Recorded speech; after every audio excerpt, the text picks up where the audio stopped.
Sandra? Yes, hi. I agree with you 100%. I actually think this could be the moment. I think it'll get so awful, it will be the moment. And not necessarily Yeah. just around client, just around politics and shit, right? So I think there's going to be I think that is the only kind of little bit of light I see. The faster we go into the badness, the faster they'll realize it. But yeah, it's risky though. It's risky because there's going to be a lot of suffering. And No, we have to accept the suffering. yes, we do. And it's part of the 100%. strength that and I think that's something that we can be sharing. Yeah. One of the things I said is, I'm paying attention to the global crisis. I can't get involved in domestic issues in the US because it will break my heart. Right. I do that bleeding, too. yeah, like women bleeding out from miscarriages and dying in car Yeah. parks outside of hospitals, or LGBTQIA plus people, how they're going to be treated. My son is gay too. And I mean, I have like the 2024 blended family. I got 6 adults that live in my house and 1 toddler. And I take care of them all, including my 89-year-old moms. So right. we're just going to stick to our house. Yeah, but we've got and Roger Hallam released a really good blog. I don't know if you guys are noticing what he's doing out of prison. He's talking over the phone and getting blogs published, but it's about how we've really got to focus on building community. And if there's one takeaway for the Democrats, it's like cross the divide, get out there, talk to people. I saw this MAGA group. I don't know where they were. One of the Guardian videos, and they have been meeting every week since 2016. And like, it would be a complete and utter nut fest, but they're constantly keeping their community alive. Whereas I think a lot of people they don't cross. It's like they don't understand. They don't know what's going on for other people, and I think that's another thing. But Julian, you got your hand up. Thanks. Hi, everybody. I guess I'm coming here from Mexico, which is a country. There's a saying here. It's very popular. Almost every Mexican knows it. It's poor Mexico, so far from God, so close to the United States. I mean, obviously, for us, the election couldn't have been more consequential. As Mexicans, we know that we're going to suffer the consequences of this election for the next 4 years and maybe more, because Trump does threaten to become a dictator. We have to acknowledge that. We can't pretend that isn't part of his plan. So, having said that, I really liked what Andrea said just a moment ago. Though events are really discouraging, we can't afford to be discouraged. We mustn't fall into any kind of passivity. Efforts have to be redoubled. I mean, I know the feeling. I've spent a horrible few days. I've been absolutely, I think the correct word is depressed. It's really heartbreaking, but that's what it is. Buddhism, spirituality teaches us that how we react to a problem is probably more important than the problem itself. The problem here looks huge, but we must react with equanimity. We really, really do have to go forward with everything that we've been doing, with everything that we're gonna do forward. Mexico has tons to do. The vital NAFTA agreements are under great threat. Mexico has succeeded, for example, in keeping GMO corn out for human consumption. There is GM corn for animal feed, but it's been banned for human consumption. Glyphosate will now be introduced to Mexico as from this year's on. The government has folded on this issue. I'm very sorry to say, but these are the kinds of things that we absolutely have to continue working on at the grassroots level and just keep pushing back. I'll say that for the moment. Thanks everybody for listening. Thank you a million times, Julian. I on Wednesday, I've been talking a lot this week, but I finally was so thankful for this digital community. Sandra, yeah, you and I are surrounded with big geniuses up here on the stage this time. I know They're really, it's I don't somewhat know, it's somewhat it's, intimidating, but I'll plow yeah, on, Alex. See, I don't have any I problems don't, talking over you. yeah, I don't know if Torstein qualifies as a great genius, but certainly the rest of them are Well, very, very I bright wanna people. address something that Julian said before I forget it. Right. When you talk about Buddhist practices and the whole how we're supposed to take all this and everything, agree with you 100%. I do this through the mindfulness, and I'm really good at it. I've navigated so many horrors this way and been able to accept and at least turn it into a different emotion other than a bad emotion, right? Just kind of some kind of acceptance. But there have been several times in the past few years since I started this where problems were so awful, I couldn't do it. Problems were home problems with my son's life was at risk, and there was all kinds of shit going on, and I couldn't do it for about 3 months. And I got 3 months past it, and I could start finding my peace again. But there are some things that it it still requires a lot of practice on, being able to accept what's going on and all that. But I was really depressed yesterday, Julian, and I do suffer from depression. I, take medicine for it, but I don't normally go dark. I haven't been dark in a while. Okay, usually the darkness is like 2016 and but yesterday I felt pretty dark. I wasn't at risk, by the way. If you guys see me post dark posts or whatever, like, I'm not going to kill myself. It's just sort of a way I get it out of my system. But Alex did something beautiful for me yesterday. I had told Alex in a DM that I was depressed. um, and you know what he did? And I know what you were doing, Alex. And maybe you didn't know it. I don't know. But what he did is he said, "Oh, I'm sitting on my porch. The sunshine is beautiful. The coffee is good. And I'm listening to Dylan." And of course, Alex knows I love Dylan. So the bastard. So basically, what he did is he drew me back into the present moment, his present moment, but it drew me back into the present moment. He did that twice in DM. And I want to say, Alex, it actually worked. It helped pull me back Yeah. into the present, into my own present moment, just by enjoying your present moment. So thank you. Well, listening to you, what you're talking about sounds very, very Greek to me. And Oliver and I and the rest of us, we have gotten pretty good at climate support. People freak out, have severe echo anxiety. I was saying to Lost Sue that we were going to move to Manitoba, and he thought that was terribly funny. I'm not sure, on reflection, if Red America isn't better than living in Manitoba. We could move to Greenland, or we could move to Mexico City. When you look at these options, Mexico City is looking pretty good, to be honest. I'm really not sure. Can I just ask something, Julian, with Mexico City? I saw something the other day. I didn't know if it was true, that there's thousands of Americans being kicked out of Mexico. Is that really happening? They're being deported because their prices are going up and all this sort of stuff's going on. Is that right? Not as far as I know. I Okay. mean, here in Mexico, we do have some conflicts. Every country has this. Mexico draws so many digital nomads who come to Mexico City, gentrify Mexico City, raise prices for everybody, do not pay taxes, contribute nothing to the local economy, and they're not very popular for obvious reasons.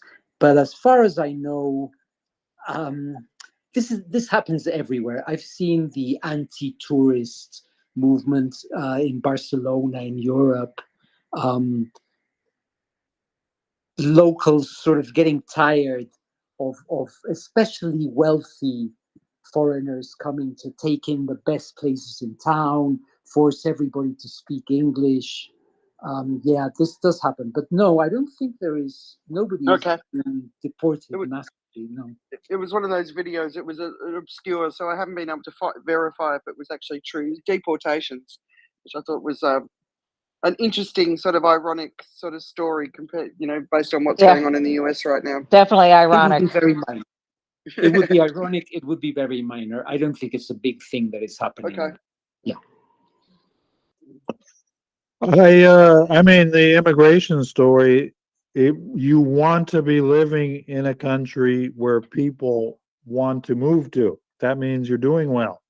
When people are leaving your country, it means you're not doing well. People are leaving the Lebanon right now and going to Syria, which is about one of the last places in the world you actually want to move to. I'm about ready to launch into the post-colonial story, macroeconomics, macro systems, thermodynamics, quantum, and Heisenberg. I think the principles of the Climate Crisis Club, again, this week has really helped me, really for the first time on Wednesday. I was so thankful for all of you. I've been staring at your pictures for years, but really on Wednesday, I was like, thank God these people are here for us. We're humans, we talk. Talking helps, we can carry on. I'm not depressed. I'm not even anxious. To me, it's another Saturday, a cold Saturday in Massachusetts. And I was pretty upset in the 1980s. Apartheid sucked. They would arrest the black men and torture them. They would cut off their body parts and execute them for no reason at all, just that they were bored. They would murder the citizens of South Africa just because they were white. They were sadistic, brutal. They were Nazis. They were horrible. In 1985, I started to learn about this reality. I was appalled. I protested, and that protest succeeded. I did not know that protest failed when I was 20 years old. I only knew the United States within a year and a half after our protest. We were the first protest in the nation. The first. It's history. I'm not making this up. Columbia University, Columbia College held a protest against apartheid in South Africa in 1985. 170 colleges and universities followed suit. It succeeded. The United States, then in 86, the Senate wrote out an economic sanction against the nation of South Africa. Reagan vetoed it, the Senate overrode it, and pretty soon South Africa fell.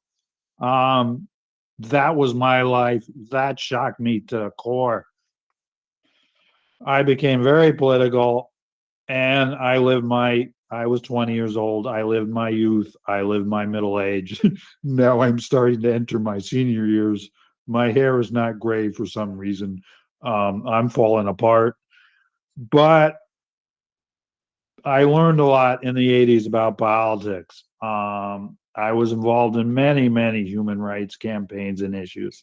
So I have a lot of experience in losing political battles as well. So I'm not particularly anxious or panicky or depressed.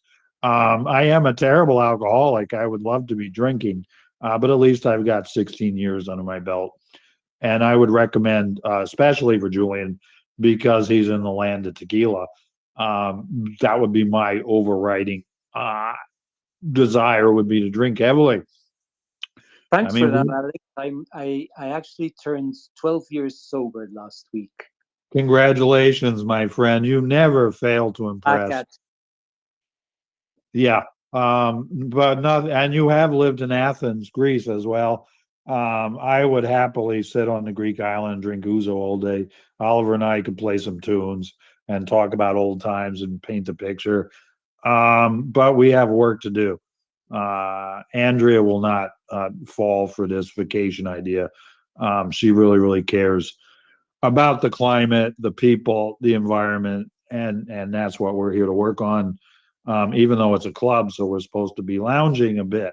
12 years, Julian, congratulations again. It's certainly the hardest thing I ever did. So we have climate justice, which is really where my heart belongs, and I think Judith. Go ahead, Andrea.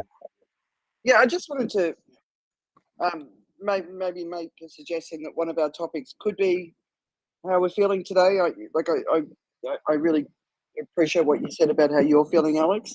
So in 2016, when Donald Trump was elected, I was depressed until February, and it really shook me. And then it was only a few months after that that the climate emergency, as far as I was concerned, the escalation really began. So I spent about 18 months in a pretty deep, dark place. This election, I mean, I honestly wasn't expecting Trump to win, and I was shocked. But it hasn't hit me the same way it did last time, which is surprising me. Maybe it will. I don't think so. But I do, like, from what I'm hearing, there's a lot of people who are in a very dark place, and I wouldn't be surprised if we have less listeners tonight, or potentially even more listeners tonight, because they're looking for hope in a dark world. So I don't know. Is there anyone here? Was it ice going south? Do you want to jump in, like talk about how you're feeling, or whatever you Sure. want to talk about? Hey, Torstein, good to see you, man. I'm glad you're here. Sure. Yeah, I finally got the stream going on YouTube. I'm sorry about the first link that didn't work, but that's how it goes. You know, you set up the stream 8 hours before the start, and just because I've done everything right, then of course the tabs don't work and the browser doesn't work, so I have to reboot and get a new URL, stream on a new address. So, but that's just a tech bit. But the biggest news in Greenland this week is that we have been included as the 51st state of America on some Twitter account, I think, from a U.S. politician, which got picked up by the biggest Danish newspaper, I think, Jyllandsposten or something, and then it goes all the rounds in Greenland on Facebook and every social media. So now we are the next red state off the coast of New York. You have Greenland, put into the electoral map, just like Alaska is on the west coast, right? So that is kind of shocking people here, and people are commenting on it, but mostly laughing about it, of course, because we're not really going to be sold to America, but some people in U.S. politics believe or want us to be in the next election. I don't know. Thank you, Torstein. Torstein is simulcasting this meeting on YouTube. I posted a link on Facebook. I'm thinking of posting a link on Blue Sky. I don't know. YouTube and Rumble. Rumble, yeah, I'm not Rumble ready yet. If people here go, off the reservation, then maybe YouTube shuts us down, and you will have to go to Rumble to listen to the rest of it. Yeah, I much prefer just staying on the reservation, chatting with the homeboys, doing the traditional ways, and I appreciate all 15,000 human cultures. As you know, Torstein, my wife is Swedish American, hopelessly Scandinavian. Her people have been around here for 3-4 generations. I think she's moved to Massachusetts to get closer back to Scandinavia. I'm not really sure. I do want to say that you've got Denmark, Sweden, Norway, Finland, and Iceland. 5 of the best governments in the world, 5 of the best run nations in the world, the most freedom for women, the most freedom for the press. We could go on and on about how great the Scandinavian governments are. My life, 22 years with Loie. I knew her as a friend for 10 years before that. When I was a child for 10 years in Manhattan, my best buddy was Finnish American. Most of my life, for God knows what reason, I have spent with Scandinavians. I guess they like me. I'm a natural Viking of some kind. It mainly speaks that I'm insane more than I'm any kind of Viking. You want somebody to go on your boat across the Arctic ice in an open sailing boat, I'm your guy. Sign me up. Most people aren't stupid enough to sign up for that mission. So that's been my life, plus musicians, artists, and now the Climate Club. I met Oliver in Michael Mann's feeds. I probably met him before that. I don't remember. We probably could research and find it out. But I certainly noticed Oliver Gill of London, England, in Dr. Mann's feeds. He is Green Corps. I don't even know. He's just not going to stop. The Gill philosophy is to not stop, to keep nudging forward. And I actually think he is correct. 100% correct. I do think by perpetually nudging, we will accomplish our goals. Grandmother was an extremely beautiful woman in Ireland, and the Irish history in America is very deeply intertwined. The Native Americans have a deep respect for the Irish. I was watching Sinead O'Connor sing Mother last night, a tearjerker, very nice. Oliver has deep roots with the French people as well, who Letitia was around here earlier. Normally, we do not discuss the French Empire too much. We normally focus on the English Empire. Along the Atlantic coast here in New England, traditionally, we've had a lot of Portuguese people. Certainly when I was a child in New England, I certainly remember the Portuguese people, Portuguese Americans. I even had friends and good times with Portuguese Americans, Spanish Americans, the great European colonial empires. I think, sorry. Go ahead, man. Yeah, no, I think I don't know if I don't know if I can speak for the entire Doomer community on this planet, but I have gathered that at least parts of the Doomer community are kind of more relaxed than other people on the left of politics, because of course that from the Doomer perspective it is too late to actually tackle the climate crisis. So no matter if you have a female candidate or a male candidate who has been running climate policies in America before, or the third party green candidate, from the Doomer perspective, neither of them can correct this mistake anyway. So that's maybe why actually Doomers are more optimistic than most people on the left these days, because we took many of us took the shock like 5 or 10 years ago that when we realized how doomed we were, and so it takes more than just an election result for us to sort of get absolutely down in the basement of doom, or whatever you say.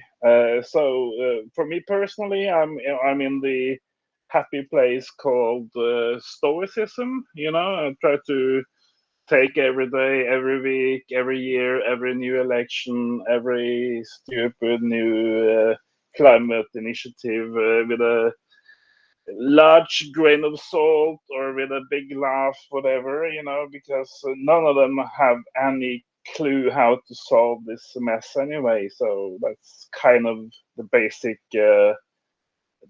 approach of many doomers, at least. It's not the end. It was the end of the world already for decades, but it's not the end of the world because something that happens on a Wednesday in America. Thank you. Yeah, Torsten, I do think your Scandinavian perspective, your culture has had doom for thousands of years. It's not like the rest of the doomers. So don't take Torsten too seriously. I will translate the Norwegian for everybody else. And free fish for everyone. Okay. Hi, Oliver. How are you feeling today? Oh, I'm fine, I suppose. Just like everybody else, feeling very shocked. I started to not sleep on about Sunday night, and by Tuesday, God, Tuesday night was it? Yeah, I was really not sleeping at all well, and I've just clawed back a little bit. I think sleep is very important. If we can everybody try and sleep, it's a very good stress buster if you can do it. But as regards the election, not quite up Torsten's neck of the woods. I know that Greenland is a real front line, climate heating, climate change, climate chaos zone with the melting and the melting ice sheet and so on. But I personally think that the whole climate issue is pretty doomed, but at the same time there are different degrees of doom. I mean, we are in a real ton of shit, whatever, a shit ton, but we are also very, very getting more and more galvanized towards coping with that issue. So it's going to be terrible, but at the same time it's going to be less terrible. So what Trump and his handlers, and what Stephen really aptly refers to as the elite, the 1%, what they have managed to do. I'm surrounded by them here, by the way. I have to be careful what I say. They could be lurking in the bushes. What they have actually managed to do is to really push this disaster very fast down the road, much faster than it was going. That's our next. I really think that's our next job, is to somehow find ways to create barricades to that, and that's different types of barricades. Demonstrations, obviously, I'm a big fan of demonstrations, big peaceful demonstrations, really well run ones that really frighten the elite and frighten the government too, who are just the tools of the elite. And also working online as we do to try and winkle our way around, nudge our way through the issues that are there. Just try and find fresh areas of criticism and fresh areas that, we can chip away at the problem and find a foothold onto it. But really, with the stress of it, I do think it's been really, it hit me very bad. The first time, unlike Andrea, the first time I thought, oh, he's just a fool, blah, blah. But this time I can see that they are really in earnest this time. They really are going to give us hell. They might. It's not impossible that they might pull out of NATO. That would be extraordinary. I mean, quite. I can't see that happening. I think they'll get a cool grip on that, but it is always possible. And at the same time, they're going to do something horrible to Ukraine if they can. So if the Biden administration, the Biden-Harris administration, can actually fast track as much as possible, which I believe they're doing, really, really ramp it out in the next 8 to 9 weeks, I think it is, 10 weeks, something like that, then that would be absolutely marvelous. Anything. I'm quite sure that the Europeans are rallying now quickly. They're all dumping out of COP. They're not going to that thing. And at the same time, Macron is very much standing up saying, we don't need to do this. We'll see what the Germans come out with next. I believe that Europe will rally and will become a stronger and better for it, actually, in many ways. But we'll see. But the stress is appalling. It must be awful for all of you out there. I can't understand how awful it is. If you were from Mexico and you had been living, or let's say Latin America, and you've been living here for 15 years, and you weren't able to do the 18-month nationalization program, it is so easy that you're going to get chucked out again. It's just, and that's just one example. If you're a woman, the whole attitude after the Trump party, the rally, was like right back. It went back about 50, 60, 70 years. Women suddenly became kind of objects, and do what you're told sort of thing. Just everything that was feared before the election. So again, good luck, women in America right now. Be strong. You have friends in Europe.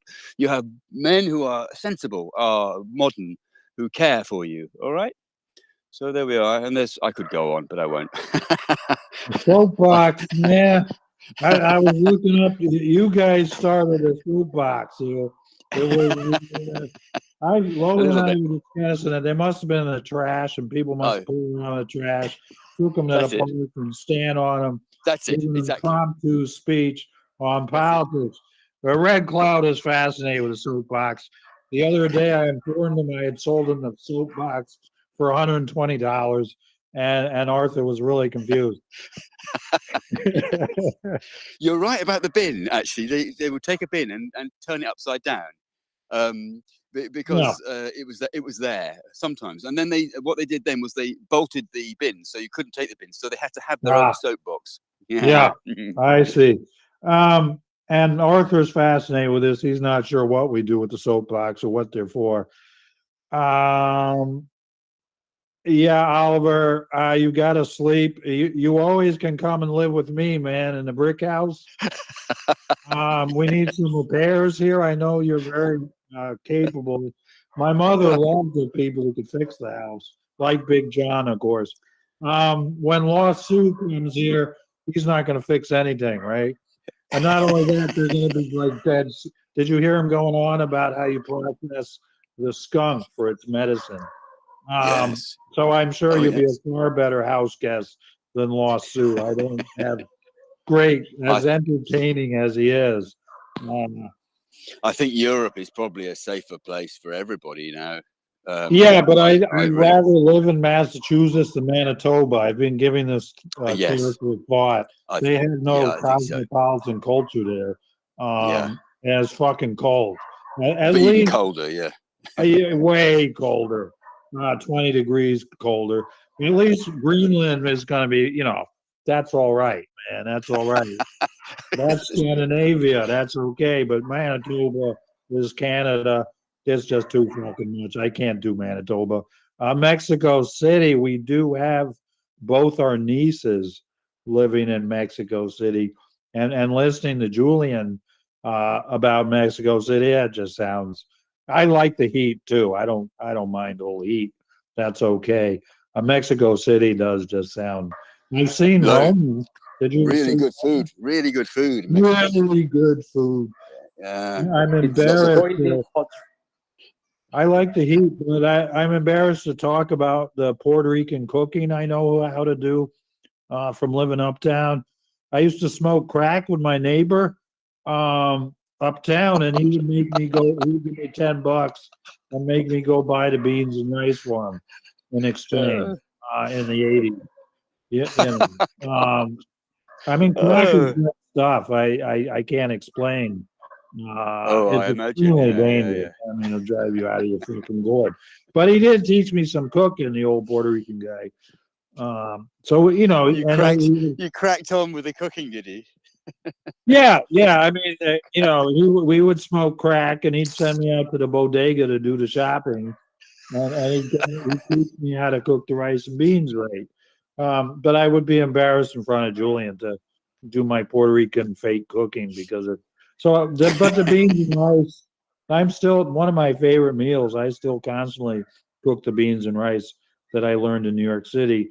And I haven't smoked a crack in over 35 years at least. That's good to hear. Very good to hear. Oh, it's extremely dangerous. Oh yeah. I think you go to the mountains of Peru and just to chew the leaves. I think so. That's the best Yeah. thing, definitely. Yeah, I think I mean, that that is, would- yeah. Yeah. Coca leaf is not so great for your teeth, but apart from that, very good.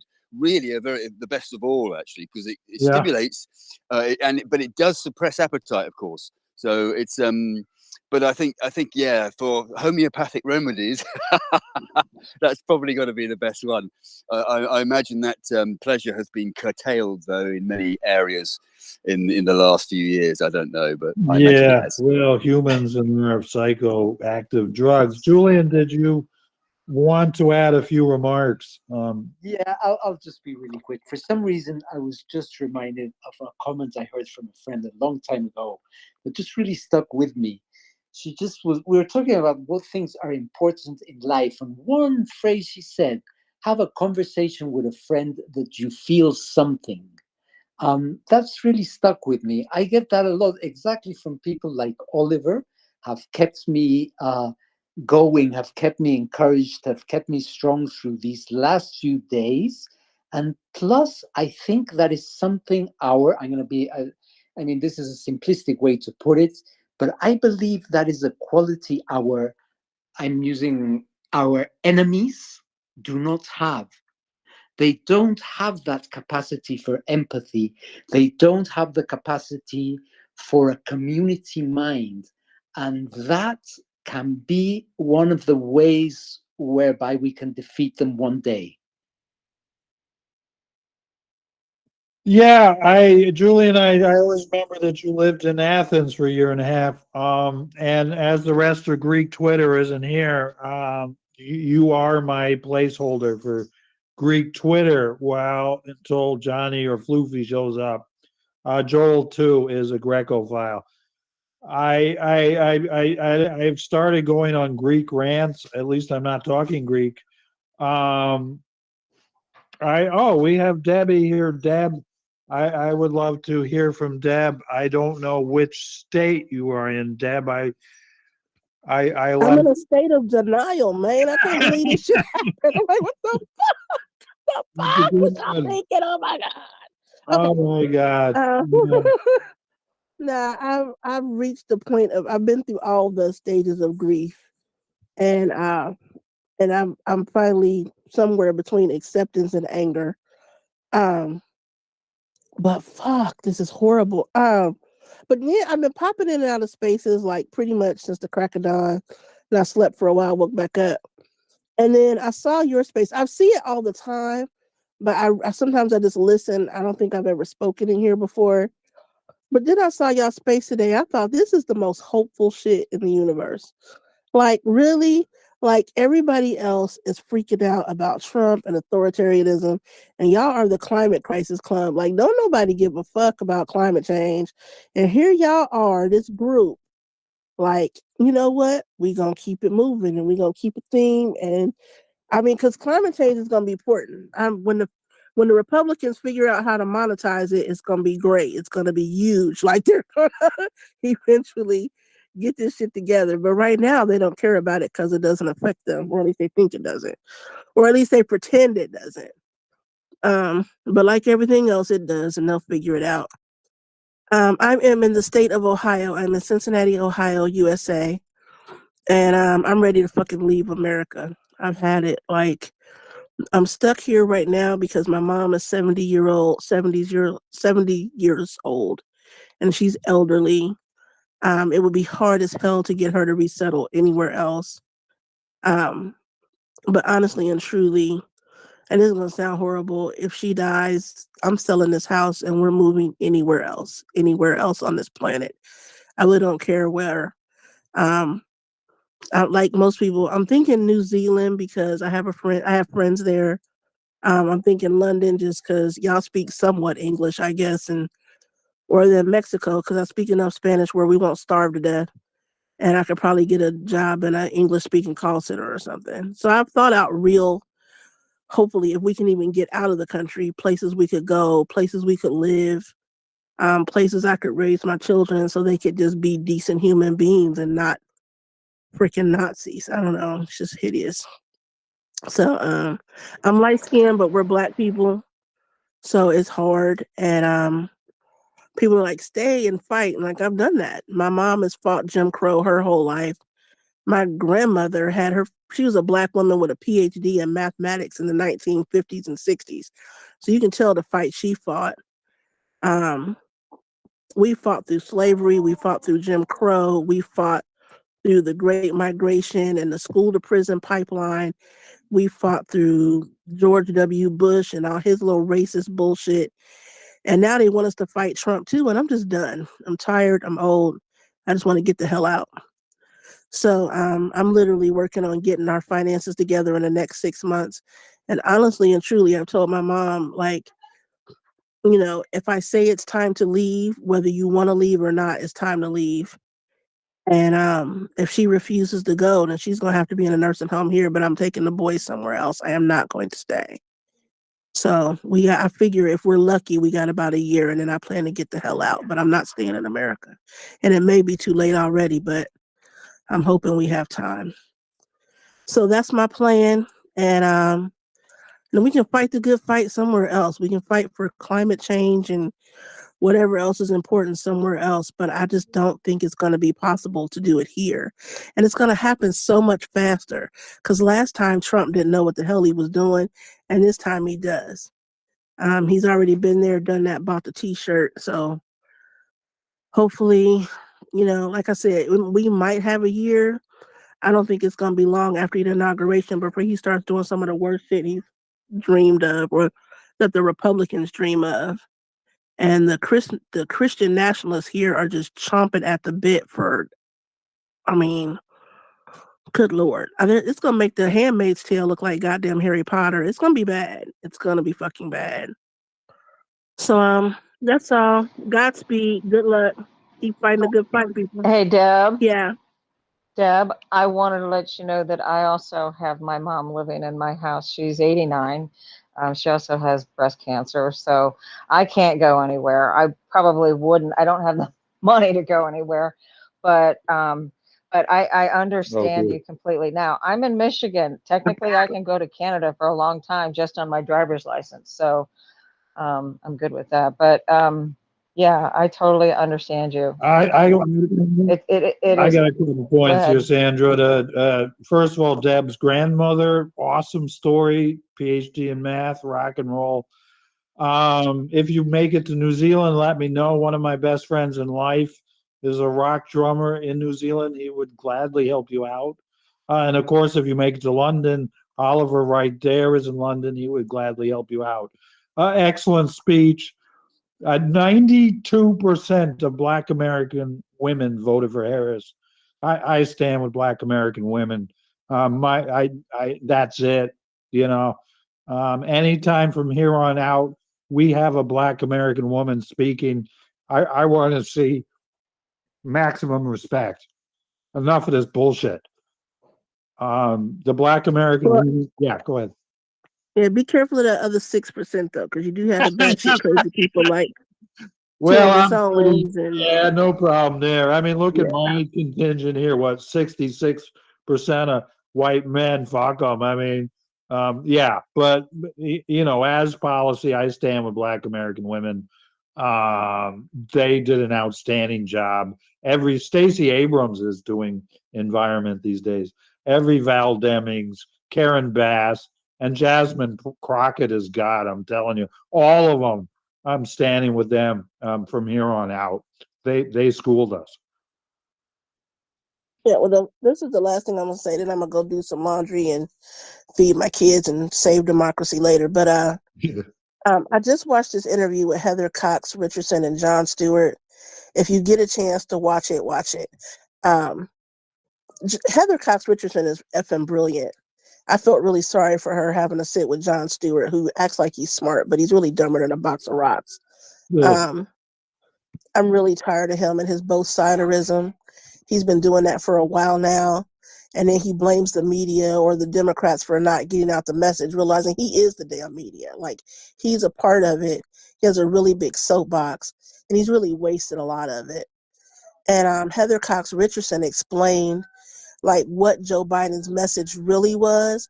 And he goes, I never heard it framed like that. And I'm like, how have you never heard it framed like that?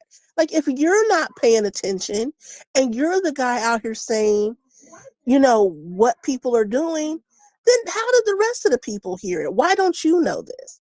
Then he went on to say Trump did this barbershop talk.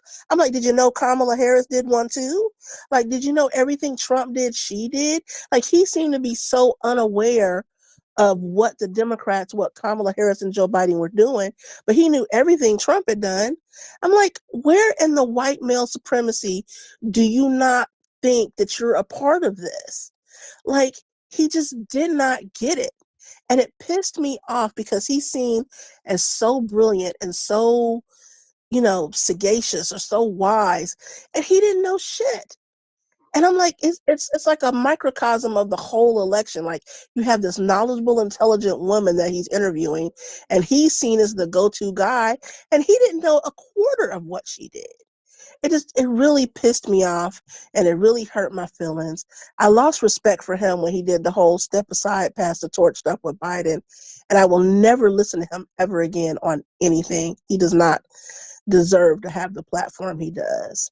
I'm like, where the hell is Trevor Noah when you really need him? Because this dude is not getting it. And so anyway, yeah. Yeah. Just Jon Stewart can kick rocks. Stephen Colbert can kick rocks. I'm done with both of them. I hear you. And just listen to the women. Listen to the women, like you said, the Black women. Yeah. But listen to the Heather Cox Richardson. Yeah. Listen to the Amy Siskins. Listen to the women. Right. All right, I'm going to do my laundry, y'all. Love y'all. Debbie, can I say, if you haven't read What We Can Save, the book, What We Can Save, do look it up, because there are some wonderful Black women, mostly, not all of them, a lot of them in the South, in the Mississippi and so on, who are doing amazing work, who have been doing amazing work for, I don't know, 20, 30, 40 years. And it's really worth reading their testimony, because it's extraordinary. I mean, people think America isn't doing that much, so much, you know, but actually huge advances in various areas, like closing down coal power stations and so on, but various other things too, like the Green New Deal, for example. Do read it, because it'll cheer you up a bit. Dr. Ayanna Elizabeth Johnson, a climate scientist. And Deb, the other thing is our Dr. Mike of the Blue Voters Cafe, he has a space right now. He is in Cincinnati, Ohio as well. A doctor. That's a great space over there, Deb. It's a really supportive space. I usually am over there during the week. That's our The other, American political side. Yeah, Andrea. I've saved the speech, but Deb, also you can listen while you're doing your washing if it gives you a bit of a pep up. It sounds like you're in a bit of a bad space, but before you make a decision to move, really look at the climate impacts, right? So go north. Everyone talks about New Zealand. I don't know, if you look at what's going on and what's potentially going to impact New Zealand, it might not be the safe space that all the millionaires and billionaires are hoping it's going to be. So just make sure you check out where you're going to go. At least move to a blue state. So I think one of the things America needs to do is all the blue states need to come together and unify. And basically, I don't know, maybe it's time for you guys to separate, and people can go to the red states, people can go to the blue states, and No, we had that war already. I know. We had that war I already. know, but And millions of people died. I Like know. we've been there, we did that, I know, but maybe and we cannot it's time to we do it cannot again. do that again. Yeah. We can. Plus, the blue states are so separated. Like the difference between, I don't know if you live in the States, Mm. but the space, yeah, it's huge here. Yeah. Like it took me 3 days to drive my daughter across the country to Las Vegas from Ohio. Yeah. And that's what's that's driving 10 hours a day, sleeping in a hotel every night. Like people, if you don't live here, you don't understand how vast the US is. So like California, Oregon, those blue states are like 3,000 to 4,000 miles from like the other set of blue states on the East Coast. So the land mass matters. Like from what I understand, you can be like in London in 3 hours, like drive to France or something. I can drive 3 hours and not be out of Ohio, like be out of my own state. Yeah, no, It's huge here. when I've driven in the UK, it can take 3 hours just to get out of the city because their roads are so bloody bad. I'm originally from Australia and I live in Singapore, so it takes us an hour to get across the country. And I've lived in the States, so I totally appreciate how big it is. But it would take me 5 days to get across the country. Yeah. Like I know, but I think I really think one of the if you think of the politics moving forward, I think the blue states have got to come together. You look at everything that the Biden administration did for the red states, and so now the Republicans are not going to want to get rid of all of these initiatives because they're bringing jobs, they're bringing money. So you seeing some of the announcements that Trump's making already. He's already announcing leaving the Paris Agreement, and then there's the other one. And we were talking about NATO earlier, so here's one for you, Oliver. JD Vance has basically said, they're standing up for if the European Union goes after Twitter, Yep, for they free are speech, for free speech, Yeah, that is yeah. also grounds for leaving NATO. Isn't that fucking ridiculous? He's Right? So mad. He's a I, lunatic, he's, isn't he? I I honestly think this concept of free speech, where Yeah. anything goes, no matter if it's Mm. true or not. I honestly think the rest of the world just needs to go. All right, America, you guys have got to get on with this, and the rest of us are just we're just gonna move forward, And I think China's power is gonna rise in this time. Yes, it is. I agree. The idea of, Absolutely. but the idea of us separating from the rest of America, No. we've already fought that war. And we're still feeling the effects of that war today. Like, even though it seems like a really, really long time ago, it's just not. I mean, they still Yeah. have Civil War reenactments, and Yeah. we're still fighting the fight over Jim we Crow do and that. slavery and emancipation. Like, it's not over. Yeah. And so, and there's the lady I was talking about, Heather Cox Richardson. She wrote Yeah. a book called How the South Won the Civil War. Oh, And it's basically like, even though the Union and the North won, it's about how they won the messaging and the hearts. And we're still feeling the effects of that. Yeah. You know, we have to fight. If you're totally- going to fight, we have to fight for the Union of the United States as one piece. And then what we're going to have to do is get local, and each of the 50 states are going to have to decide where they stand, and the people in those 50 states are going to have to fight. We might have a civil war again. It could very well happen, but it's not going to result in a blue state and a red state thing, I don't think. Yeah, I don't even know how we would do that, just because they're so far apart. yeah, electronically. Yeah, well, Yeah, You exactly. do all of Well, it electronically. Yeah. That's the best way forward. No, it's a good way forward. Electronically. Absolutely, man. I It sounds love like I'm just music. it gonna- sounds like Newsom in California. Yeah. He's getting the state ready for Trump, right? I suppose that's more what I'm talking about, Deb. It's like the blue states who are truly democratic states. But it's true. The problem is that I'm in Ohio, right? And Ohio's gone for Trump twice now, or 3 times, I think.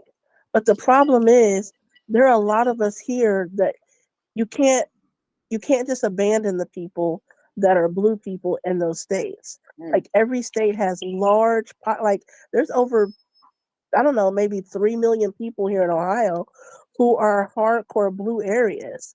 Like, and they're large cities. It's the rural areas and the farm areas in between that are Trump voters, because they're very ignorant, low voter people. So you can't just abandon, like, Chicago. You can't abandon Cincinnati. You can't abandon Atlanta. You can't abandon these ridiculously large cities.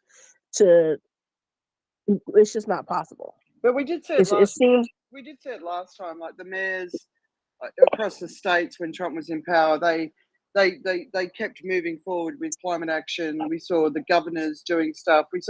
We saw lots of action that wasn't the national action, but it was the local action. So, I don't think it's about abandoning, but I think the people who want to move forward, I think there's enough people who want to move forward right across the country that they can come together and do it.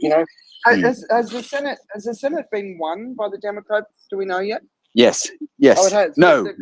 It hasn't been won, but the Republicans don't have the majority that they need. Okay. I'm not sure how much that's going to matter, but they don't have the 2/3 majority, and they can't pass things by a simple majority. Right. So That's good.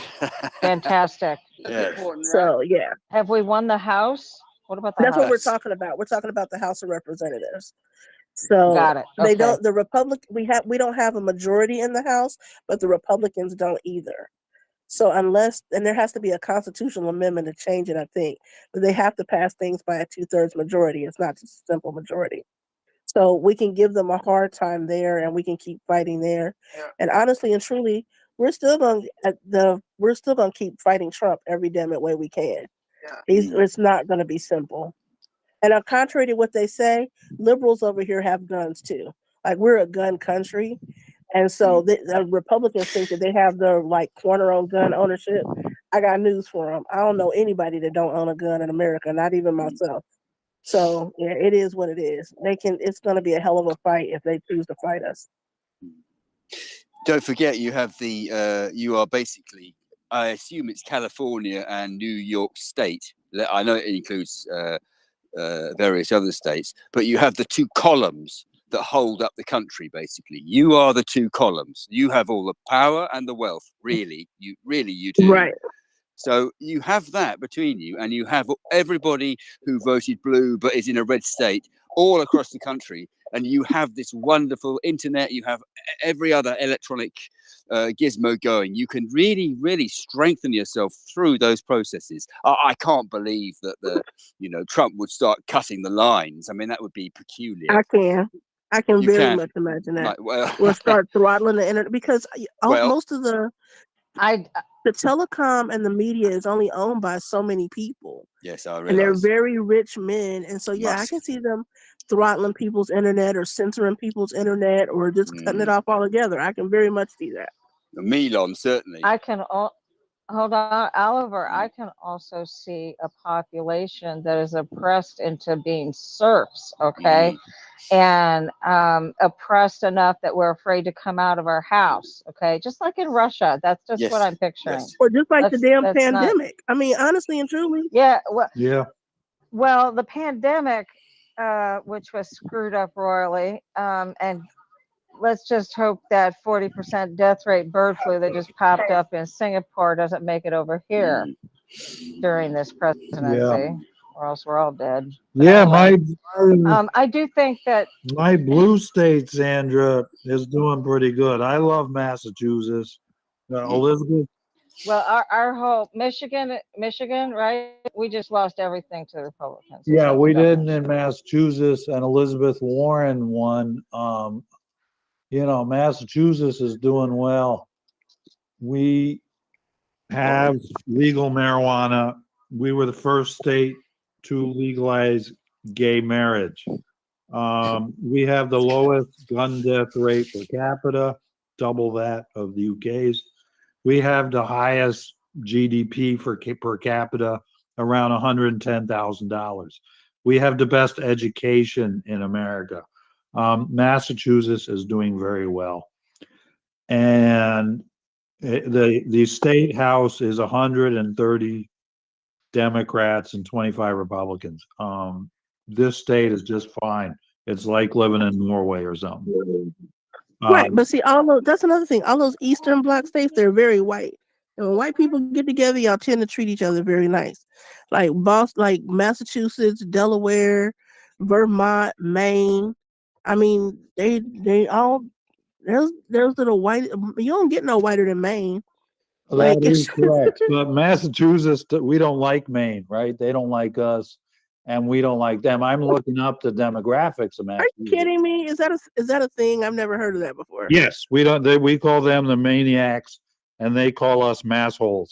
Oh Lord. I love the masshole. Yeah, I do think that I read that one time, Alex, that you guys actually don't get along very well. Yeah, Massachusetts is 67.6% white, which is above the 58% national average, but that's not too far above. 6.5% African American, 7.2% Asian, 12.6% Hispanic. Those numbers don't add up, but that's what I'm seeing in front of me here. Louisville, Lawrence, many of these cities are heavily Hispanic around here, near me, and He's like 7%, but it's heavily Hispanic. That'll be killing me with that. well, go to Lawrence, Lowell. When you walk in the streets of those cities, there are lots and lots of Hispanic Latinos there, just from experience. I'm not claiming that we are the most diverse of states. 67.6% isn't so high, actually. It is true Vermont and Maine are extremely white. That is true, but not Massachusetts. Massachusetts is a much bigger state, much larger population than the northern states. The northern states don't have any urban areas at all. I think the largest city in New Hampshire is 40,000 people. Maybe that's Maine, 40, 60,000. They don't have urban areas or a diverse population, but Massachusetts does. That said, I'm, we had Frederick Douglass lived here in Lynn, Massachusetts. W.B. Du Bois, was born in Barrington, Massachusetts, and much of his estate is owned by UMass. The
I know who you remind me of, a girl I think I used to know.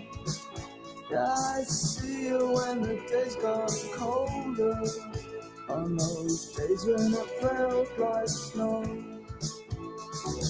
Now I even think that she stayed like you. She used to just stand there and stare, and roll her eyes right up to heaven, and make like I just wasn't there. And she used to fall down a lot. The girl was always falling again and again, but I used to sometimes try to catch her, but never even call her name.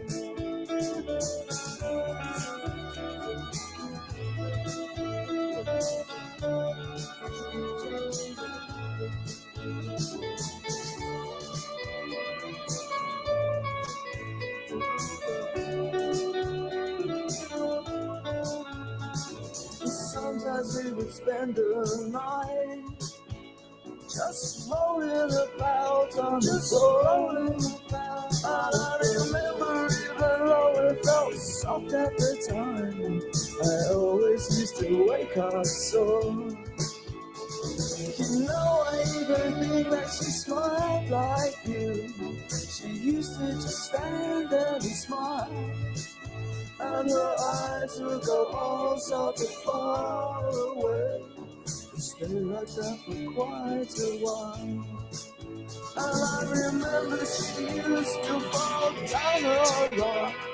That girl was always falling again and again. And I used to sometimes try to catch her, but never even caught her name. Yes, I sometimes even tried to catch her, but never even caught her name.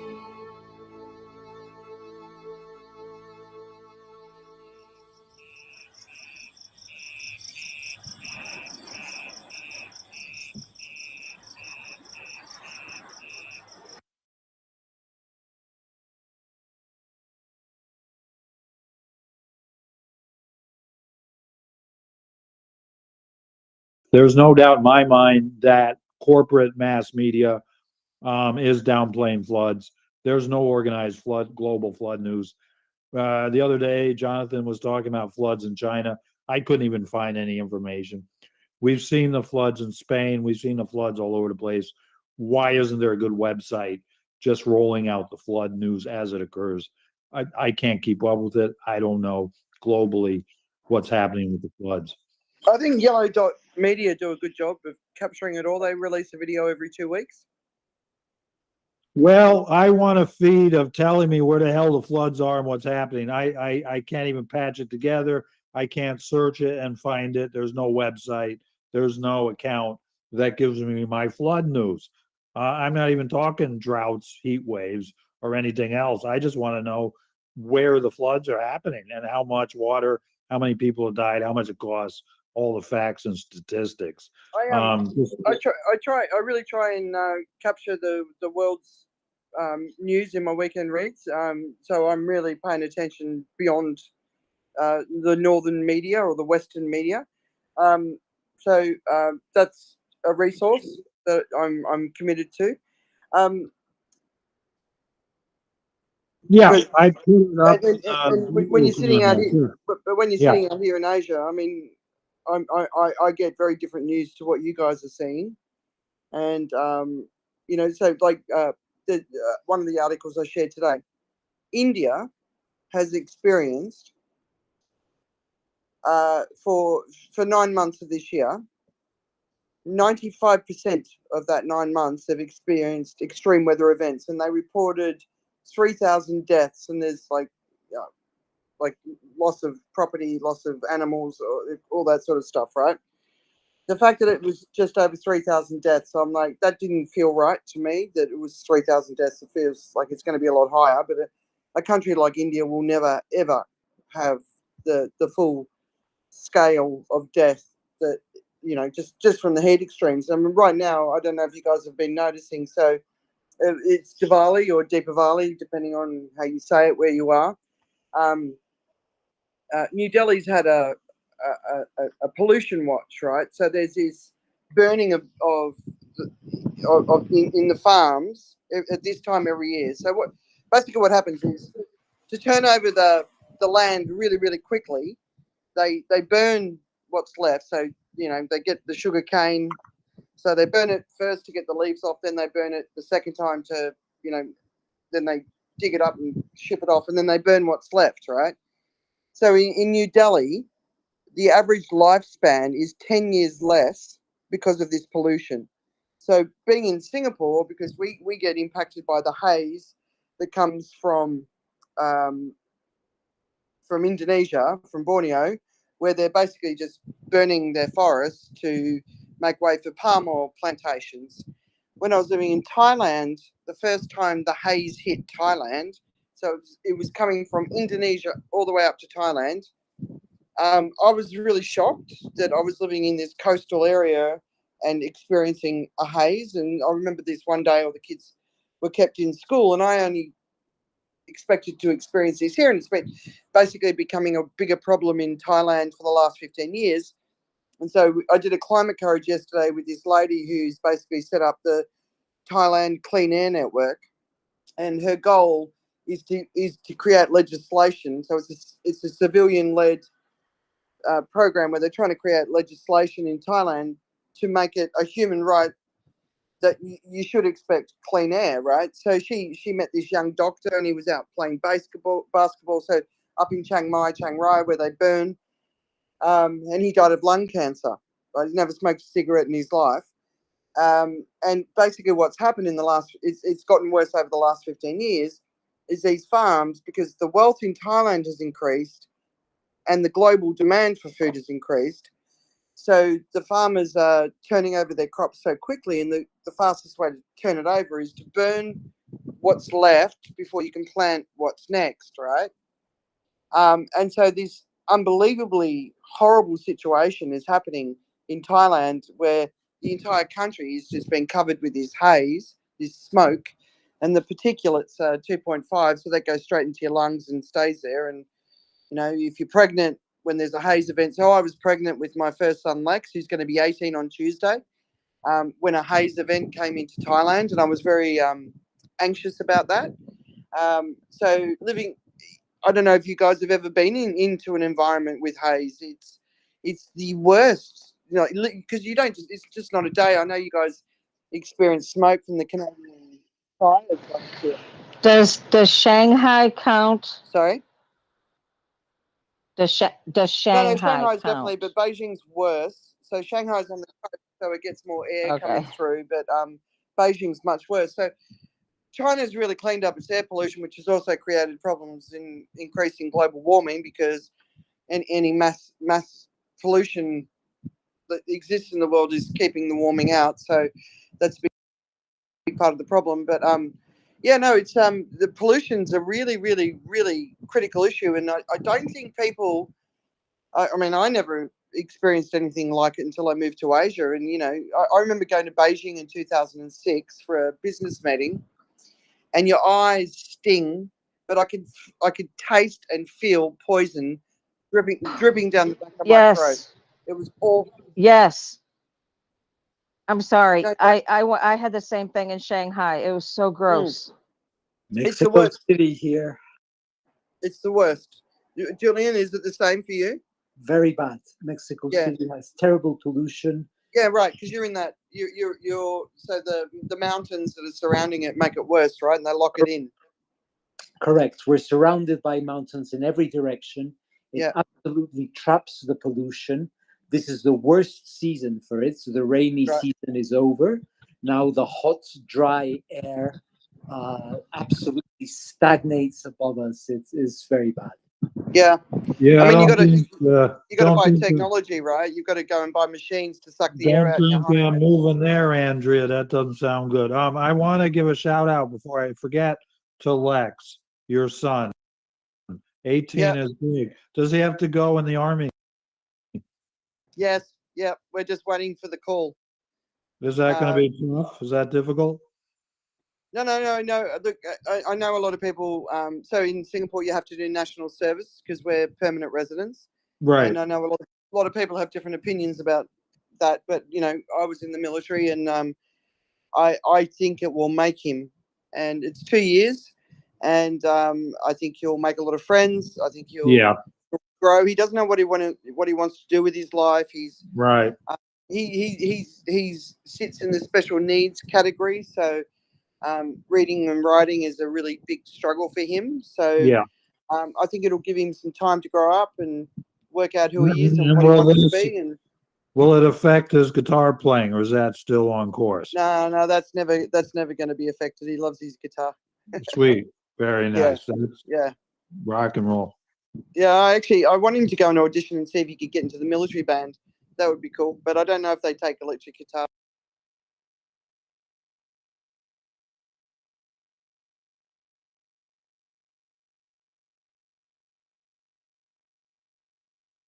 Whether it's Living Color or Motorhead, nothing was louder in my life than Motorhead. Even the bathroom was too loud in the Ritz in New York.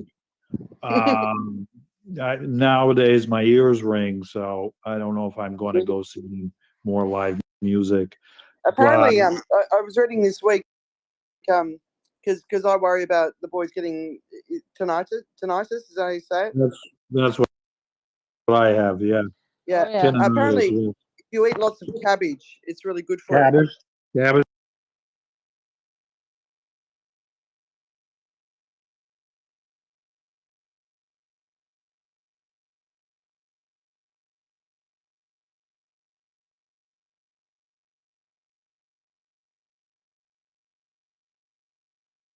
India, who's obviously very concerned Yeah.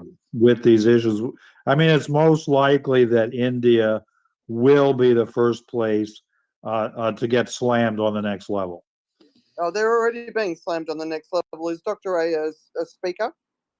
No.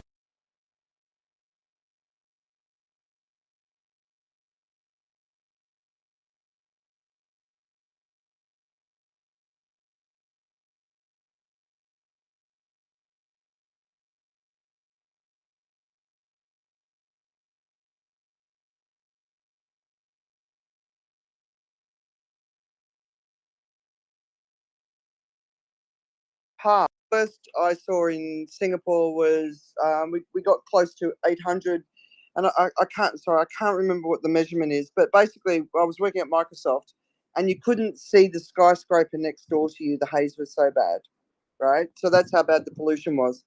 So Pakistan recently in Lahore passed 1,000. So that's particulate matter in the air, right? Right. And hundreds of people in one day had to go into the hospital because Right now, it's right now, isn't it? impacted.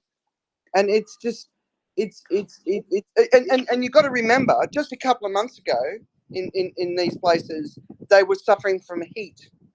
So they've gone from one extreme to another extreme in a couple of months where people are just dropping dead. But with heat and pollution, it's not just the amount of people that die in that moment, it's also the amount of people that die cumulatively, Right. right? Lahore is the worst in the world right now, coming in at Yeah. 920. Yeah. They passed 1,000 last week. This week. It's crazy. Until our American cities get hit by that Canadian smoke. Yeah. You know. But you But only have it for a couple of days, whereas what happens out here is it can be a couple of months, or it lasts for a really long time. It's not a short thing; it's a long thing, and it has a massive impact. And the other thing, like what I'm saying with heat, is that what people are missing is, so first of all, there's just the other day there was an article in the Guardian talking about how they're missing one of the heat impacts, which is miscarriage or deformities, right? So a woman who's pregnant during a heat extreme event, it impacts the development of the fetus. So there's a lot of women who are losing their babies, but if the babies survive and they're born, they're already not going to be a fully functioning human. But the other thing is, so there was a story like 6 months ago. A lot of people from India, Pakistan, Sri Lanka, Bangladesh, they go and work in countries like the Middle East, and by the time they get home, they have to get kidney dialysis on a regular basis because they've dealt with so much heat extreme. Their kidneys are damaged. So that's the other thing that I think a lot of people are missing with heat. So you can survive a heat extreme event, but if you survive it, but you've been in the heat, you can have organ damage that is going to require long-term help. So when you look at things like what Donald Trump wants to do, taking away things like the Affordable Care Act or whatever it's called over there, like the poorest people are the people on the front line of suffering from these sort of things, right? And they're going to need help, but they're not going to be able to afford help. So they're not going to be able to get things like kidney dialysis, even though they're the ones picking the fruit and vegetables, or so we're very much focused on short-term impacts, like how many people died, and to me it's like how many people died, but how many people are going to suffer long-term impacts from what's going on, and whether it's heat, pollution, so these are big issues that I don't believe are being discussed. Anyway, Sandra, we discuss them, Andrea, all week. I know we Yeah. no, I know we do, but Yeah. more broadly, yeah. Well, we work on spraying more broadly. I would like to add too, those Pakistani floods couple of years ago, right? 30% of the country was flooded. I doubt they recuperated from that. And yeah, Sandra had some points from us. Michigan, mind you, is just a beautiful state. The land there, surrounded by the Great Lakes on three sides. It's beautiful. And I put my hand down because I forgot what I was going to say. And Andrea was on to No, something. air What was one pollution. sentence back on what She you was said? on to air pollution all around the world. But also Burn long-term pollution. impact. Yeah, burned. Secondary effects too, Mm. like Dom. Oh, what country was that? That's what I want to know. Who got their kidneys messed up? What country was So that? basically, Pakistani, Sri Lankan, Bangladeshi, India. and India. And they're all feeling No, it? no, so Okay. what- All right. Thank you. They're migrant workers, and so the Pakistanis and the Bangladeshis typically go to the Middle East. The Indians and the Sri Lankans typically go to other parts of Asia. So the Muslim dominated countries typically go to the Middle East, and the others go to other parts of the world. But they're not treated well. Like I'm sure you saw Qatar, the World Cup, and how Right. they were treated. Right. And so they go there to earn money, which they send back to their families, and then they come home, and all the money that they earned is gone because they're basically up for kidney dialysis. So it's pretty shit. It's really shit. That is Yeah. shit. And it's, oh, man. Yeah, no, it's like, and I've lived in this part of the world for more than 20 years now, and so I was in Phuket during the pandemic, and the not the Bangladeshis, the Burmese migrants who basically have flowed over the border because of the war. So first of all, they got totally abandoned during the pandemic. So they build the homes, they build the villas, they build everything. They had their genocide in 2017 to begin with. Yeah, I mean, and so people talk about racism, right? The worst racism I've ever seen is in Asia, and it's towards people within the region if they're browner skinned. So we always had a Filipino maid working for our family while we've been in Singapore, and then when we're in Thailand, and her name's Vic, and she's amazing. She's gone back to the Philippines now, and she's my sister from another mother. And I remember people saying to me, "Oh, your maid cannot swim in the swimming pool because she's dirty." I'm like, "What the fuck are you? What the fuck are you talking about? Like, it's fucking revolting. Like, she's the cleanest person on the planet, and it's just this ingrained, people. The browner your skin, the less you are. So you talk about whitening products, right? Like the first time I saw whitening products, I didn't actually understand what I was looking at. Like I was trying to find a moisturizer, and everything's a whitening product. I'm like, what the fuck is that? Why do I don't need to be whiter. And I found out, 20 years living in Asia, that the whiter your skin, the wealthier you are. So it's a perception thing, right? And so I've seen some truly horrific things in this part of the world, like oh God, I can't even tell you how terrific. I remember when I first met my husband Steve. He went out one morning to get us coffee, and he came back because there was a lady on the floor that was dead in the condo that we were living in. And so basically there was this thing where it was cheaper to kill your maid than to send her home. So they used to push them out the windows. And that's going to sound crazy to people, right? But it's a real reality in this part of the world. There's a real, the divisions here are, they're real. They're, you hear the Indian caste system, and that's what I was saying. We've got if we've got a chat from India, but it's really challenging. Being around that sort of mentality all the time, because it's so not who I am. But Vic, our helper, who was with us for 18 years and we just sent home recently, she's just the most incredible person that I've ever met. She taught me how to be a mother. She nourished my children. She loved us all. She gave me time. And we always respected her. And anyone who came into our home respected her too, because if they weren't the sort of person that could respect her, they weren't welcome in our home, right? But yeah, so You know, we give ourselves a hard time when we come from Western nations, but you know, there's some pretty brutal stuff going on in the rest of the world. Amazing stuff. I'm sorry, I was just walking around the house. No, Just want to carry on. no, Yeah. I've gone from air pollution to racism to there's a lot of topics here, right? Sorry.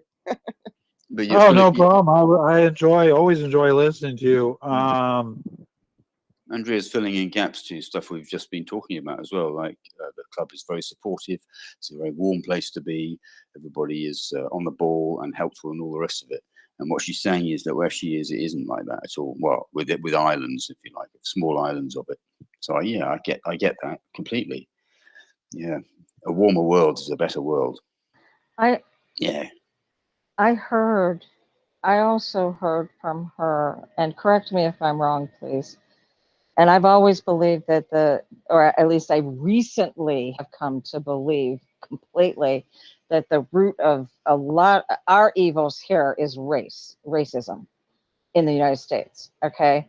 And are you saying that it's like that all over the world, that the white people are like extra special? No, I mean, this is because we're not So one of the things I love about so my boys were born in Singapore and raised in Asia, right? And one of the things that I have loved about it is they've always been a minority. Always. They're not a majority. But being a white person in Asia is an interesting thing, because there's a colonial history here where being white means something, right? Whether it's good or bad is depends on where you are and who you're with. So if you're talking to someone from India, and especially if you're British, and my husband's British, they fucking hate you, and I don't blame them. By the way, Oliver, Australia just kicked your ass in the rugby. Thank you very much. Good. Nasty rough game. Yeah. So half our family's British, half our family's Australian when it comes to the rugby. But yeah, no. So, but this isn't actually about white people in this part of the world. This is about. But it's a racism and it's thing, it's right? got nothing to do with white people. It's about the different races in Asia.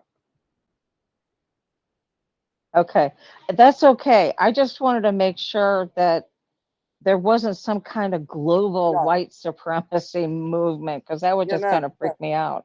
No, every country. Yeah, has their issues, right? has Okay, because whoever is at the top. But being at the top is about being fair-skinned, because it means you're not working the fields. But that's not about being. It's about not having. Yeah, if that makes sense. To tell you what George Carlin said, they don't have to have a global white supremacy movement when all their interests align. They don't have to declare it. They don't have to say we're all Nazis or we're all white supremacists or whatever. They align their interests along that way anyway. They go to the same country clubs. They go to the same meetings. They go to the same crap. Michael Harriot just wrote a piece on this about how he wasn't selling crack, but he was playing chess with the local crack dealer, and his mother went and put a stop to it. Now, he was playing chess because the guy knew how to play chess well. But she's like, if you're at the crack house with the head crack man winning money from the crack guy, then guess what that makes you? So if you're a Nazi, if you're wearing a MAGA hat and a MAGA shirt going to the MAGA rally, hanging out with all the MAGA people, you a Nazi whether you say you are or not. There doesn't have to be a global movement with all these rich-ass white men when all their interests align. They're working towards the same goal. Why declare it when they can just say, oh, and people will do it for them. Oh, there's an Illuminati, or oh, there's all these mystic groups. It's just the same rich white people doing the same rich shit they've always done. So don't fall for that. You should be afraid. The whole thing, like, well, that would freak me out. Be freaked out. Because these people are well, I am. I just try to contain it. but I mean, hell. Don't fall for the okie doke. Yeah, do you understand that that's like I understand what you're saying from a from a Western white person perspective, Christian nationalist perspective, right? But do you understand that actually the majority of the world is not in that category? Let's just say that whatever division we've chosen by which to separate each other and ourselves, it hasn't worked, hasn't brought world peace or worked for anyone really. So You don't have to be we're all white to be a mistaken white all these supremacist. levels of, you know. Well, I think we're all like however you divide it, you're dividing it. That's how I put it. And it's not worked yet. The way we divide it hasn't worked for us. It hasn't worked to bring world peace or, you know, climate balance, right?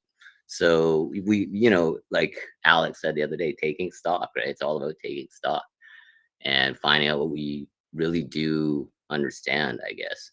So as to not be surprised. And I think we just, yeah, I think we miss a lot as far as you know, the rules go, as far as the good ones go. Like I just pinned that in my profile, but I think the best ones are like the ones that last, right? Those are the ones you can really trust. Gravity, this, that.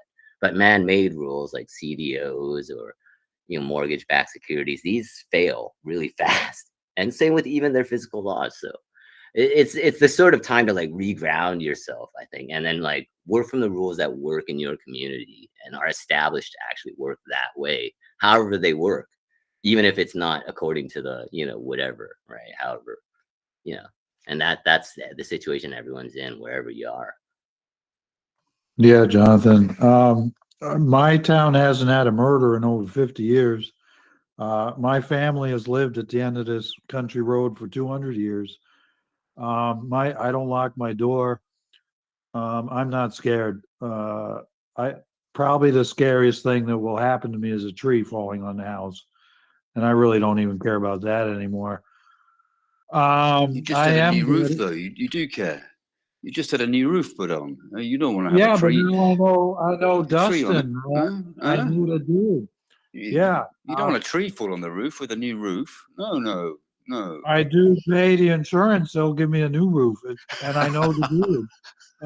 So I'm tempted not to pay the insurance because the house, I'm only 10 feet above sea level.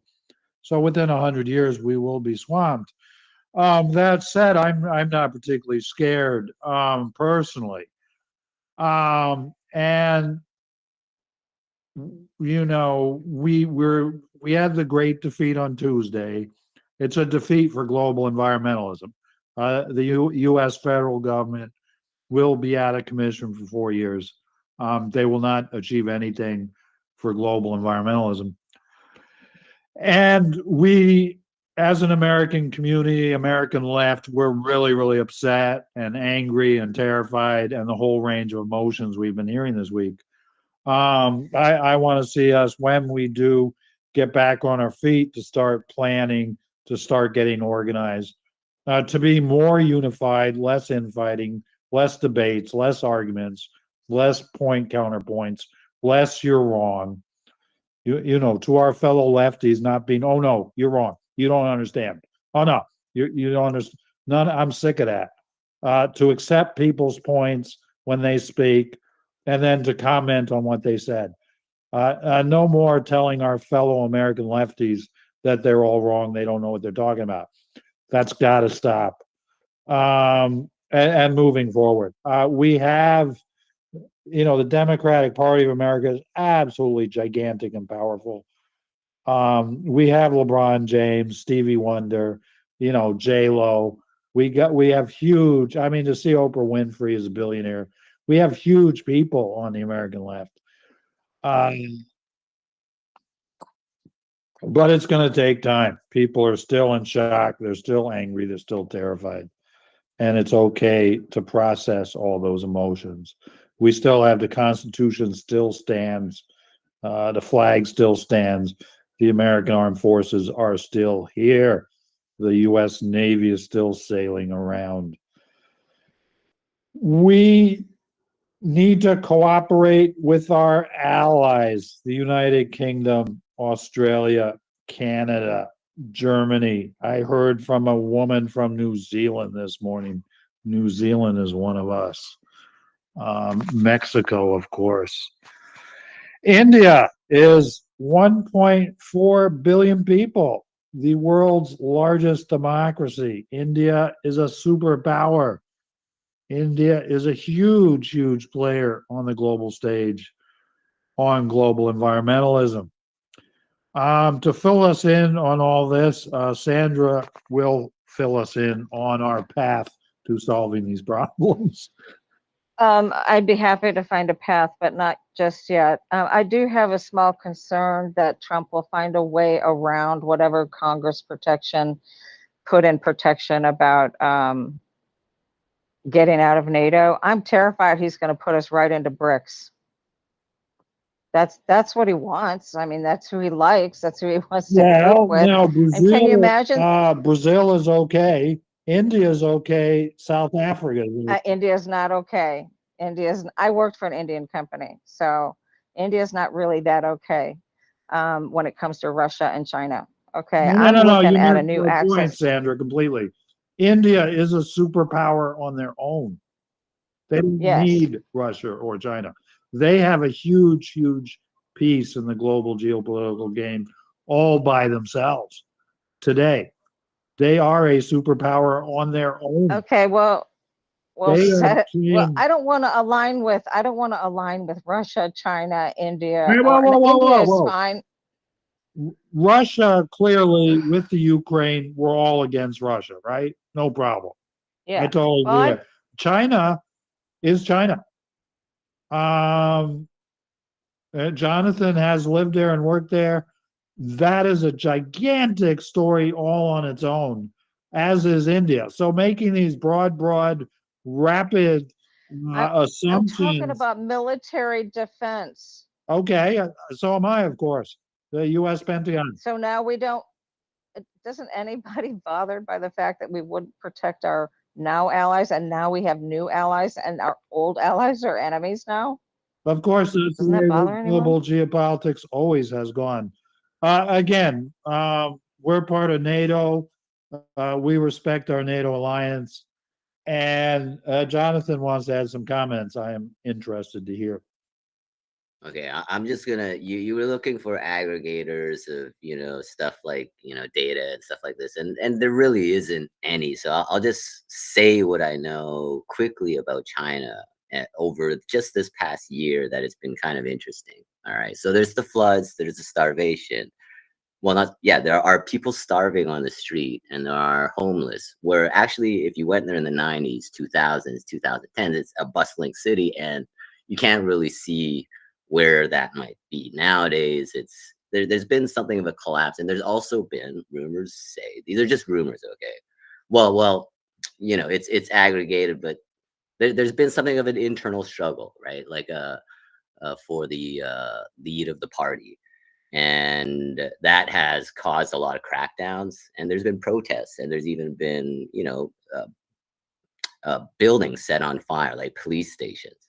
So there's something under the surface, and there's also Taiwan is now surrounded, right? They've actually gone through with military drills that put them in positions around Taiwan, and the U.S. is not engaging, right? The incident in Afghanistan, I call it that rather than the one-day early withdrawal where they left everything behind. That's a major shift in how much equipment you have and where it's going, right? And I don't think they intended to give it to the Taliban.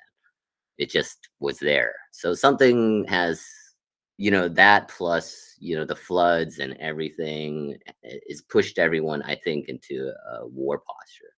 And that is, probably it's going to be over food, right? That's what I wanted to say. On a collective level, I don't know, what to say. It may be too late, as Alex says, to organize something against, what's going on. However you want to look at it, I tend to look at it almost like an immune reaction by life or the earth. Sometimes, if you just want to simplify, if you just want to generalize into like a systems theory kind of way, you might say it's an anaphylactic reaction or an allergic reaction. Anyway, these floods that happen, there's no warning, right? Like in China, when it happened on some of these agricultural areas, which are very flat, and villagers live in these 2-story buildings, right? So a 3-meter flood over 1 hour in the middle of the night with no warning from the government, and they report something like 40 deaths. This is you start to put, if you put it together yourself, you just wonder at the miraculous kind of survival, right? And maybe they're just going to tend to fidget the numbers. And the one pattern I'm hearing here and in other spaces is maybe even in the victor's speeches, spaces, right? The Trump side is it's about neglect, right? A sense of neglect all over the world. Like all people feel the governments have been neglecting them. And if that is true, if we take that to be true and just reason it, then maybe going forward, that's just going to be not just a pattern of like negligence. It's really just established negligence, right? They're kind of like, they have to wall themselves off from the things that they failed at, right? So they cover, that's what a cover up is, when they cover up information about failures, because they just think, they need other things like treasury bonds to be bought, or, more assurance. Well, Sorry. I think they that's it. perceive it as a weakness, right? They perceive, it's like, what did frickin' what's his name say? Gorbachev, about weakness, our perception, Yeah, Gorbachev. the That perception was- of weakness. So yeah, any kind of little fault like that, they think it's a weakness, and they don't like those. yeah. I'm worried about the people over there, Jonathan. Are we gonna be, wait. I who's wanted to back speaking? up Andrea, what Andrea was saying. Yeah, Okay. China is not devoid of, racism. If you think about imperial China, which was recently, it's essentially slavery, if you will. We just don't call it that. Serfdom, right? There's no property rights. There's no ownership rights. You can be killed at any time because there's something known as a king, right? Or an envoy of heaven, essentially. So what does that make everyone else? It means you live and die at their whim. So we just don't call it that. And Korea has the longest unbroken record of slavery, or China does, or these cultures, right? Our culture. That's a truth. We just don't call it that. Serfdom. But it is indentured servitude, and you have no rights on the land that you're on, right?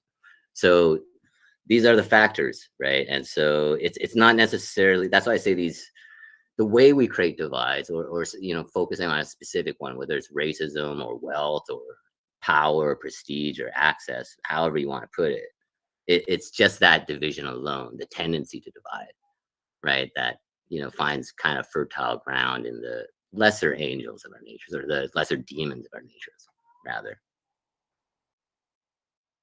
Right on. I was looking up the Gorbachev quote, and I was rather surprised to see Gorbachev and his environmental quotes. Apparently, he was quite concerned about the environment. Global geopolitics is an extremely complicated question. You've got 193 nations.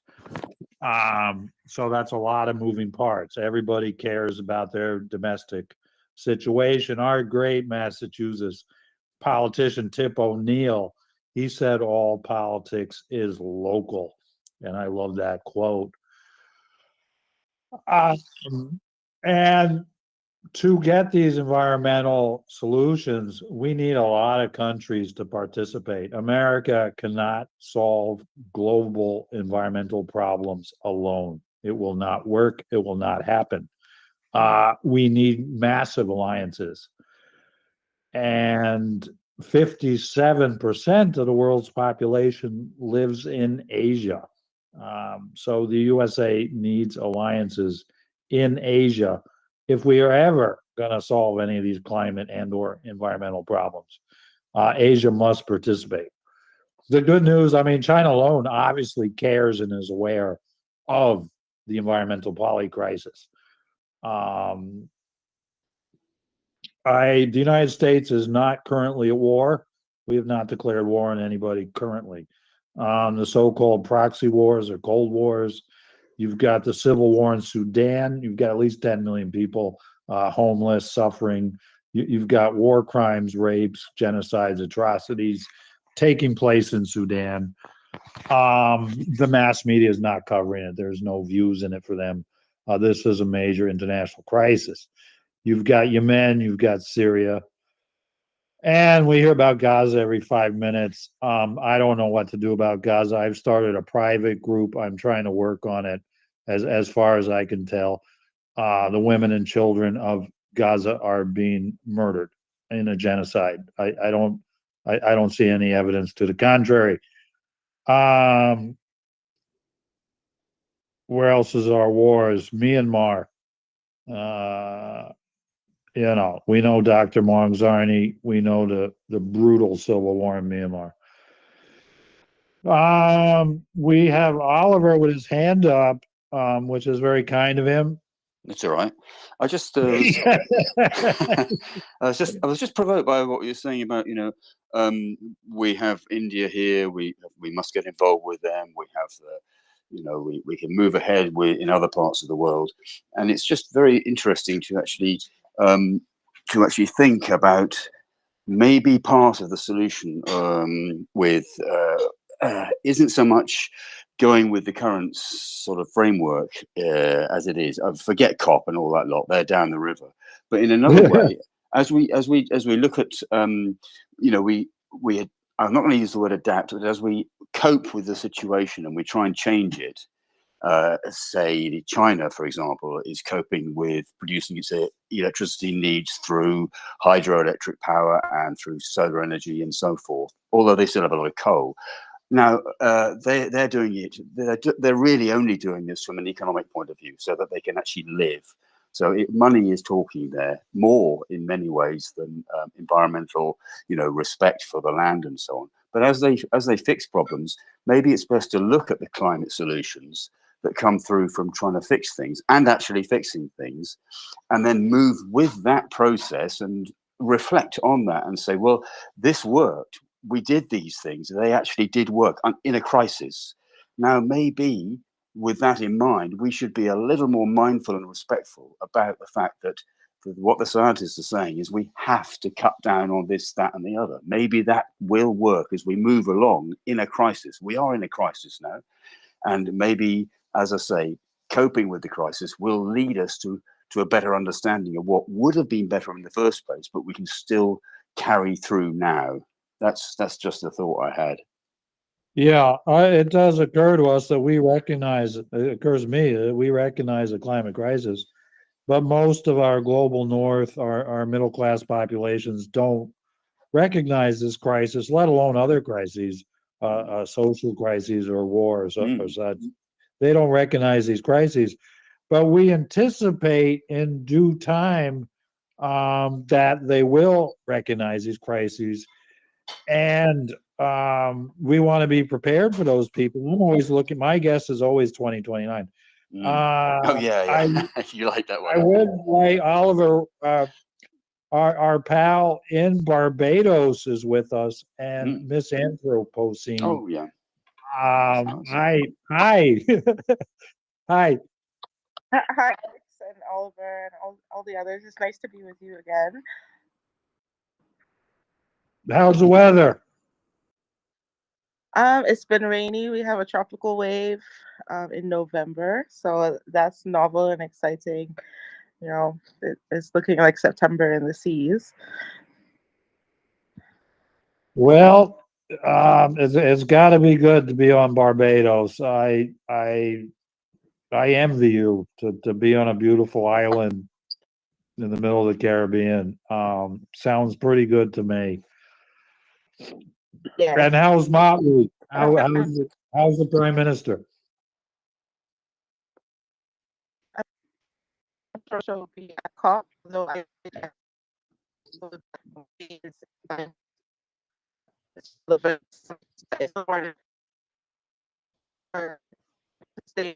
Your net. I'm sorry, your network is bad. It's hard to hear you. You sound like a science fiction movie. Oh, You're breaking up. oh no, I guess this might It could be the Bluetooth. Yeah, it's hard to hear. Prime Minister Motley. Yeah.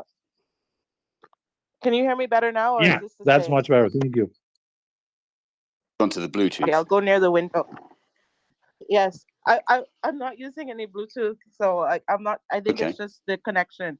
But I was saying, COP, although it's not as impactful as we would wish, I think until something replaces it, it's still good to have these things at top of mind every year, at least. COP16, it doesn't have as much name recognition, and we see how people feel more entitled to just blow it off as unimportant and not really pay attention.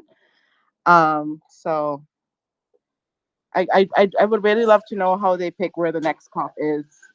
I've never seen a news article about that. I would assume they originally set down in their rules, the process where they would vote and choose, like the World Cup or something, how they go I think around. it's Australia's going. I think Australia's going for the Oh. next one. Well, hopefully it's not in a fossil fuel place next It's- year. I Brazil. Yeah, think Just to top give a 30 break. is going to be Brazil.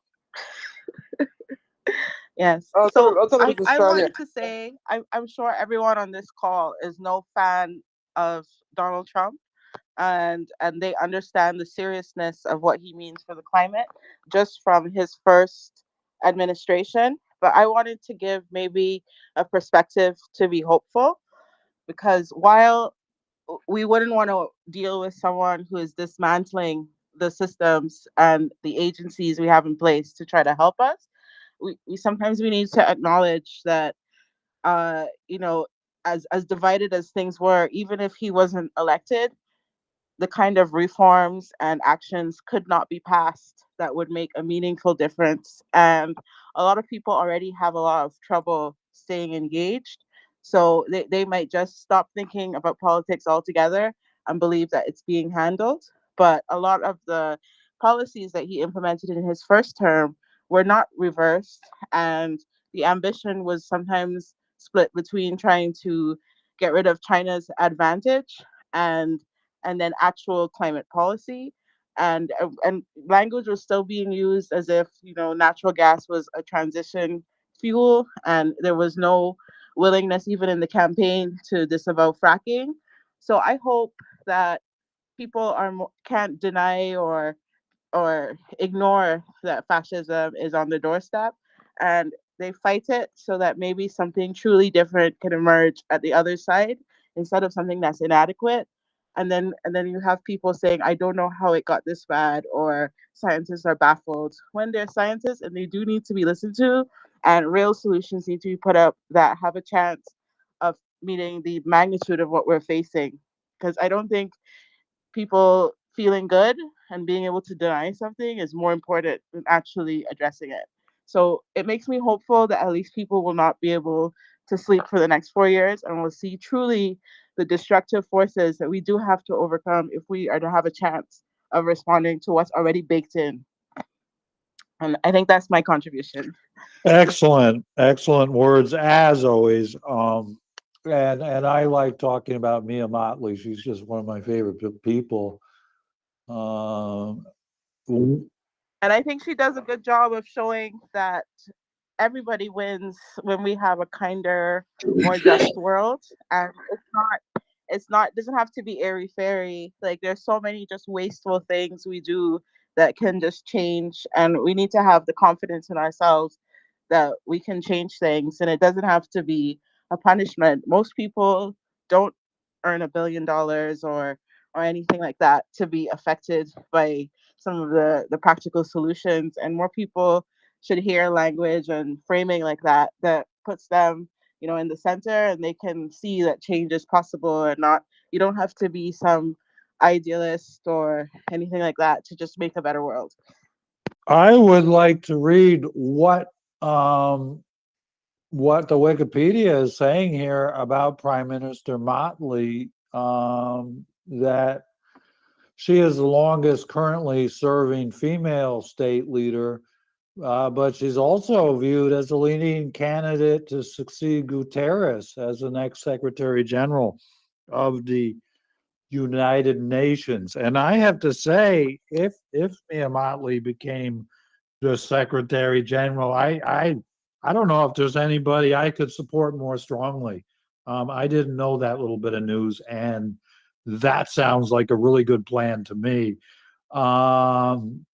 Clearly a great global top political leader in my book, and hopefully hopefully she's a good local leader, I would assume. I, I am always very pleased to hear from the mighty Barbados. And I love islands, of course, as does Wilson if he's awake. Sandra, do you want to add some comments, Sandra, before Robert takes over here? Yeah, I just wanted to add, so the last speaker, Miss Sant or whatever, and oh, she's connecting, so she might have left. She's listening, yeah. When she was talking about, just remind me, Alex, because you blew my memory again. You got to take The last thing she said. What were you saying? I don't Say that again? myself. I was on about Mia Motley and the United Nations. No. I was Miss, where is talking she? about kindness and hope, and we've got to move forward. Oh, no, I know what Yeah. it was. It's a turning point. Mhm. She basically was saying that what we'd asked initially at the beginning of this, do we think this might be a turning point, this election and the disaster that's going to happen will be a turning point in this movement, like in a positive way. That's what I was Right. trying to Is it going to be the think of. turning point? I think it will be. I think Right. it will be that bad because you guys, I'm talking concentration Right. camps. Well, Okay, I'm not talking, Pup yeah. thinks that they will clear all the Indians off the reservation and put all the left wingers on the reservation. We have Kim and Robert here, our core Green Corps Climate Crisis Club people, who understand the message. And Kim is definitely first. I can't read her mind today. I don't know what the little black dog is doing. I hope that the piano keeps playing. Thank you, Alex. I do have musical news. My daughter somehow got on a substitution list for an orchestra, and tomorrow she's going to be playing in an orchestra and getting paid. So that's like, pretty amazing for her. She's just recently graduated from school and she is teaching the violin. So I'm very excited about that, and I just wanted to let Andrea know about that. There is hope in musical careers and futures and everything like that. Do you know, Kim, that Dr. Mike's two sons, one's a guitar player and one's a drummer? Oh, I didn't know that. Fantastic. We could get together sometime and they could all play together. That'd be fantastic. Rock and roll will save the world. I think he's in the room. Exactly. Rock and roll. Dr. Mike's here. Hi, Dr. Mike.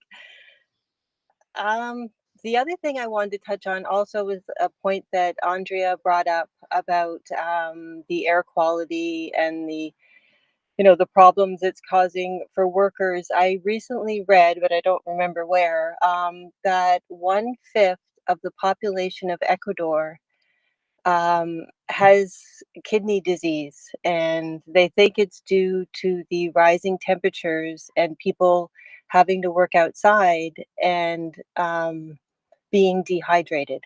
And that's just like that constant heat stress and not recognizing that we need a lot more water than we think we do. So I just wanted to put that out there for everybody, and also people who are spending a lot of time outdoors, especially in the summertime, to make sure you have access to a lot of water.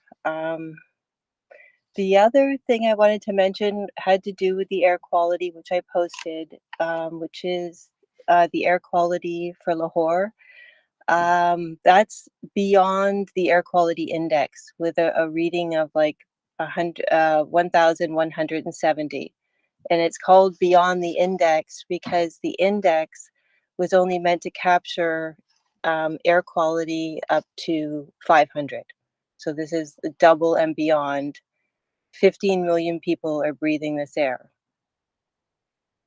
So that's something to think about. And I think sometimes when we think about what we could talk about to people, what can we say to them to try to make them understand that we need to change in order to be able to survive on the planet, one of the things that might work is about air quality, because that's going to affect all of us. And here in North America, we've had the experience with the forest fire haze and the, you know, not being able to go outside for a few days because we had poor air quality. So maybe that's an area where we can say, look what's happening around the world. It can happen here too. We need to do something. We need to have tighter regulations, better environmental protection. We need to transition away from fossil fuels. And then, you know, on top of that, when we talk about the carbon capture systems, when we're talking about capturing the carbon, we're only talking about capturing the carbon, which of course we don't have a system like that as of yet. And it's not all the other pollution that's associated with the burning of fossil fuels. So that won't help with the air quality in any way. The other point is that I was reading about, and I think it was in Davis Wallace Wells' book, The Uninhabitable Earth, where people are wondering, you know, why we have such a rise in and, you know, some people have blamed the vaccine and they've been incorrect about that. But there is research coming out that suggests that autism has to do with pollution and with like the concentration perhaps of carbon in the atmosphere. And I was actually wondering if there was like an association between the rise in dementia and carbon pollution or greenhouse gas pollution, because that seems to be an epidemic everywhere.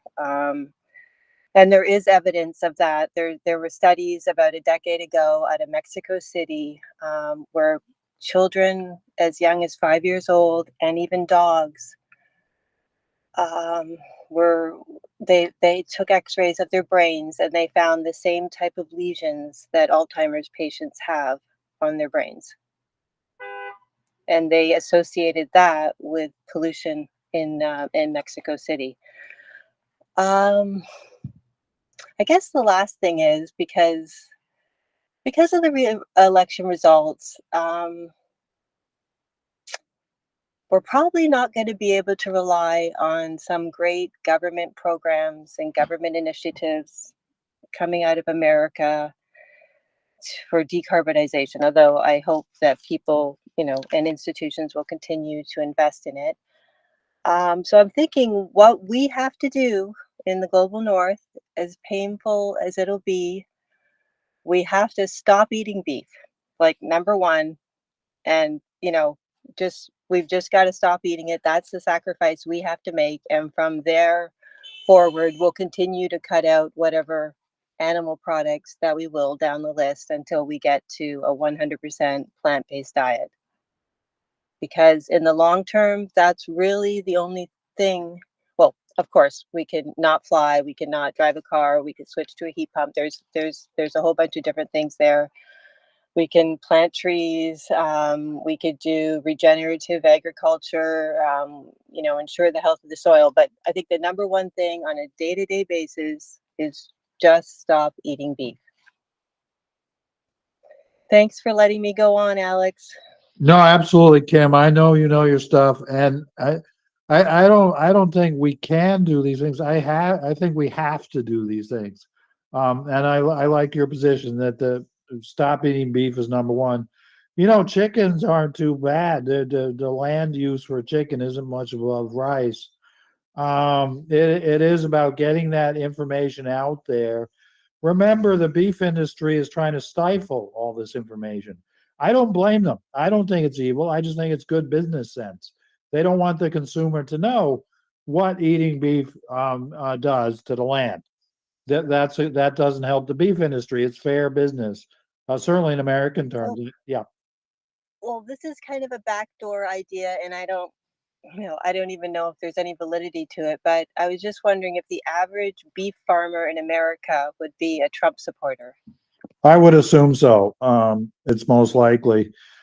And I would assume the beef industry as well backs Trump, just like big oil. I would assume all these anti-climate industries would be backing the right wing here. But the practicality is very good, and it is that Guardian article last spring with the 389 climate scientists surveyed. They said stop eating beef, don't fly, vote, and reduce fossil fuels. That was their top 4 suggestions. They had many more suggestions. But the backdoor ideas, the slim chances, everything's on the table here, including listening to Robert before his network breaks up, to deliver the state of the Telford Union. Yeah. Hi, Alex. I hope you're okay over there across the Oh, it's pond. a sunny day. I love the sunshine. It's cool. The brisk and cool feels more like fall. And the legendary Ohio State, in solidarity with Dr. Mike, I have the game on.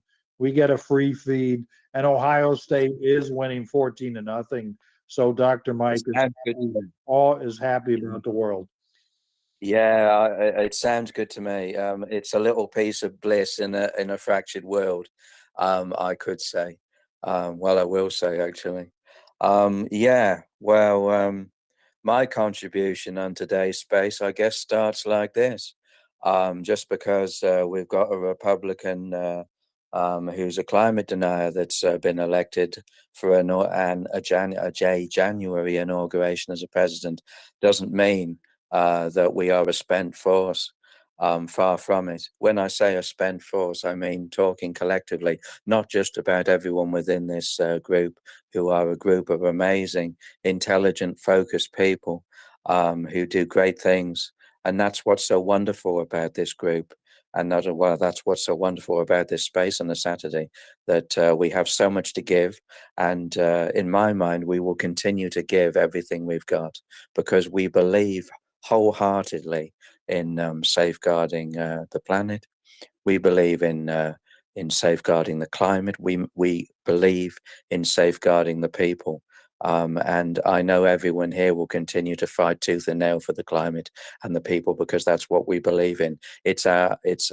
We are wired up to do that. And also, speaking subjectively as well, we're also wired up globally.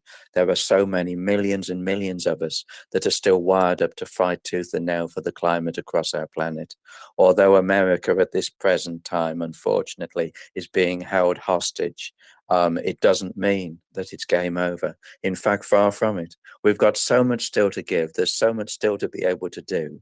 There's so much to be able to still achieve. We have monumental successes to be able to look forward to, in my mind. It's all now about being able to up the level of conscious ability to be able to be as clever as we possibly can do. Not just to initiate a blanket global green coverage of what we're already doing with the renewable energy, which is going well across the world, but it can go a hell of a lot better. There can be a hell of a lot more investment involved. There can be a hell of a lot more blanket coverage in renewable energy across any given countries that we might want to name. And I do feel that we now must work harder than ever, all of it. I mean, I'm speaking subjectively here. When I say all of us, I'm not just speaking about everyone in the group. I'm speaking about the millions and millions, indeed billions of people across our planet that have a green philosophy, that have a green mentality, that have the ability to be able to think and comprehend on a level to actually get things done and get results done. As I've said before, just because we have a rancid and dissolved politics within the American system at this present time, it doesn't mean that it has to infect every single other facet of being able to move forward categorically with green ideas across our planet. And as I've said before, and I'll say again, far from it, it is now absolutely necessary for all governments across the rest of the world to be able to categorically get real with how they talk about climate, and how they actually educate the public on climate, which is still very lacking, of course. It's something I've touched on so many times in so many spaces about lacking of media ability to be able to conduct themselves intelligently on talking about climate and about putting it across to the public. The media are still to blame for so much.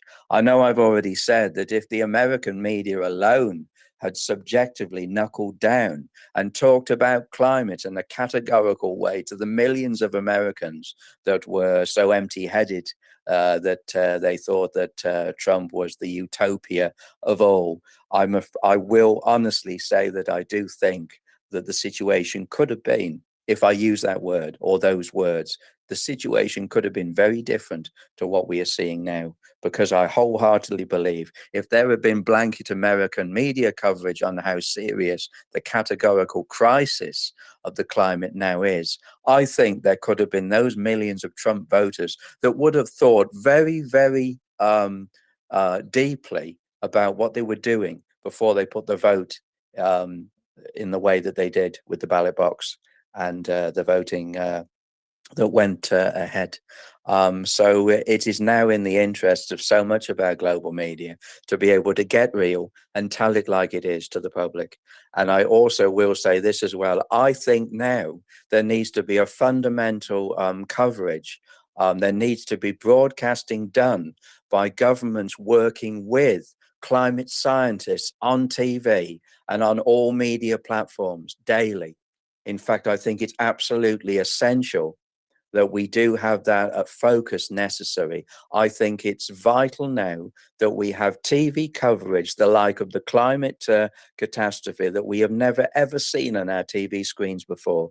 We now have to have that ability for governments to work hand in hand with climate scientists in order to get real and actually put out information bulletins incessantly is the word I want to the public, because I think it's absolutely necessary now for the public on no uncertain terms to be able to have access to information that is still being willfully neglected and not being told. I think what has to happen now, I think engagement of all media systems, be it on TV, be it radio, but TV obviously is a very powerful platform. I think it's necessary now to bring forward the ability for governmental institutions to talk to climate scientists and to have bulletins and data freely available. I'm afraid to say it's that blanket denial of not having climate scientists talking to governments and the media that is still leading us down that path of walking over the edge of the cliff, as I call it, to one of my many phrases within the work that I do on X, because that's what it is. When you have, it's not just willful ignorance. Media systems, the media, be it newspapers, be it all forms of media communication across our planet at the present time, they have the wholehearted ability to be able to right now broadcast the climate crisis in its raw intensity for what it is. And they're still not doing it. And that's not good enough in my mind. It never will be. And this is why they need to incessantly be pushed and pushed and pushed until we have that level of coverage broadcast on all TV stations, on the front of all newspapers daily, on the level of crisis in all countries. Every single catastrophic flood, every single wildfire, every single hurricane that comes across, as it has been doing incessantly, must be documented and put on TV as a video, put out to the public. It's absolutely vital that that level of media coverage is now put out.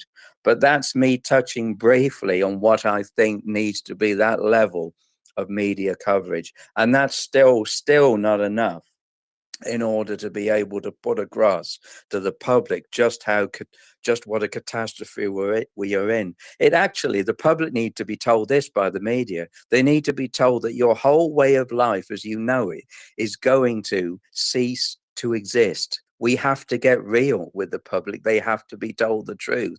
They need to be told that what you live in your daily life in the coming months and weeks and years ahead is going to cease to function as you know it. Your family, your ability to live with your family, your ability to drive your car, your ability to go on holiday, your ability to go to work is going to be severely, if not completely changed forever. And now I'm afraid to say the public do need to be told the facts on this. It is nasty, it's horrible, and it's horrific, but it needs to be said. And I'm afraid to say that how can I put it, the mamby-pambying of the media towards talking about the climate crisis, as I've said so many times before, they just see it as a mere trifle of an inconvenience. And that's what it's been broadcast across to the public for the last 30 or 40 years, that the climate crisis is nothing more than a trifle, insignificant inconvenience that is not going to touch your life on such a deep level that is going to change your way of life forever. It now has to be categorically understood by the public, and that can only be put across by a forceful message that's got teeth, that actually bites, that actually gets home to the public like never before. I know that we will, and I know I will, speaking of myself, continue to force media to tell it like it is. I will continue to force the biggest media on our planet, and I will force that media to tell it like it is. The Associated Press, Channel 4 News, ABC News, NBC News, BBC Breaking, BBC World, and all the other channels that are as massive as they are, including all the major newspapers, Telegraph, Guardian, whatever, you name it. They all must now be held accountable like never before for not putting that categorical message of emergency on the level of collapse that we now have engulfing our planet. So I think that's all I want to say on that for the moment. And well, I've still got a connection, of course, so I'll leave it at that for now, Alex. Thanks for letting me speak. Outstanding, man. Outstanding. Can I jump in before you Yeah, do, hi, Alex? Andrew. You all Robert. right? Hi, yeah. Hello, Daz. Hi. I'm gonna.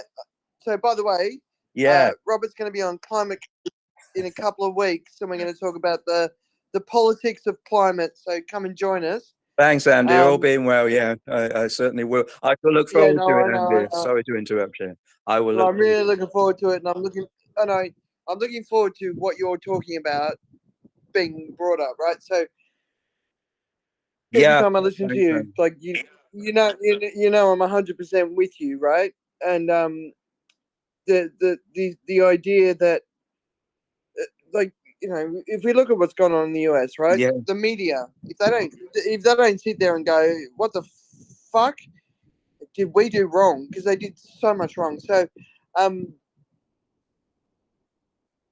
like, how do I even ask this question? It's a real struggle. So, you know that I know that what you're saying is the truth, right? But for some reason, everyone's sort of dancing around the edges of this, and the politician, like watching the political sort of discussion, it didn't matter what people were saying. It's just like, as someone who's understanding the outcome of what we're facing, right? The Irish Prime Minister, the Singapore Prime Minister, but otherwise nobody's really talking about it. Like, and obviously, like, for a prime minister or a president of a country to stand up and talk about what actually needs to happen to not face the consequences of what we're facing, it's going to destroy the global economy. But we're going to destroy the global economy anyway if we don't do it. So we're in this real bind. So I don't know. What are your thoughts on that? Like, Sorry, the Andy. fact, like, Sorry, you were breaking there. I don't mean to interrupt you. I apologize if I have. I couldn't actually. No, that's all right, Doug. Yeah, I couldn't hear what you were saying. It was a terrible line. You were breaking up a bit. I apologize about that. Like, it's obvious to us what needs to be done, and tell me if you're hearing me. I can hear you all It's right obvious now, to Andrew. us what needs to be done. Yeah, you're all right for the All right. moment. Yeah. But, Yeah, but what Robert, needs to be done is going to destroy the global I keep economy, right? muting you, Robert. When So- you mute, Andrea comes through clearly. Somehow your phones are interconnecting. Oh, sorry, Alex. Right. If I'm causing a problem, I apologize. I didn't mean to. Robert, It's a thick Robert, thing. you're not I causing a keep problem. muting you, Robert, just so Andrea comes through clearly. Go ahead, Andrea. Sorry. Yeah. So we know what needs to be done, but what needs to be done is going to cause the economy to collapse, right? But at the same time, if we don't do what needs to be done, the economy is going to collapse. So we're kind of sitting in this situation where if we make a choice and get prepared and plant gardens and we've got a better chance. But if we don't make the choice, we're gonna face the same outcome anyway.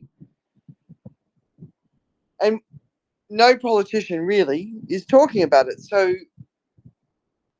and I know it's not popular. Like, so Jeff Goldell, who wrote, the heat will kill you first, put a piece in Rolling Stones talking about, like basically she can't really say anything about Kamala can't really say anything about the climate, and I was reading that piece and going, of course you can't, right? Because the U.S. election, how often did the climate come up, right? So anyway, I just wanted to kind of hear what you think about that. Yeah, Like, sorry, Andrea. I hope I'm not causing you an issue with being able to speak there. Apologize if I am. I know Alex had to No, mute. Yeah. you're Sorry. so British, Robert. Thanks, Andrew. Do you want me to answer your question if I can do while I still have a connection? Yes. Yeah. Yes. Yeah. Thanks, Andrea. I completely agree with your points on this. It's absolutely subjective and categorically necessary now. I'm afraid to say that the ridiculous and hideous lack of politicians being able to talk about this is just not acceptable anymore. I am absolutely goddamn sick of keep looking at politician after politician that either doesn't have the guts or capacity to be able to talk about this climate emergency, climate catastrophe seriously. I'm sick to the death. I have to put it like that. I feel so goddamn passionate about it. I'm sick of keep on looking at politician after politician that doesn't have the guts to get real on this. It's not a question of banging heads together. It's gone way past that. Oh, come back, Robert. Yeah, where is he? Oh, damn, that was so good. Oh, he's so good. He's always so good. Yeah, and then we play this yo-yo and ping pong with his line. I'm just used to it. I think it's just like the way life is. And it makes me comfortable with the Greek tech. This is how the nation of Greece is, just in this style. It might make us smarter. I do recommend though, Andrea, that you mute while he's talking. And Wilson too, if you could mute. Up to you there, brother. I'm sorry if I have. My line went again. Anyway, I'm trying to answer Andrea's point if I could still have a connection that allows me to do so. Anyway, we'll try again, shall we? As I was saying, how sick I am of individual politicians that I see around the world not getting real on the climate emergency. As I said, we've gone way beyond banging heads together. We've had 60 plus years of ongoing collapse here, and we've had governments with chance, politicians with chance after goddamn chance to actually categorically take this seriously, take the bull by the horns, put the investment in necessary to be enabled to have a blanket global coverage of a green transition fit for purpose, may I say, for the people of our planet within every given respective country, which is still not happening to the extent that I'd like to see happening. We have absolute, total and utter governmental breakdown. We have lily-livered, political power that does not have the capacity to be able to mentally talk about this because they are so inadequate mentally in their head to be able to take this seriously. and it really does make me so goddamn sick. I know that I'm ranting a bit here, but by God, you know how seriously I take the climate. You know how seriously I take the ecological environment that I work for day in, day out, and the work that I do on X. And I'm sorry to have to say that I'm so goddamn angry with such a lot of political power when I see the chances being passed by. I see the chances being deliberately crushed. I see the ability to be able to act just deliberately pushed aside for the incessant need to continue to drill because they say that XXX has to goddamn drill because they say it's in the goddamn interests of business as usual. Well, it isn't in the goddamn.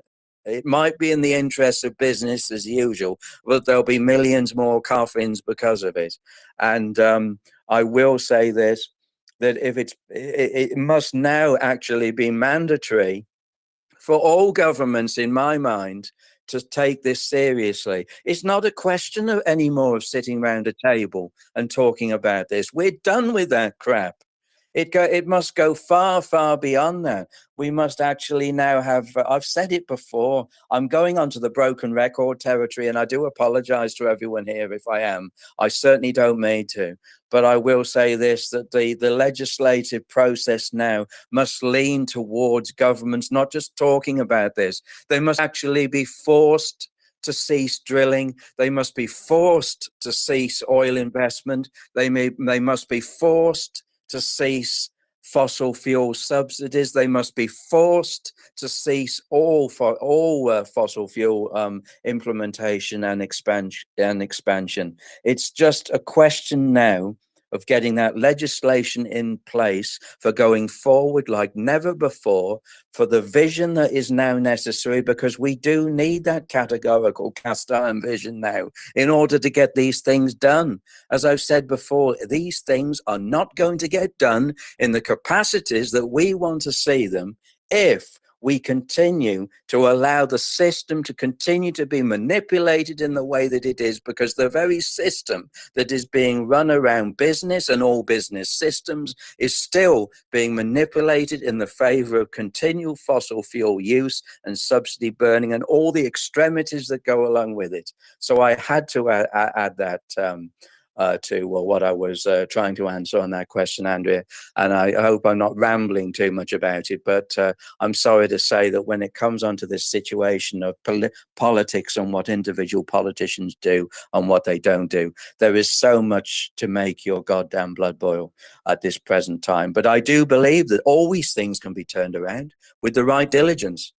This is the word you won't find used by politicians at the moment. I'm sure they don't even know what the word diligence means. They certainly don't know the words at present time of buckling down to get on with the job in hand.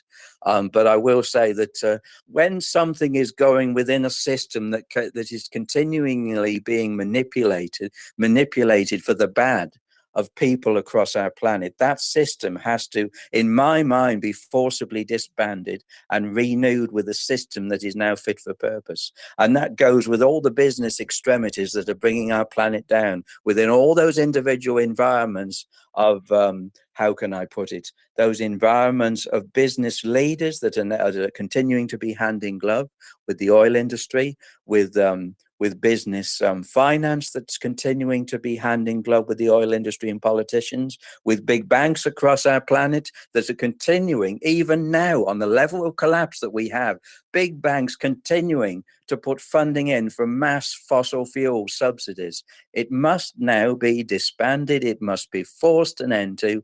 And I use the word forced because that will be one of the key driven words in order to get this goddamn thing under control for what it is. So I'll leave it at that for now. I can see a lot of hands and I'm a bit worried about my connection again. So I hope that's answered your question a bit, Andrea. And thanks for letting me speak, Alex and Wilson. Appreciate it. Thank you. I would like to comment on Andrea, if that's okay. Fire away. Yeah, man. absolutely, my friend. You go for it. All right, great. Yeah, so I was thinking this morning after looking at the results in the election in America that, Kamala Harris, she could have gone on to talk about climate, but she chose not to. She could have, when we know in hindsight that she didn't win, then she might, just as well have used her 3 or 4 months of campaigning to actually drill in that message that Robert was talking about, right? But she didn't. And this morning I also researched with my Perplexity AI, artificial intelligence, the question of Green New Deals. And it turns out that the Green New Deal, that is something they have in Europe, the European New Deal for climate, which Norway actually has a green contract or whatever, a green agreement or something with the EU. But America doesn't. America had the suggestion from some politicians within the Democratic Party to have a Green New Deal, but according to AI anyway, that it was never enforced, or it never had the majority of the party behind it. So the only region in the world that has and still has a Green New Deal is actually the European Union. So that's that part, and I think maybe one of the reasons that Kamala didn't campaign on climate was that the Democratic Party has left the platform of a Green New Deal and settled for something a little less aggressive, I guess. And then to Andrea, I don't believe we have the knowledge of what we should do. You said we know exactly what we need to do. I don't think we actually do know what we have to do, and who is the we. I think a lot of people in the climate movement believe that we know what we can do, and people want to regulate what I eat and what I do and how I transport my beautiful body. I don't think that is the way to go. Torstein, my friend. I also dude. believe that. Torstein, can I interrupt you for a second, please? I'm We'll in the middle of a sentence, so I would like to finish my sentence. Okay. It's very short. Go ahead. Yes. Thank you. I do believe that there is something to the tipping points that people have been talking about, and I'm talking about the physical tipping points for the climate. And if we know what we can do, maybe that is something that we could have done, a couple of decades ago. But now, I don't think so. Thank you. Thanks, Torstein. I don't mean you any ill will. I want to skip the hands for a moment and get right to Stephen Barlow, one of our original members. How are you, Stephen? How's it going? I'm okay, Alex. Excellent. You hear me okay? Yeah, you're a little loud, but I hear you. I was saying you are one of our original people here, a professional ecologist. And in my world, you're simply one of the most enlightening people about climate, environment, ecology, all of the above. So I'm delighted you've joined us, man. Thank you. Yeah. How's it going? How's the bog? What's up? What's the news? Well, here for the last several weeks, we've had this sort of what's it called? Anticyclonic gloom. There's a high pressure area, and basically I haven't seen the sun for 2 weeks. Not even for a fraction of a second. So it's dark, grey, and misty all day, every day. Well, isn't that sounds like England and the UK to me. I love sunshine. But you can't see anything. Yeah, that would make me 2 weeks would do me in. Luckily, we've been extremely sunny and no rain here for a long time. So I quite like that. We've got to get to ecology. We've got to tell all the people to give them better understanding of ecological systems, of the scale of life, how many insects there are, how many plants there are, how many single-celled organisms. the 8 billion cubic kilometers of life around this planet, how much life there is there and how super, super complicated it is. Where our little minds that can deal with a political race, that can deal with a shopping list or paying the gas bill, cannot deal, Stephen, with this gigantic ecological systems, even just a meadow with a couple damselflies and butterflies and a few worms. We can't understand one meadow in our minds.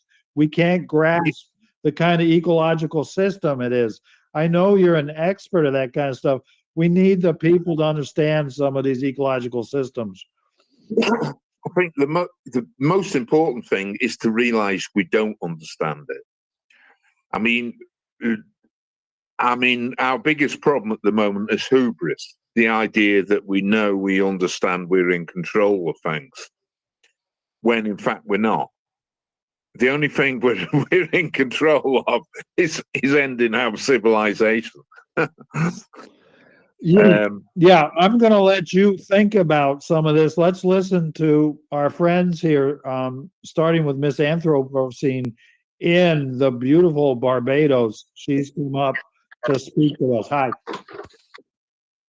Hi. I just wanted to echo what I think it was Rupert was saying, but he was saying that plans have to be fit for purpose, and that's so important because it's one thing for someone to talk about the problem, but if then you channel all that goodwill and produce solutions that are not fit for purpose and do not reflect the science, then it wastes all that, and we're still having to deal with it, and maybe so much money has been thrown at the problem.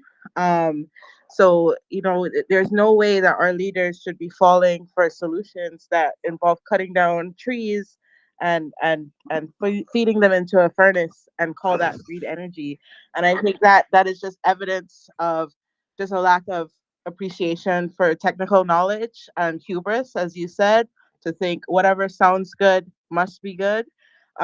Just not understanding that you can be propagandized and sold a rotten bill of goods. And the populace really has to be more engaged to be able to call out obvious non-solutions like that, so that they don't get implemented, or we don't depend only on carbon capture, as has already been discussed. And then I also wanted to talk about how leaders are leading their constituents to bad solutions, like in Alberta, where they're passing crazy, insane legislation, declaring that CO2 is, the building block of their province, and that it is good for nature.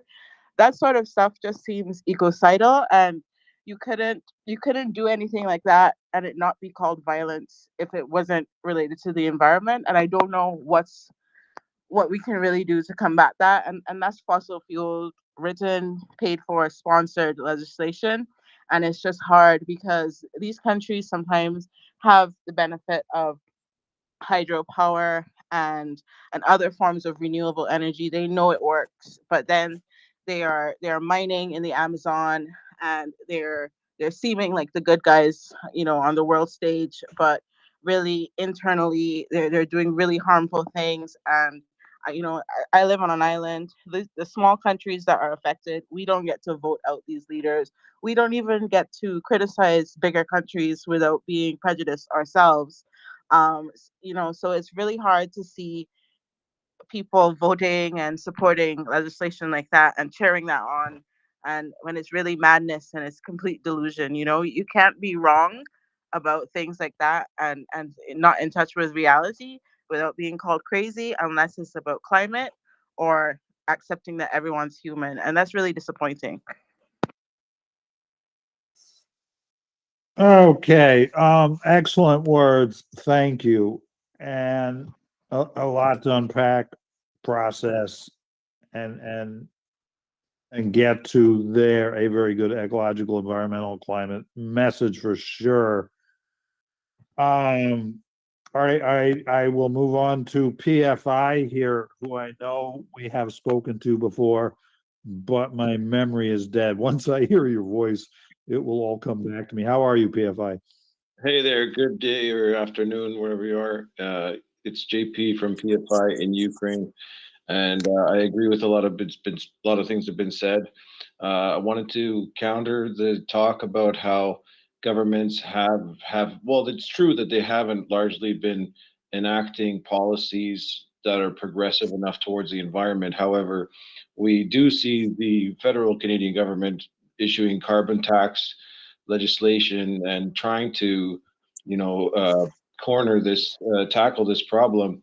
I think that we need a more long-term and sustainable solution with a practical approach to it, because there's so much incentive to exploit the natural resources and even demographics of places and regions, but there's no incentive for goodwill.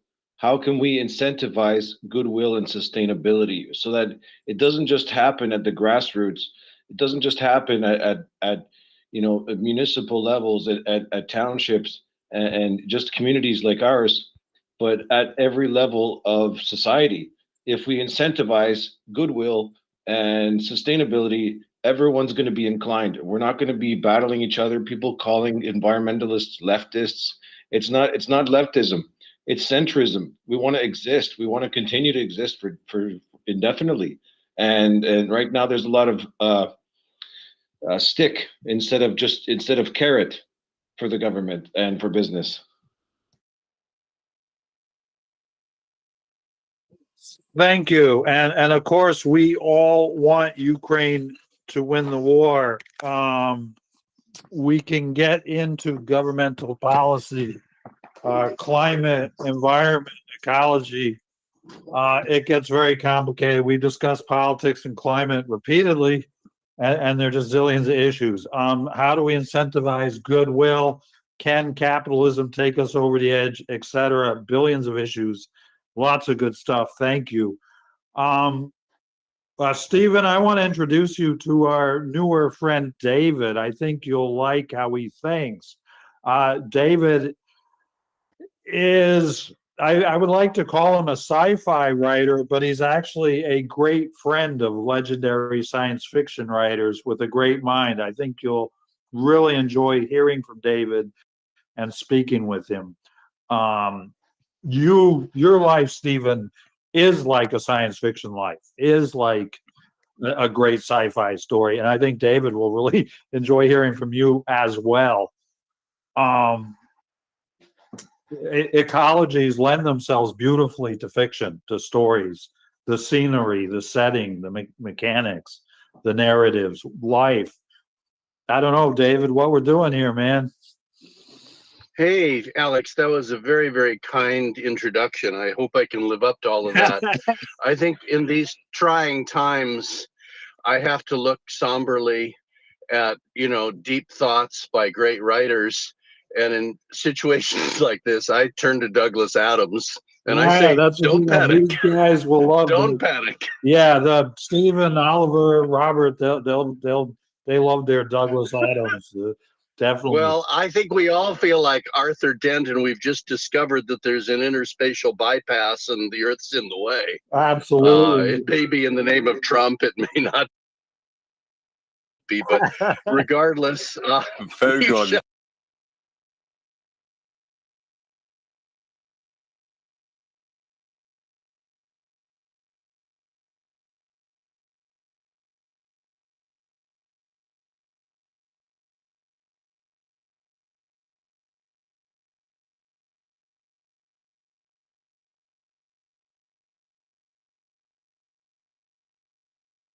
And do to us will be done by our fellow man.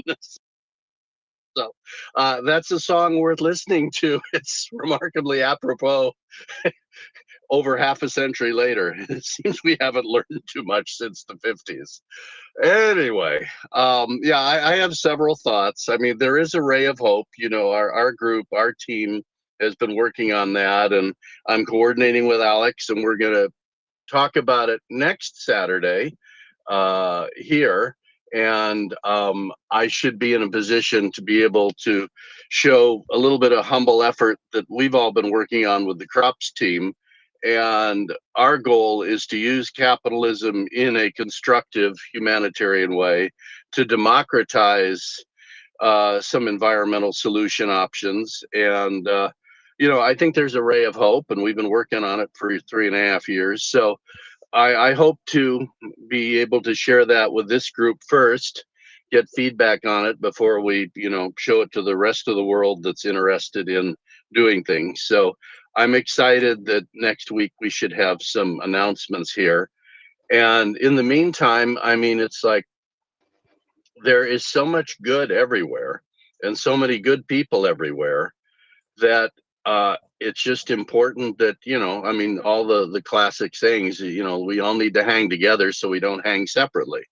And I do believe that I'm an eternal optimist, and that's just how I'm wired.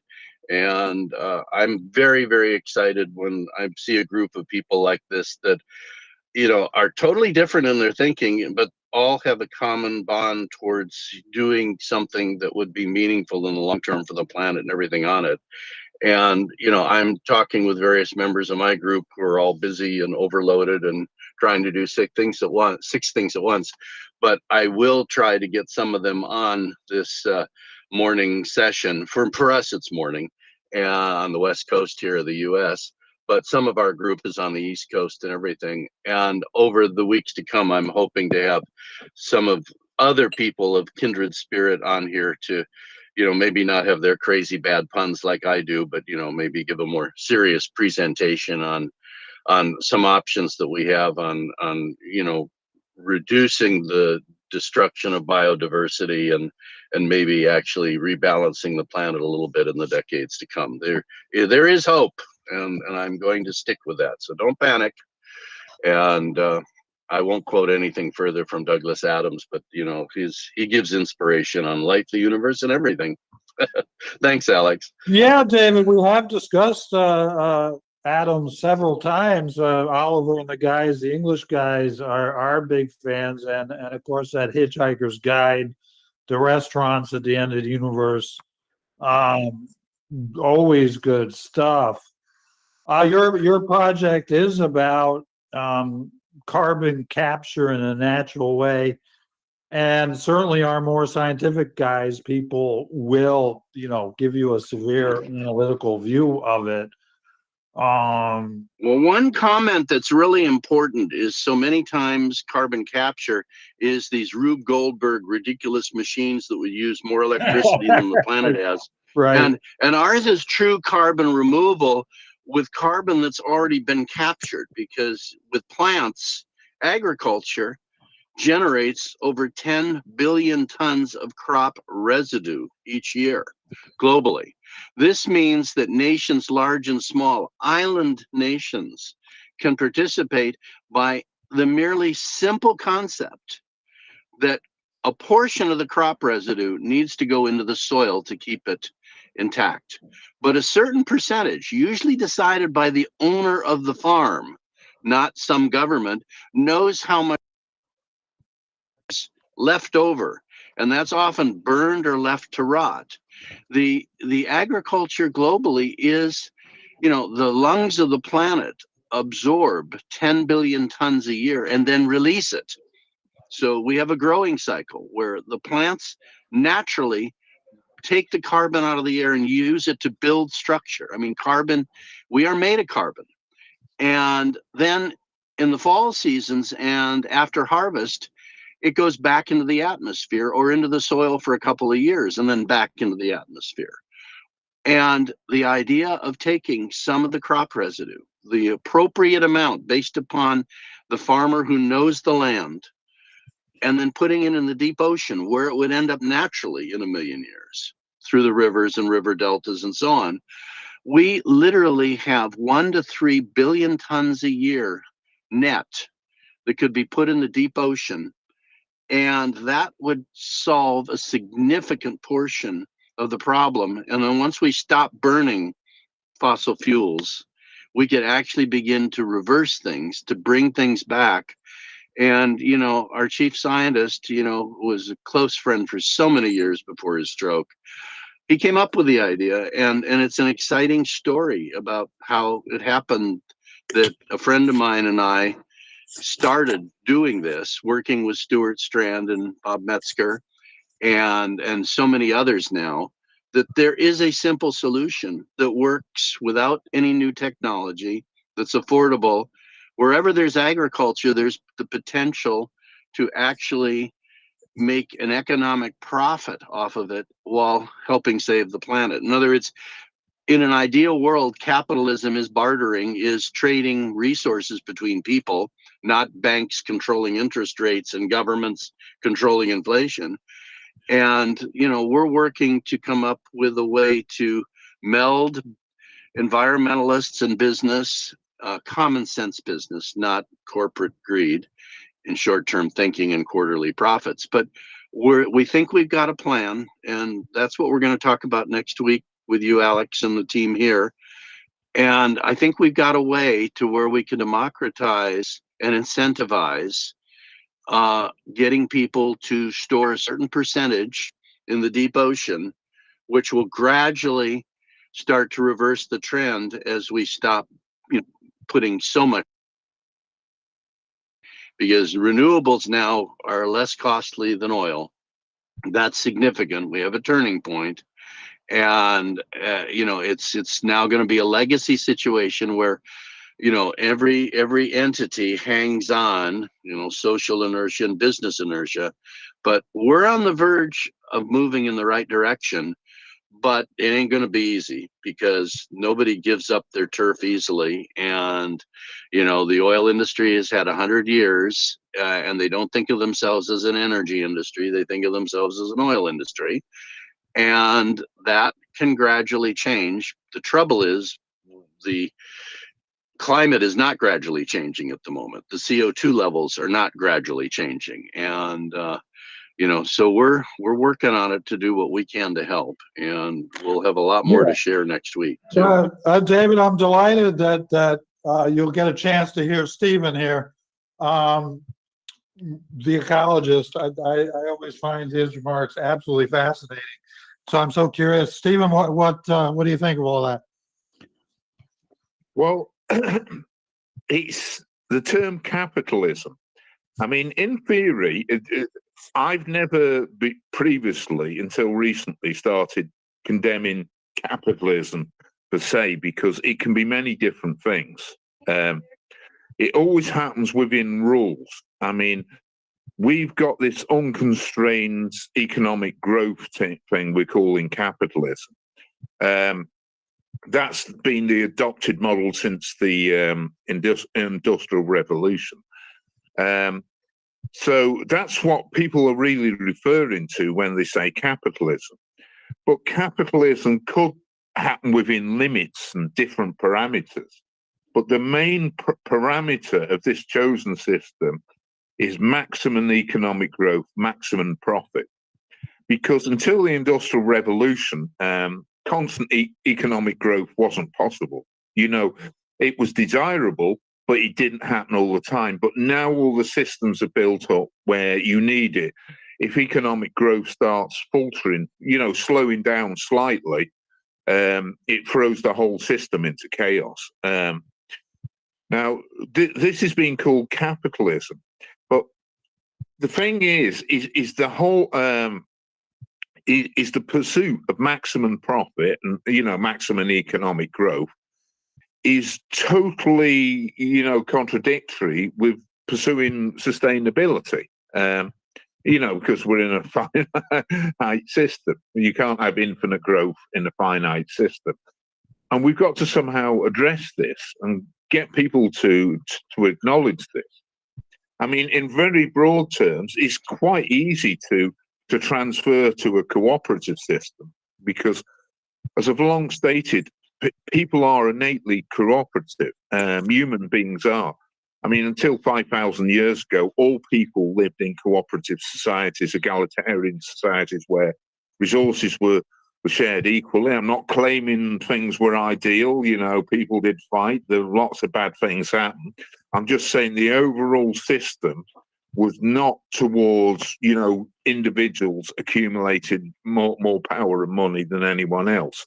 It simply didn't exist. And we know that from archaeology, because once you go back to 5,000 years or before that, you don't find anyone buried with, you know, great grave goods, which tells us there were no individuals that had more than other people. So this, as I see it, is the big conundrum, right? We have this huge problem of how do we transform to this thing where we're working towards the benefit of everyone else. We've got to change that from competition to cooperation. And as I say, I don't think it's as big a change as people think, because if you look at the modern system, there's lots of things in it to, you know, especially in neoliberalism, to make people competitive. You know, they feel they have to drive them on. They can't pay them benefits or anything else because they will lose their desire to work. We must make people very competitive, right? So that they're living on the edge. If they give up working or something, they'll starve to death. So it's deliberately designed like that. And I've quoted before, there's a passage in Darwin's The Beagle, The Voyage of the Beagle, where he visits the Fijians. This is in the southern tip of South America, and they have perfect equality. And so they basically, the captain of the Beagle on a previous trip kidnapped, I think it was 5 Fijians, and brought them back to England, and they were educated and that. And then they took them back with all these goods. And their idea is they were going to reintroduce them, and they would become kings in their culture, and they'd be friendly to Britain. And that's it was more about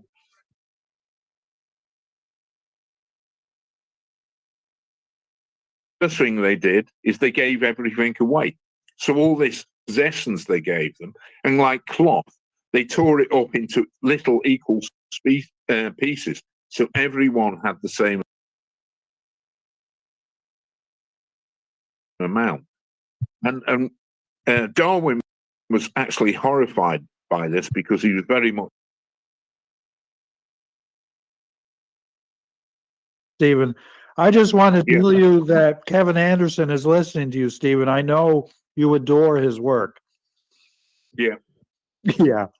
Hey, Stephen, I wanted to make a couple of comments, because you are really spot on about the Ubuntu concepts and capitalism, and whether it's short-term consumerism with maximization of reuse of resources by taking it out of the ground, turning it into something, giving it to people that they then throw away. You know, the approach of destroying in order to maximize economic engine. Obviously, what we're working towards is using the capitalistic carrot to incentivize the democratization and the incentivization to do the right thing to help rebalance our environment. So I think you'll be interested in what we're doing, because what we're doing is not doing profit motive / you know, growth for the sake of growth, the ideology of a cancer cell, basically. We're not doing that. We're using capitalism as the carrot to incentivize environmental action. That's why I think you'll be very interested in what we're doing next week, because all of us are focused on, I have 5 young children, ages 5.5 to 14, and an adopted daughter who's, you know, settled with 5 kids of her own in Minnesota. The bottom line is that we're focused on something that restores and, you know, rebuilds. I mean, I want the world to be 50 years from now what it was like 50 years ago when I was growing up. And we're working to use, you know, the capitalistic tools to help incentivize and to help empower the smaller nations and the island nations to be able to participate and profit from and gain an economic vote in what can be done to make the world, more stable. So I'm very interested in, and I mean, it's no secret what we're doing in general, because that's, we have posted on X with the Crops X Prize team. We have our websites. We've already put that information up, but we have something new coming next week that we think could be a can opener to unleashing the best concepts of resource sharing and using the economic system in a way that would actually start helping the planet and the biodiversity. So what you have said, I think, is very deep. I think what you've said is very right, is that industrialism has been our first experiment in a species at nonlinear growth and exponential growth. I have about a 1 hour podcast on EcoFlix with David Castleman, who founded EcoFlix, because he's all about saving animals and things. He's a very big supporter of what we're doing. We're a big supporter of what he's doing, because while we think a lot about ourselves as people, what is happening to animals globally, I mean, we're talking mass extinction right now, and that's horrific. So we have an obligation as a species to, for the sake of all the other species, do the right thing. And it's going to take time, because we've had 200 years to mess it up like, wild teenagers at a party. And now we need to become responsible adults as a species, and we'll get there. I really believe we'll get there. But it's very encouraging to hear what you're saying, Stephen, because you understand that ideally economics is a measure of resource sharing, and ideally a capitalistic approach would be a free approach of trade, of goodness between people. And the example of tearing up the cloth is a beautiful one, is that in the right world, it's not every billionaire is building a yacht, but maybe every billionaire is doing something to make the world better. And but that's a separate issue for the 99% of us that aren't billionaires. We need to find ways to contribute to making the world better, and we need to have some hope that what we're doing will be recognized and not manipulated by a few who are attracted to money for money's sake or power for power's sake, and so on. So I'm optimistic it can be done, and I think there's enough people on this planet. There's at least 1 billion people on this planet now that really care about doing the right thing, and that right there is a massive force if it can be engaged. And we have some ideas on how to make some efforts on that. So more, stay tuned on that one. That power dynamic is the problem, because I've seen various assessments saying the current billionaires are on course to be trillionaires. By about 2028, we'll get the first trillionaire. And when you think about, I think the actual top wealth of the top billionaires is $200 to $300 billion, right? So we're talking about them trebling their wealth in the next, 4 or 5 years. And that's also accruing power. And that central dynamic is very important, because that's heading in the wrong direction. Because the greater the wealth these people get, the bigger their influence. And so this, to me, is one of the big problems we have to solve. And they're taking us in the wrong direction. This dynamic shouldn't be really happening, that people are accumulating such vast wealth and power, because what we can see is the more money they get, the more influence they have. Like the owner of this platform, you used it in the recent US presidential election. So this is a big problem we've got to somehow solve.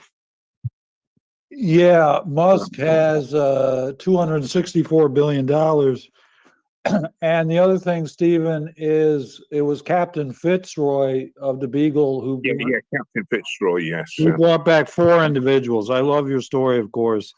Yeah, Jimmy Button is one of the best known one. Yeah.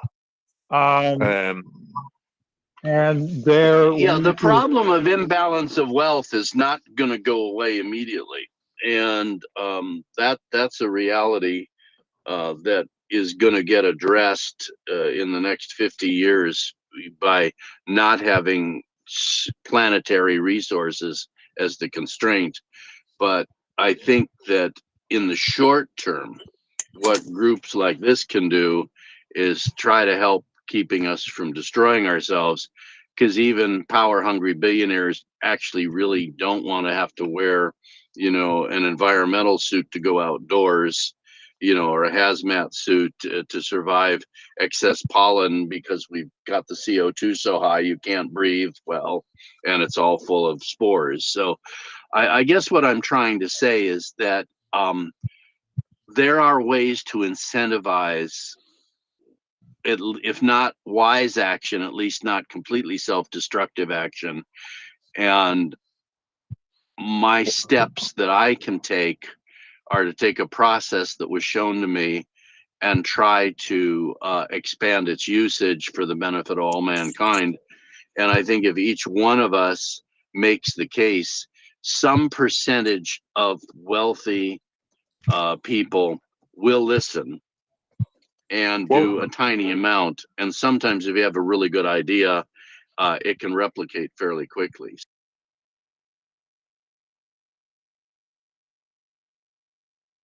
Well, gotten much worse.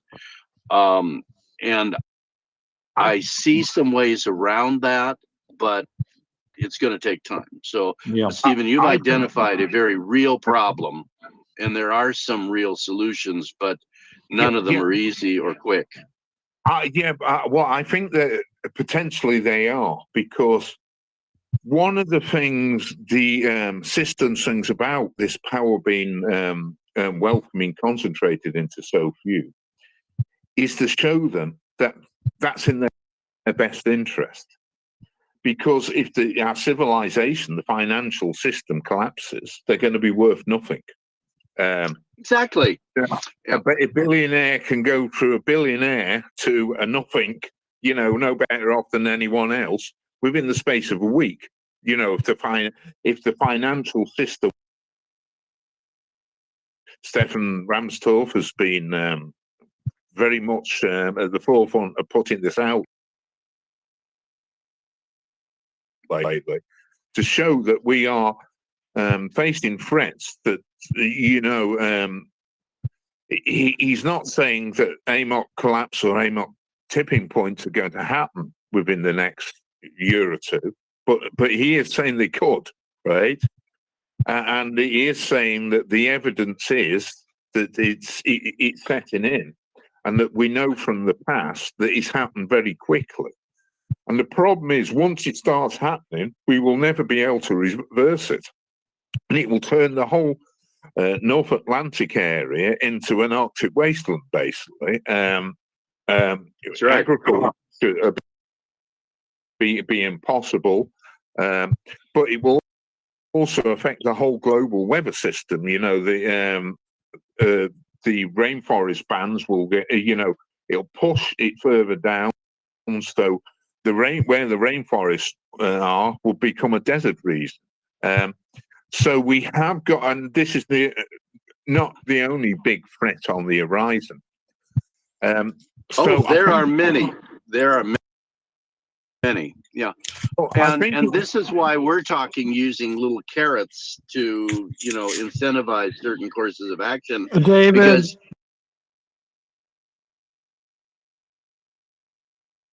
global wealth inequality is a major crisis. We know about that. And it was this fossil fuel capitalism that got us into this mess in the first place. So there's a lot of doubt that, with the degrowth economics and such, that the capitalism, the neoliberalism could ever possibly get us out of this. We discussed the macroeconomic often here. And you know, the idea of carbon capture, especially among environmentalists, is very suspect. But the idea of using a natural method of carbon capture is more attractive. And I'm thinking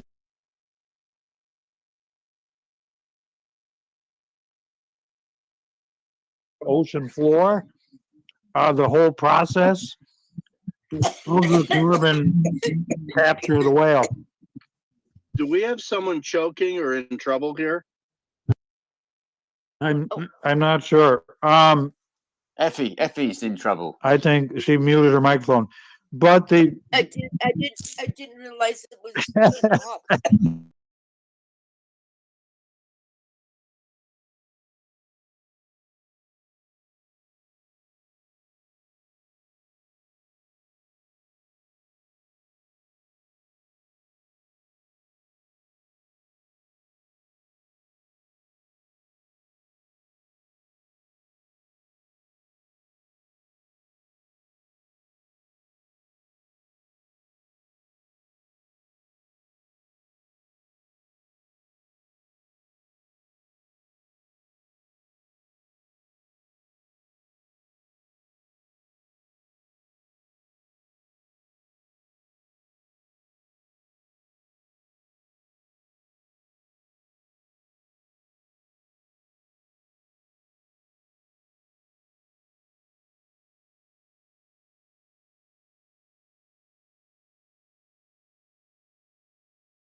And, you know, blowouts happen all the time. We had one happen a month and a half ago in Arizona. In other words, a lot of the reason there's a problem with carbon capture is because it doesn't include any really viable means of storage. Whereas the, you know, the crops approach is solid carbon captured for free and stored in the deep ocean for free. So it's economically and carbon efficient high. So many of these carbon capture things, you really feel like it's a Ponzi scheme because, oh, we're going to capture it with great amounts of energy use, electrical energy. Then we're going to pump it into the ground and hope the gas doesn't leak out, you know, stuff like oh that. yeah, totally. So that's why we make it very clear we're carbon removal, right? Which is I think it's the mechanical. whole enchilada. Yeah. This whole mechanical carbon capture thing is a scam, as you say, Exactly. But Yeah, exactly. I think the important thing to realize what it is, it's actually sponsored by the fossil fuel industry. That's it. I think they know very well it won't work. It's actually a marketing mechanism to allow them to carry on, you know, producing and, you know, exporting fossil fuels. I don't think they've got much hope of it working. It's just a wheeze, basically, to allow, you know, the fossil fuel industry to continue. And apparently that there be a solution to it. But I think, I think I said to Kevin Anderson and thing the other week in response, that I don't think they think it's going to work, right? I don't for 1 minute believe these fossil fuel companies believe carbon capture will work, because so far it's produced piddling little amounts, right? And then there's a big problem with storing it, as you say. And the actual energy balance, as you say, all the electricity it would need to make this work.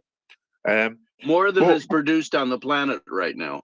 Yeah, but I don't think that's their real aim. I don't think they really, you know, have any sense of it working. It's their best hope of allowing, you know, fossil fuel extraction to continue for a long time. Stephen, I'm shocked that you would question the integrity and truth coming from the oil industry. I'm shocked. Yeah. I mean, this is the oil industry that found out for itself in the 1970s that the carbon, that the climate change was real, and then at the same time sponsored climate change denial. So they have got a bit of form, like 50 years worth of form in doing this. Excellent stuff. Thank you, Alex, for allowing Stephen and I to interact. Well, I will sign off and listen for a while now before I go on the next meeting. Right. Listen, all of you, this is wonderful to be here. I'm honored to be with all of you. Thank you so much. Again, David is a great friend of Gregory Benford and many, many other legendary American science fiction writers. They told me how he was a pen pal of Arthur C. Clarke, Larry Nivens, on and on. It's me. I want to just start introducing David as a science fiction writer in his own right for simplicity's sake, because I can't find the words of how to introduce David. I've talked to him, enjoyed immensely, because I am a monster science fiction fan, and I read Dune when I was 12. And my thinking here in this club is very much a science fiction project, including Oliver, our pal Greenkraut over there in Australia. Absolutely. It's got to be like 5:30 in the morning. Green, have you had a coffee yet? How are you? Can I just say, while we're on it, Yeah. so you avoid confusion in the future about it's direct air capture, DAC. Think of your dad, DAC, DAC. Yeah. Okay. That will avoid you having any problems in the future with getting it mixed up with deep sea capture or some of the other ones. Yeah. Just to say. Sure. Crop residue ocean permanent sequestration. Thank you. Crop residue ocean permanent sequestration. I am thinking of Red Cloud. That I would, Dr. Mike and I, it's Native American Heritage Month here in the United States. And Dr. Mike and I all week have been observing Native American Heritage Month, talking to Lost Sioux and Red Cloud and company. Pup is not here today. He's playing hooky. But when it comes to carbon capture or carbon removal or whatever you want to call it, I would 100% include indigenous voices, getting opinions from the indigenous peoples on how to do carbon capture or removal properly. Anyway, we were saying good morning to Greenkraut. I know it's. Hey everyone. Hi. Hey Alex. Nice to hear you guys. Thank you for having me. Yeah, it's a chilly morning. It's maybe 5 degrees or something like that, and it's 6:35 here in Victoria. Tomorrow morning, and I've been busy with like getting my bike shop up and running. So it's still not really open, but we're sort of like a pre-opening, like a bike swap meet to get cyclists bike parts out of the drawers and get them back into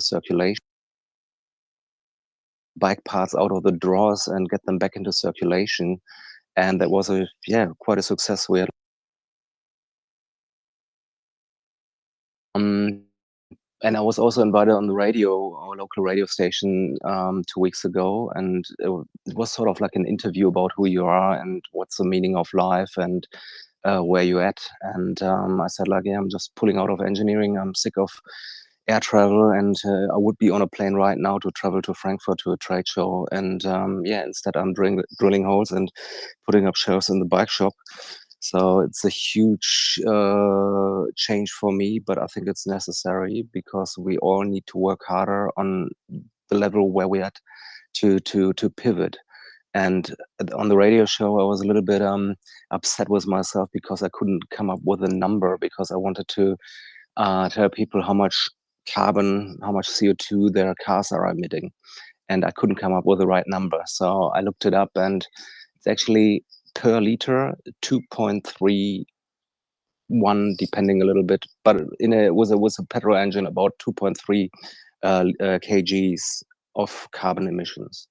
And I think a lot of people don't really understand and realize that, because it's so convenient to fill up your car and then you drive somewhere and it's all gone. It's just annoying that it's empty. You don't see it, you don't really smell it because you're sitting inside, you're having the aircon blasting in your face, you're listening to the radio, you're just having a great time if you're not in a traffic jam, yeah. And at the end of the day, it's all gone. And I think a lot of people here also see it a little bit less technical with like their fuel consumption. Usually people here say like, oh, a tank gets me that far. Yeah, if I fill up, I get like 600 Ks or something like that. And I calculated it. So it's, if you use the average European car with like 1.8 tons, yeah, in a 55-liter tank on average, yeah, you have to fill up 14 times, about 14 times, to emit the car's weight in carbon emissions. And I think this is a good way to visualize it to people. In the end, imagine you come to a shop and they ask you, how far have you traveled to come here? You say, oh, X case, and they hand you the weight of your carbon emissions in like coal bars or chocolate bars, just to visualize it to you. So I think a lot of people have zero clue what they're doing and how much better they would be off if they jump on their bike or get an e-bike or a cargo e-bike, yeah, and replace maybe half of the trips, yeah, as a start, yeah. I have heaps of customers who have cargo bikes and they replace one car in their family.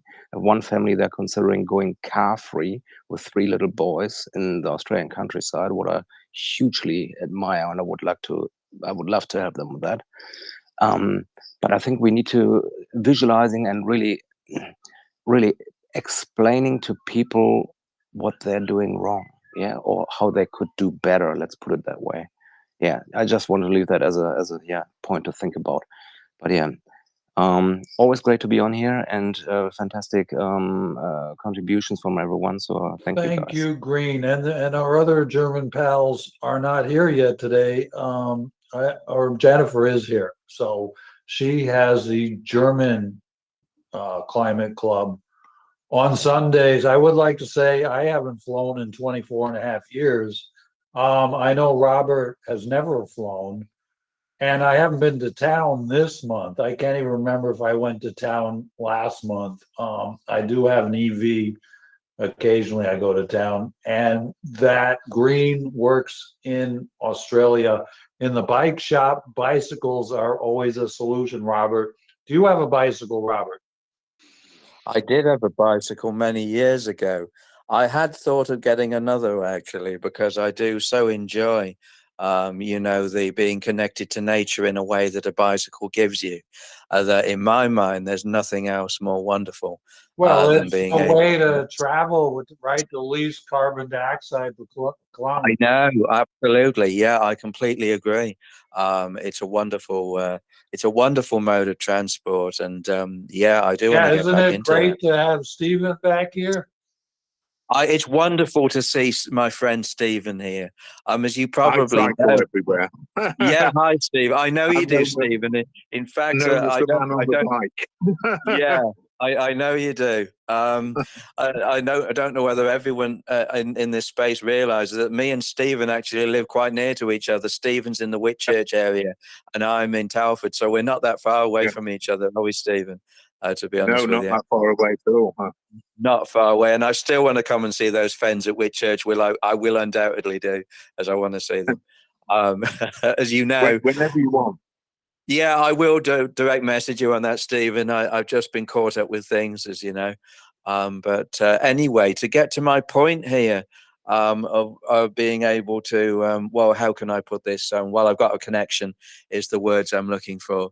I want to talk a little bit more about the capitalist utopia that the global population has had as, how can I put it, had as the bedrock of so-called living across our planet for the decades that it's encompassed.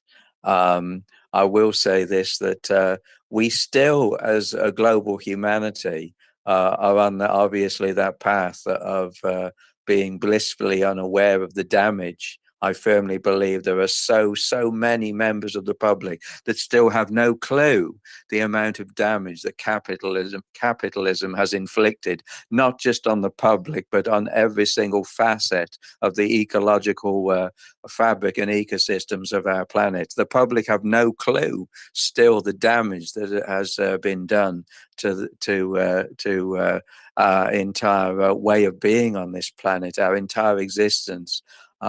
Capitalism has been what we would describe as the ultimate friend.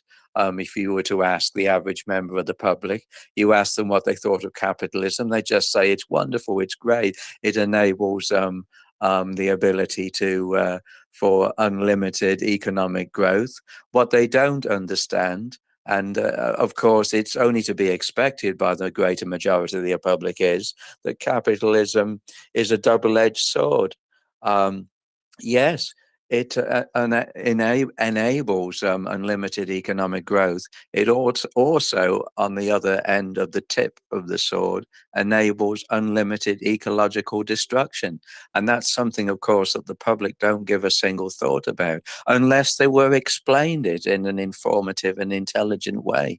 Of course, many of us here are very good at being able to explain the facets of capitalism. Stephen, one, as many others, the abilities and the complexities and intricacies of what capitalism is all about. I'm afraid to say that still across our planet, we are still, obviously, as I use these words in the course of my work, as many of the words I'm about to say, that we are sleepwalking off the cliff edge or the cliff face, to put another analogy to it. And the reasons, of course, are fairly numerous. We are still on that path of driven consumerism excess. We only need, as soon you see it with every single facet of our daily lives. As soon as you get up, everything, you only need to turn on your TV to see everything is totally driven towards consumer buy.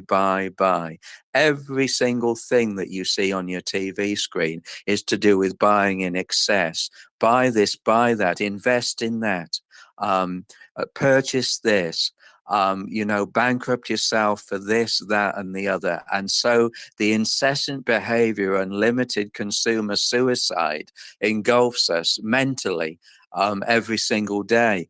We're caught up in this toxic bubble of consumerist culture that is still engulfing every single part of our lives, and the greater majority of the public, as I see it, are still falling for it hook, line, and sinker. There's not a single facet of our daily lives that's not infected by some form of boom or bust capitalistic notion that you must have this today and not tomorrow, because if you wait till tomorrow to purchase it, it's too late. And every single part of our so-called toxic business as usual culture is infected with it at some level. It's a situation that's so deadly, and yet the members of the public on such a grand and unified scale in their millions and billions are still only too ready to invest until their pockets are dry, to buy until they have not a penny cent left in their bank accounts. And they have this still this incessant need to purchase every last little thing in sight in order to not make any mental sense at all, not because they actually need any of these purchases, not in reality. You don't need to keep buying 5 to 10 vacuum cleaners a year. You don't need to buy 5 to 10 washing machines in a year. You don't need to purchase electrical goods in multiple excesses in 1 year just to say that you purchased everything that was advertised to you on a TV screen. When it comes to the excesses of capitalism, I'm afraid to say that the clutches of the incessant business as usual culture leave no stone unturned. I will say that it is possible, obviously, for the greater members of the public to engage in enlightenment on this. But what we're talking about here is systems that we're mentally geared to from birth to be able to break free from. And that indeed does take a form of being able to be mentally enlightened that so many of us still don't have the slightest single grasp of. I will say that it's as I've just said, the abilities to be able to comprehend a toxic situation are all laid out there in front of us. But do we want to walk off that path? Because I think the greater majority of the public, even now, would rather walk off the edge of the cliff, or the end of the cliff, as I call it, and actually face the reality of a toxic capitalist system that's actually driving us to our graves. If it's not the climate emergency that's killing us by the second, by the day, it's a toxic capitalist culture that's taking away our liberties, taking away our abilities to think, taking away our abilities to do anything other than purchase until we drop. So that's what Robert, I don't buy anything anymore. I get some coffee from Amazon once a month, and I don't know what all this shopping, going to restaurants, going to movies. I don't do any of that anymore. I don't know what happened to Robert either. He dropped down. We'll get him back, that legendary Telford connection. He The was same just thing signing off. happened to me. It just dropped out. Yeah. I just dropped out 5 minutes ago. Yeah, I didn't do anything. the tech on Twitter is just a nightmare. But we persevere regardless. I Oh, it indeed, sounds anybody. good. Yeah, carry on. We can hear you now. Yeah. We do Yeah, need- sorry about that. I had the usual connection woes again, as I'm sure many of you already know. Is something that I have to deal with. I'm sorry to have to say, but I'll be brief because Stephen, I know you've got your hand up and you want to speak. So anyway, just to finish while I've still got a semblance of a connection, there's a novelty. I will say that this capitalist, this path of capitalist extinction that we're so entrenched in our minds with, and it's something that's embodied our very natures en masse in our millions, is something that can fundamentally change. It is without any shadow of a doubt, fundamentally, we are capable of adapting away from this ability to consume everything inside, because the more we consume, the more is made, the more energy, resources and fossil fuels that are used to make it, the more destruction and wipeout will continue. So it is in our interests to see a new way of being of living, a way of living that doesn't encompass ravaging unlimited consumerism, which in turn is the embodiment of capitalism. One other last point on capitalism, while I've still got a connection, I will say this. I will say that this business of being able to tame the capitalist notion in the minds of not only the business structures and the business minds of our planet, it's something obviously that's ingrained. When you are when business is fully entwined, it has been for countless decades in total profit at the expense of life itself, and actually at the expense of its fellow humans. That's a very heady brew and a very heady cocktail in order to be able to move away from.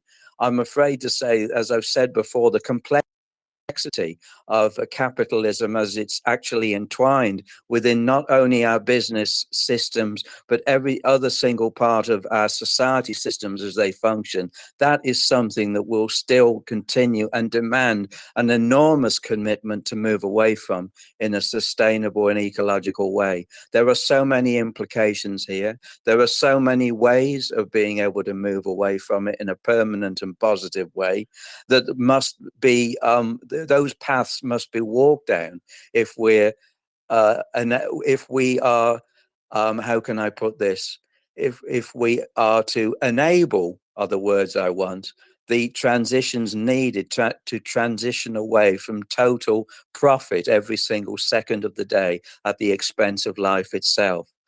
So I'll leave it at that for now. And while I've still got a connection, So thanks, Alex, for letting me speak. Thank you. Well, you know, my brother Robert, anytime whatsoever. Again, Thanks very much, Alex. Yeah, thank you. it's just a joy to have Stephen with us. He was one of our original Climate Crisis Club speakers 101 weeks ago. Hi, Stephen. Yeah. Absolutely. I just wanted to make a few points on what Robert said, actually. And interestingly, I don't know if thank you. if anyone's aware, but Robert at Telford, where he lives, just south of there is Ironbridge and Colebrookdale, which is actually where the Industrial Revolution began. Yeah, absolutely. Steve. But he made an important point about people, you know, how they see things. And I've said this before repeatedly, and I got into trouble. Well, people took issue with me. I made a comment on a Jason Hickel comments about Trump and that.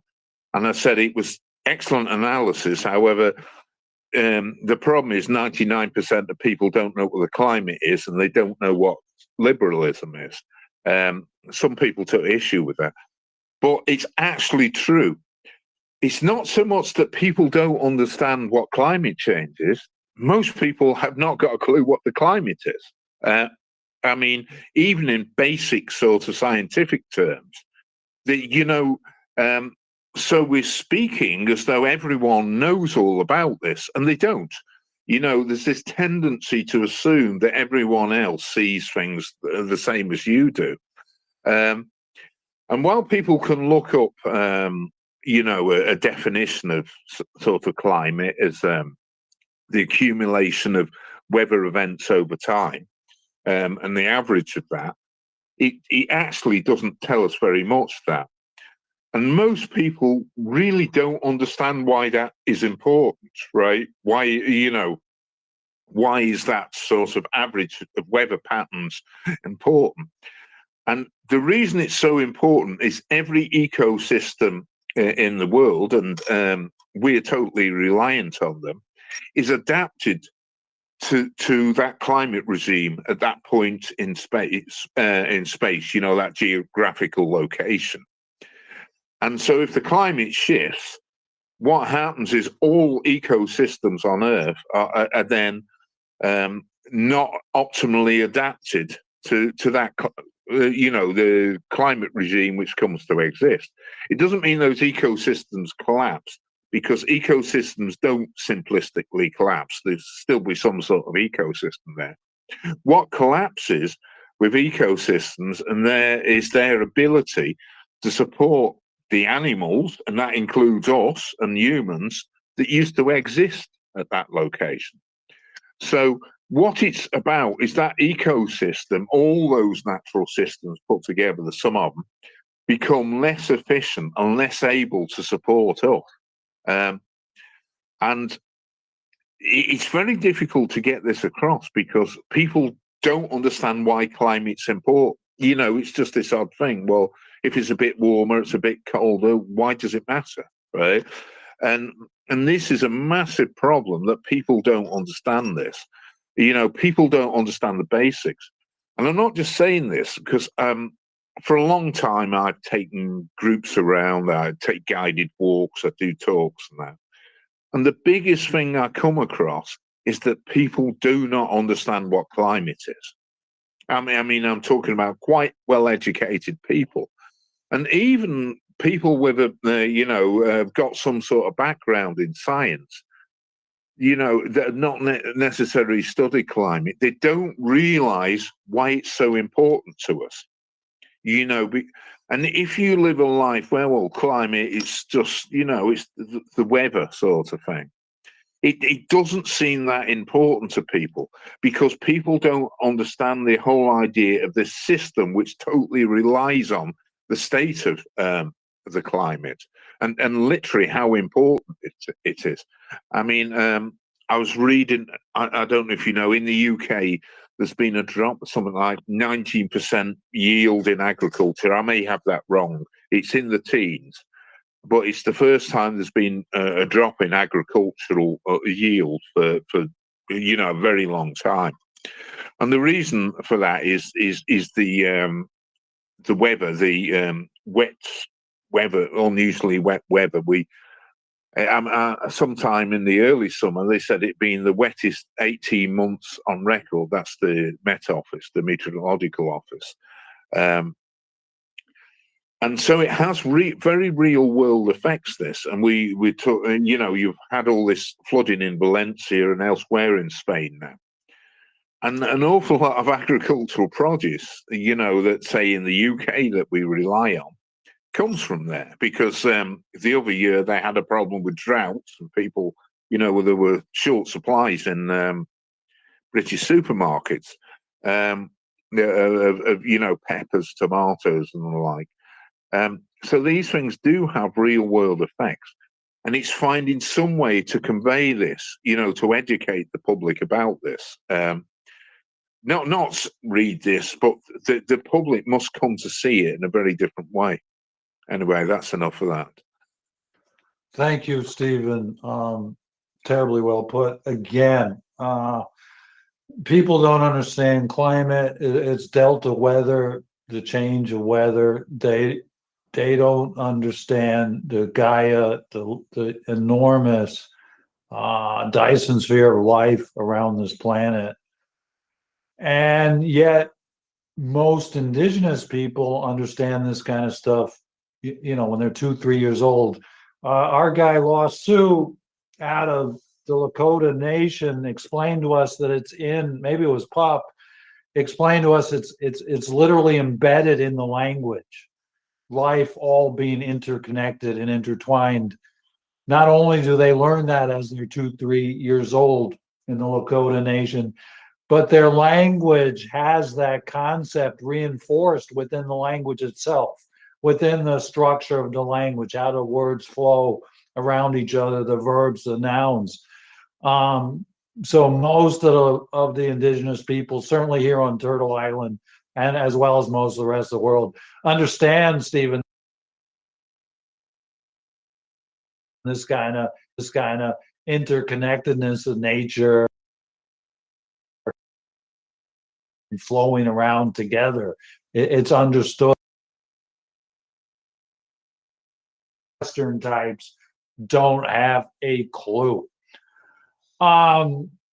If you forgive me, Jim, for a moment, I'd like to skip to Kim out there. That's really, can I just say something quickly? Yes. That's such a vital point.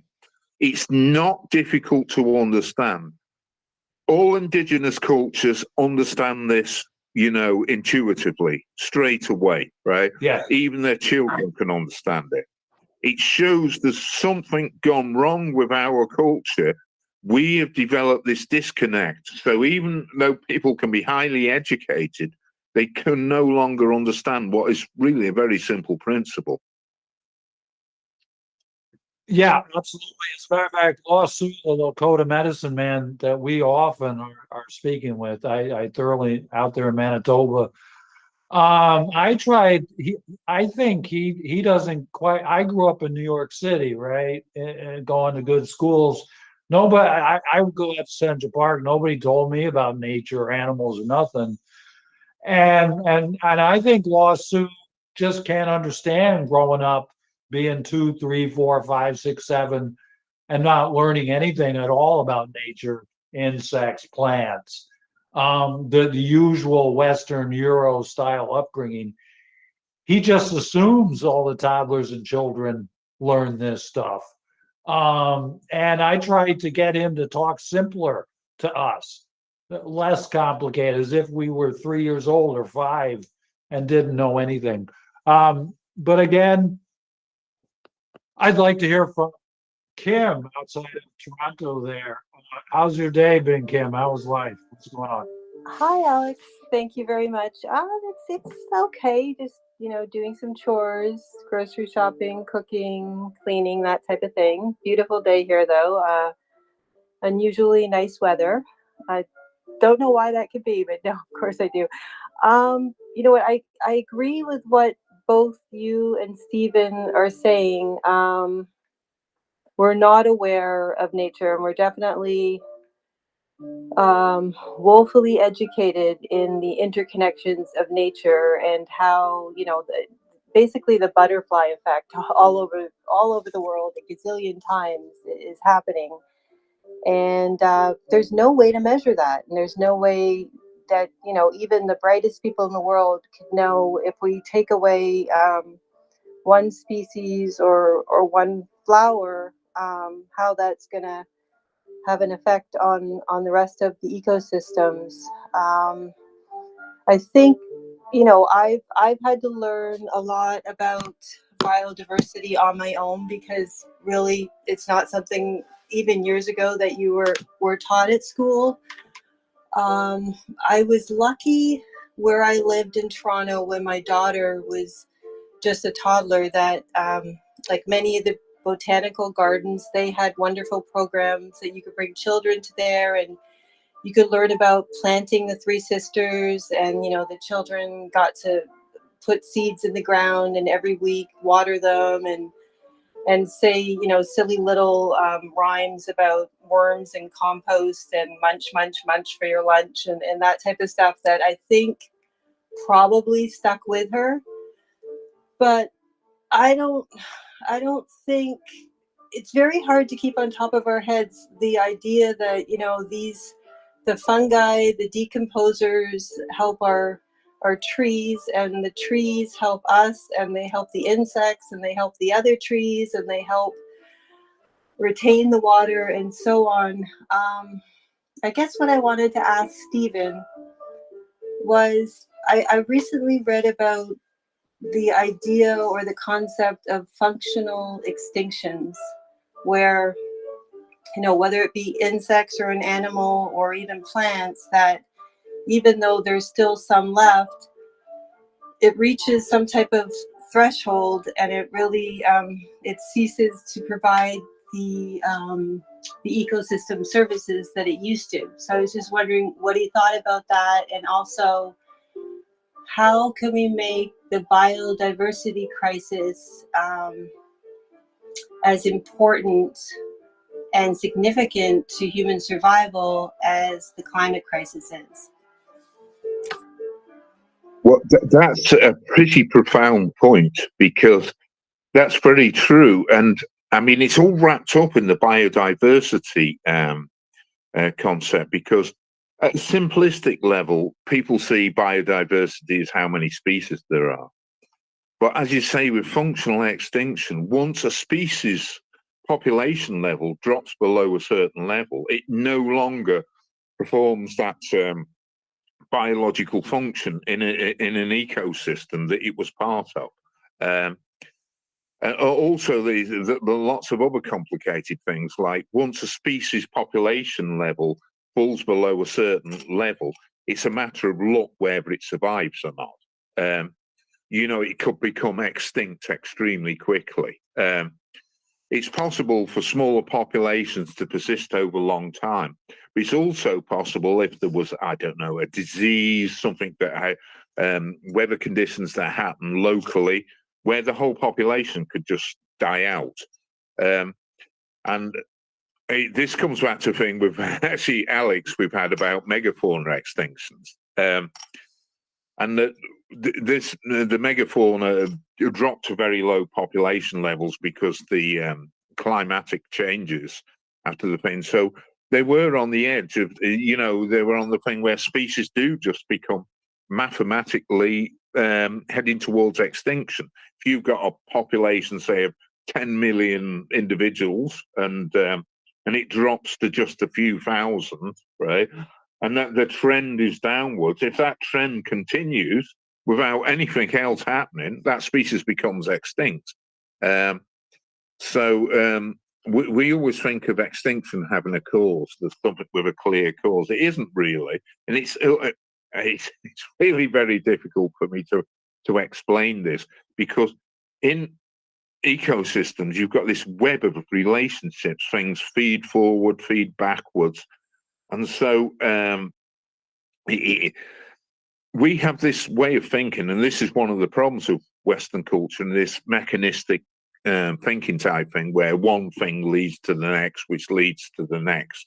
You know, these linear sort of progressions, and the real world is really like that. You know, It's all very circular, a lot of processes. So yes, Kim is right about this, but there isn't any easy way of explaining it. But coming back to this thing about why our culture doesn't understand this and why indigenous cultures do, and this includes indigenous cultures that have lost their traditional lifestyle. They still carry on understanding this for many decades, for centuries after. And this shows this important thing, and I think this is what the crucial thing is about. It's not just straightforward education. It's you know, that's meant we've lost this connection. It's false ideas we have.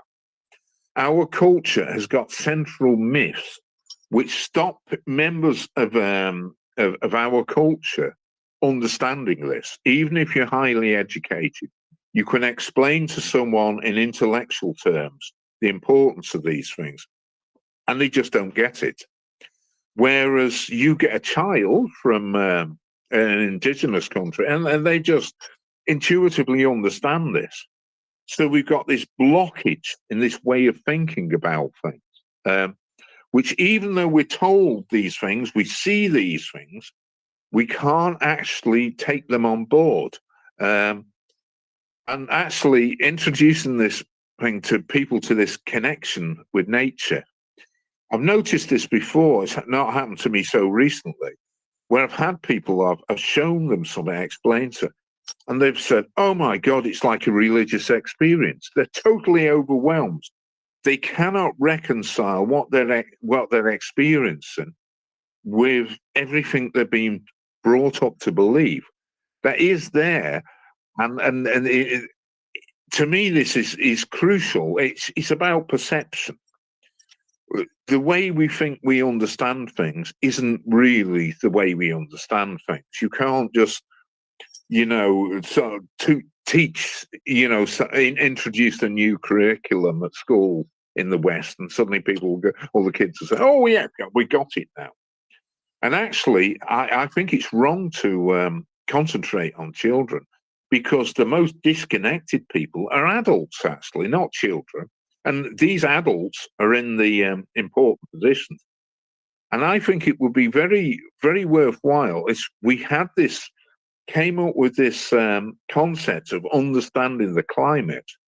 So you could ask, say, a politician or something, what do you think the climate means? Because we've got all these important people in our society, and they're banding around words like climate change.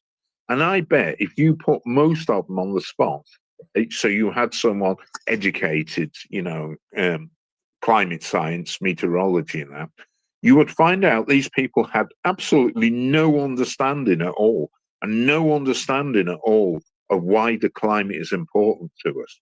And yet they're taking major decisions on our behalf. Anyway, I think that's. I can't go on without going into you to death.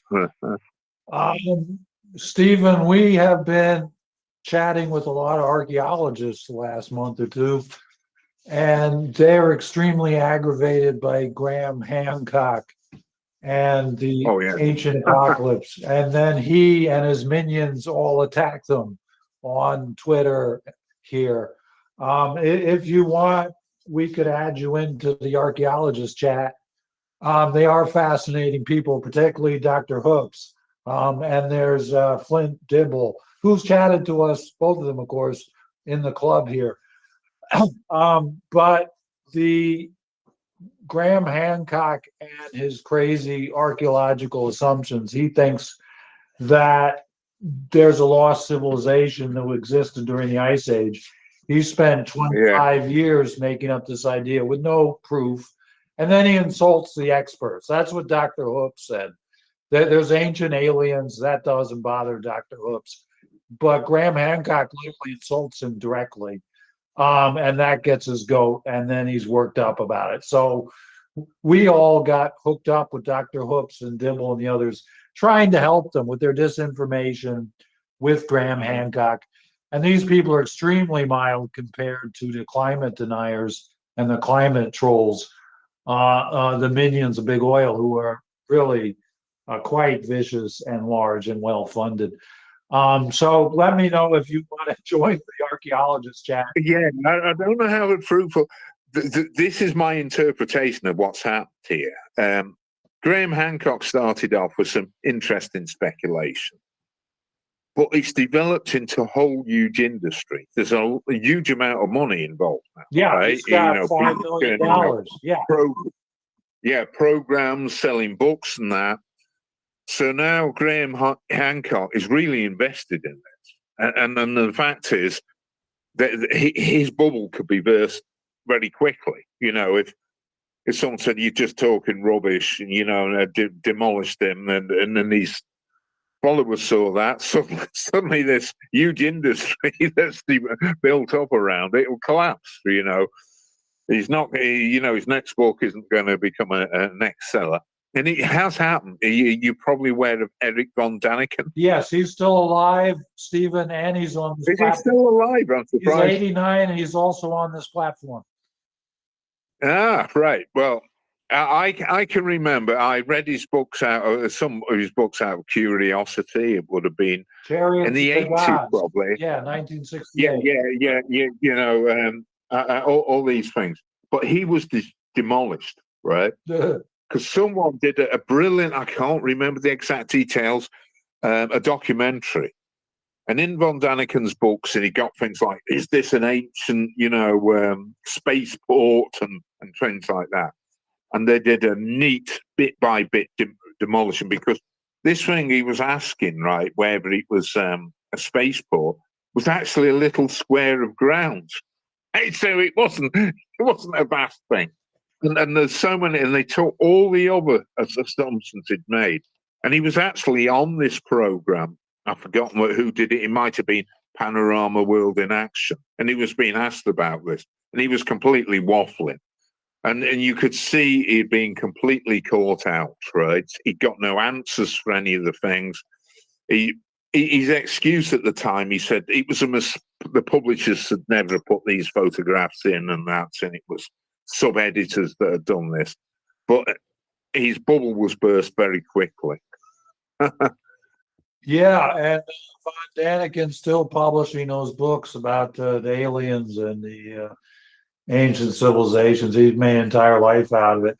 But the thing that gets Dr. Hoops out of the University of Kansas, Hoops does digs in Costa Rica. He's a specialist in the pre-Columbian people there in Central America. It's the insults that they troll him, you know, just to get more popularity. And so we have been talking with Dr. Hoops, who is very, very good on the subject of indigenous peoples. Let's go to Jim, who has been patiently waiting. Jim, you've never complained all these years.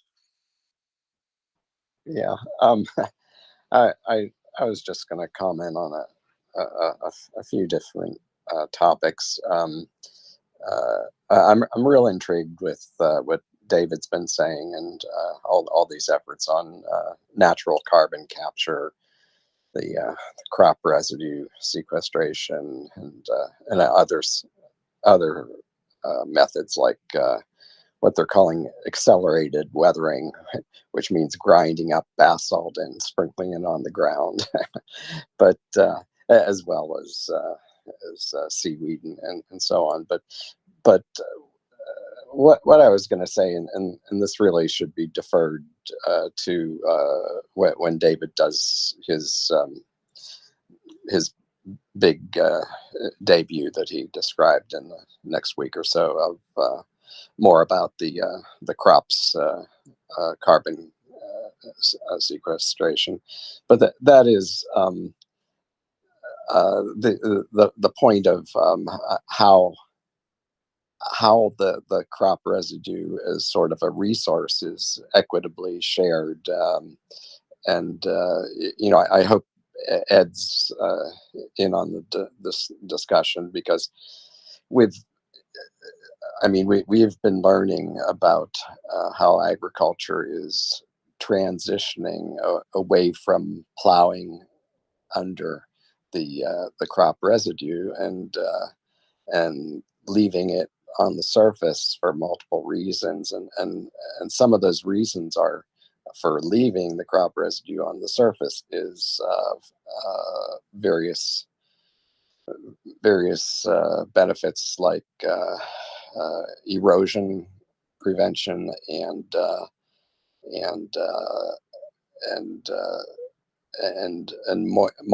water retention. We've heard of studies indicating in Central America that they could be getting through their drought periods if they retain the crop residue on the surface. And so anyway, it would be good to hear the details of okay, how does this sharing of crop residue between its agricultural services and the goal of deep sea carbon sequestration. But anyways, I really wanted to bring that up while David was still here.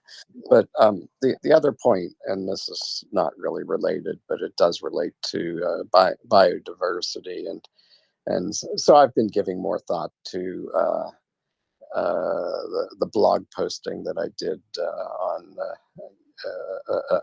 a potential way of doing maize climate adaptation in place on working farms through allowing diverse mixtures of maize to freely cross-pollinate.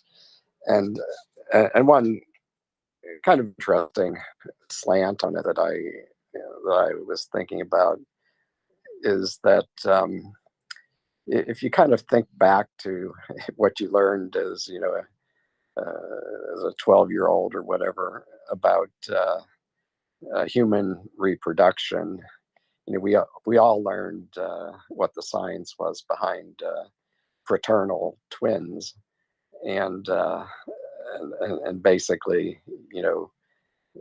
fraternal triplets or fraternal quadruplets, say, are, let's say in the case of quadruplets, you have 4 eggs, 4 sperm, 4 conceptions, and 4 individuals.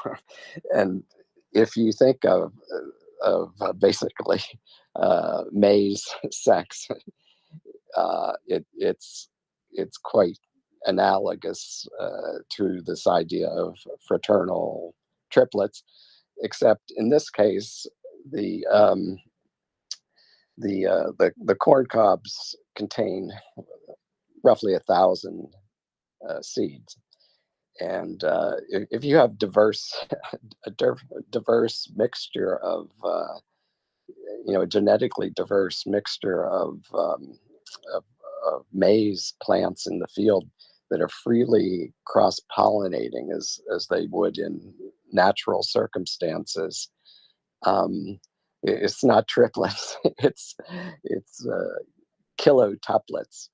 Every single seed of those 1,000 seeds on an ear of corn, every single seed is a separate ovum and pollen grain that fertilizes it. So it's enormous diversity, genetic diversity reflected in every seed. And if you compare that to what I understand is happening with conventional agriculture and breeding, every plant in the field is basically genetically identical. And even though you have cross pollination, it effectively has been reduced to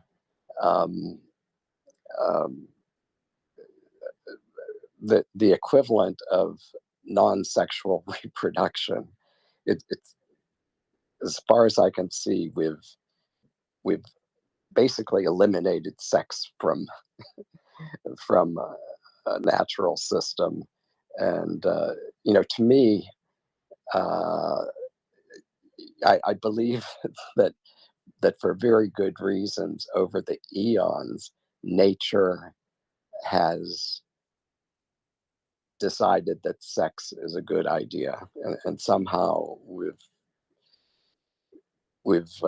created an agricultural system that is kind of amounting to cloning at a massive scale, and that's my point.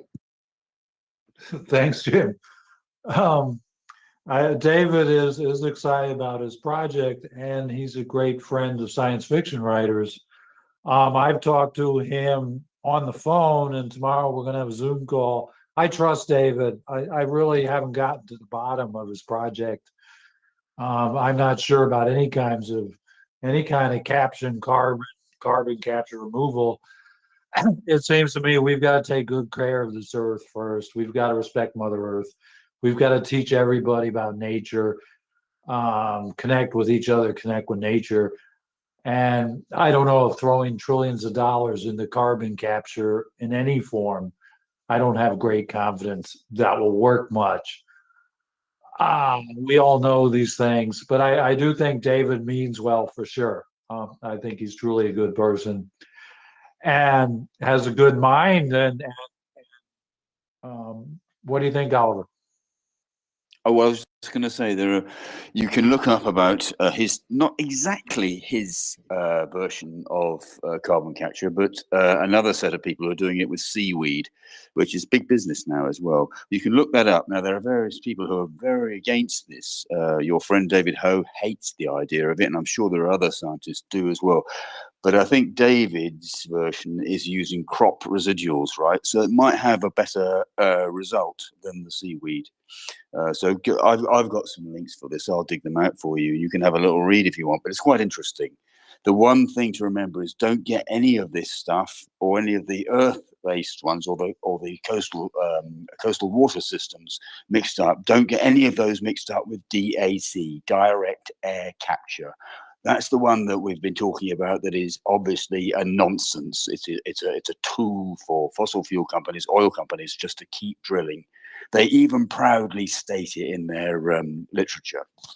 So I thought I'd just toss that in. Oliver, it does seem like the trees do direct air capture. Exactly. Yeah. Also the mangroves and salt marshes and all various other things. It's all part and parcels. Actually, David Ho has also done a massive, great paper on this as well, on inland waters and deep sea. So it is a thing that is being pursued by quite a few people at the moment, including David here on the club.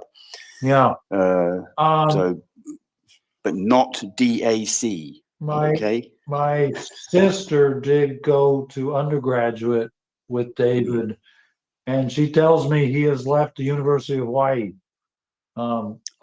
Which I would never leave Hawaii. I still don't know why Wilson left Hawaii.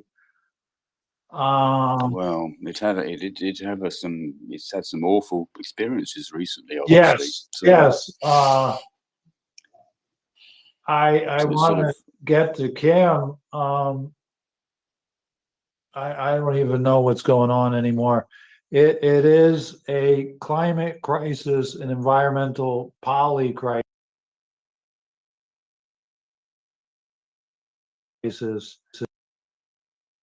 Evelyn says I could be wrong about Ho, so she is listening. My sister's listening. That's good. Hi, Evelyn. Right on, Kim. You guys are about the same age, I think, and she's moved to town here and got a little house and just loves it. She also got a new black dog, Kim. That's a year and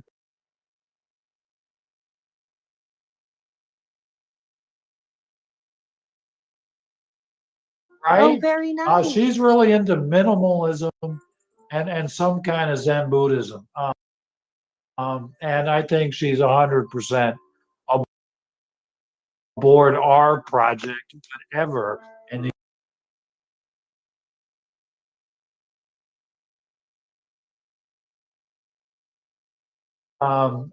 but this is going well. We are just moving. And you've got, is that your guy playing some piano in the background? Yes, speaking about minimalism, it's the same thing over and over again. But I it's like. you Who know, is it? That's you your know, son, Oliver. That's your son. I know. it's But it's a Canadian composer. Hang on one second. Dylan, what's the name of the composer you're playing right now? Yeah, they can hear it. Oh, Anne Southam. I think she's from Toronto. excellent. Excellent. Get him on the steam.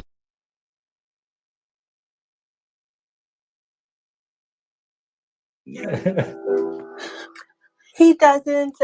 He should, try a few pop songs. Oh, what about That some would be jazz? nice. My father used to play jazz piano. He has played, and a Canadian composer named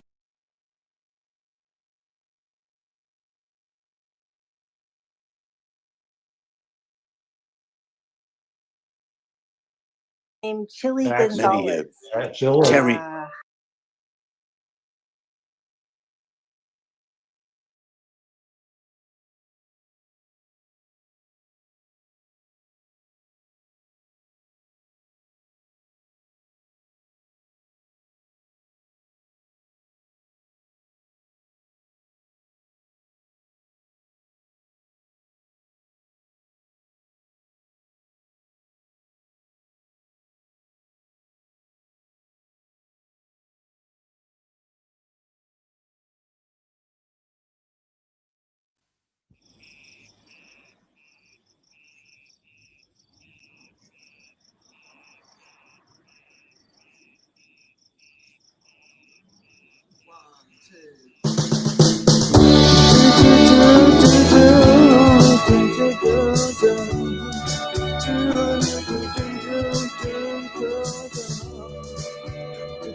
Yeah, I know who you remind me of.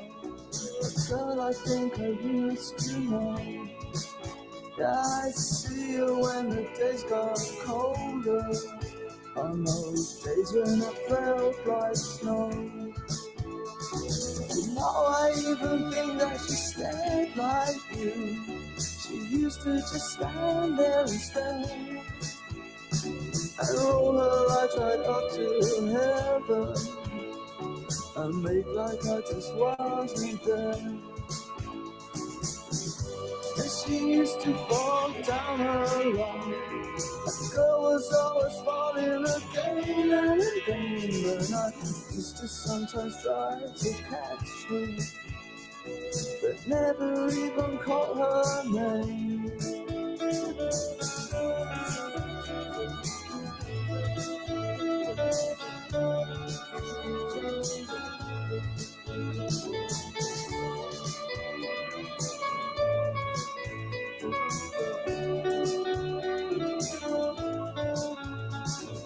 Sometimes we would spend the night just rolling about on the floor. And I remember even though it felt soft at the time, I always used to wake up sore.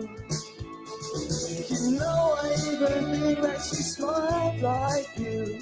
She used to just stand there and smile, and her eyes would go all sorts of far away and stay like that for quite a while. And I remember she used to fall down a lot. That girl was always falling again and again. And I used to sometimes try to catch her, but never even caught her name. Yes, I sometimes even try to catch her, but never even caught her name.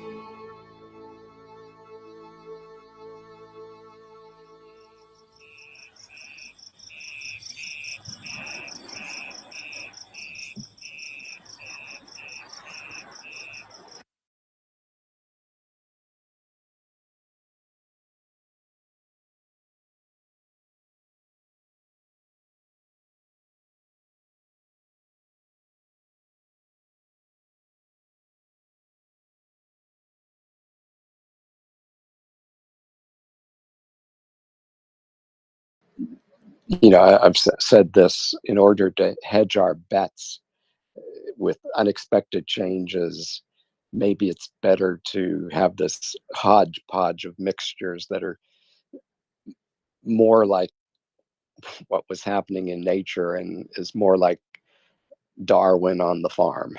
I don't know. Does that kind of make sense? Makes sense enough. That does. Thank You're you. welcome. The other. No, go ahead. oh, Sorry. Sorry, I just had also a question for Stephen. Going back to what he was saying about you can teach it, but somehow it doesn't lend itself to an understanding of like the complexities of ecosystems and biodiversity and the interrelatedness of it all. I mean, thinking about that, I mean, I know as a child, I was told to go outside. It was just Sunday afternoon, and I needed to be outside, and my mother needed me to be outside with my siblings. So it was, that, and that didn't matter the weather either, how cold it was, snowing, whatever it was. And I think, I learned to love nature by being in nature, and that's, I think, a key component of the problem that we have, because 50% of the world population is urban, and they're saying that urbanization will increase, and I don't think children spend that much time outdoors, and definitely their parents don't. Their main pastime seems to be in front of a screen. I feel so much joy when I see parents out in nature with their young children. I saw a dad out a few weeks ago in the town hall parking lot at about 8:30 on a Saturday morning. It was very quiet, and he was there with his two sons.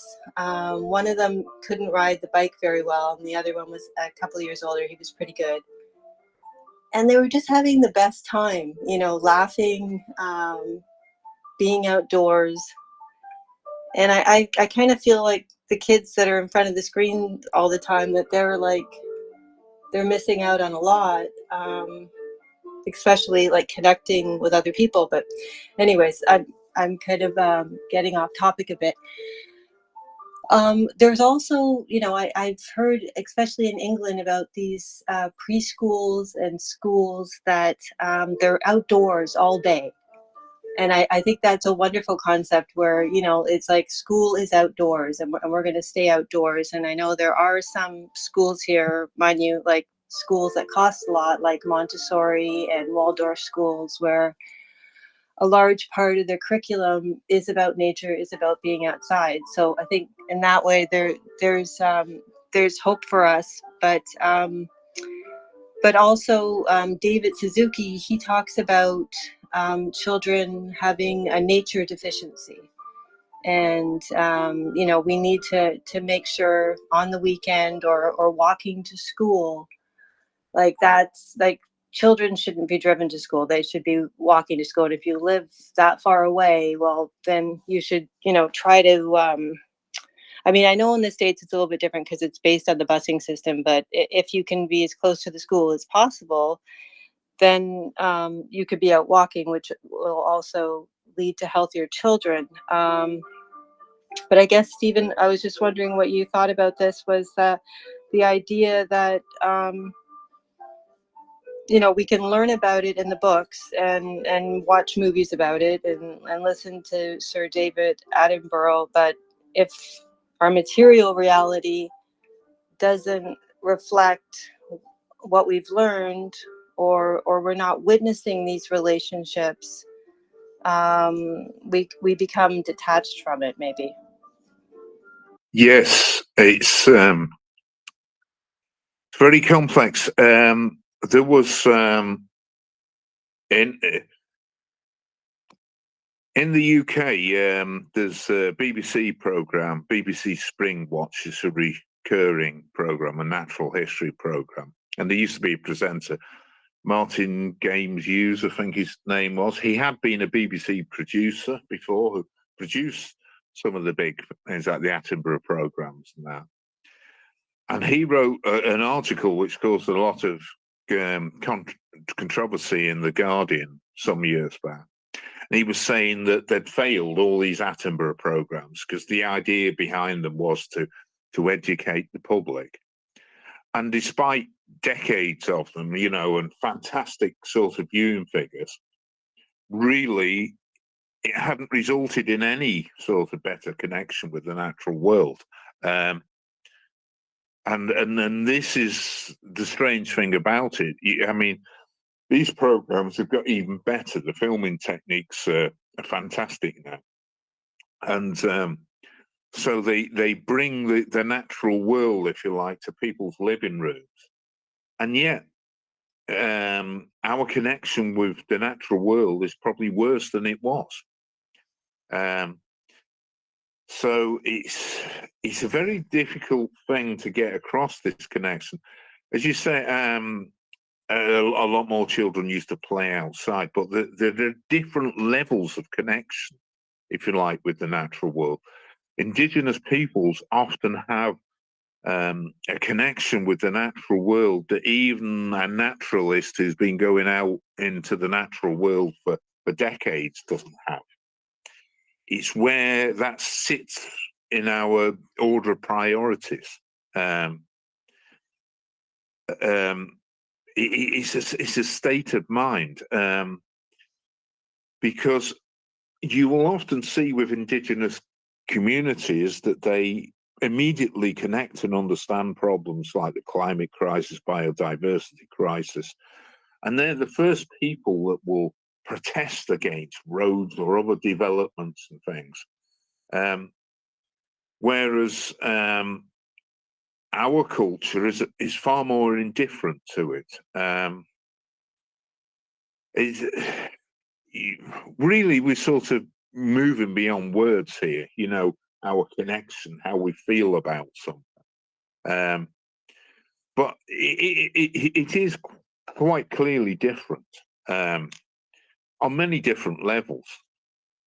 I mean, I've read lots of, he's been dead, Richard Evans Schultes. He's called the doctor of, the father of ethnobotany. Well, he didn't discover, because Indigenous peoples had discovered defects of curare and the stuff like that, and he had something in his life. He was the greatest expert on Amazonian rainforest plants and a emeritus professor of botany at Harvard University before he died. And his work, ethnobotany, was learning from Indigenous cultures. And he described how they insisted that there were 6 different types of this plant or tree, and it had different pharmacological characteristics, and they could tell them apart. And he said he was very skeptical about this, and none of his botanical experts could see any difference in these things. So anyway, he sent off plant samples to the lab.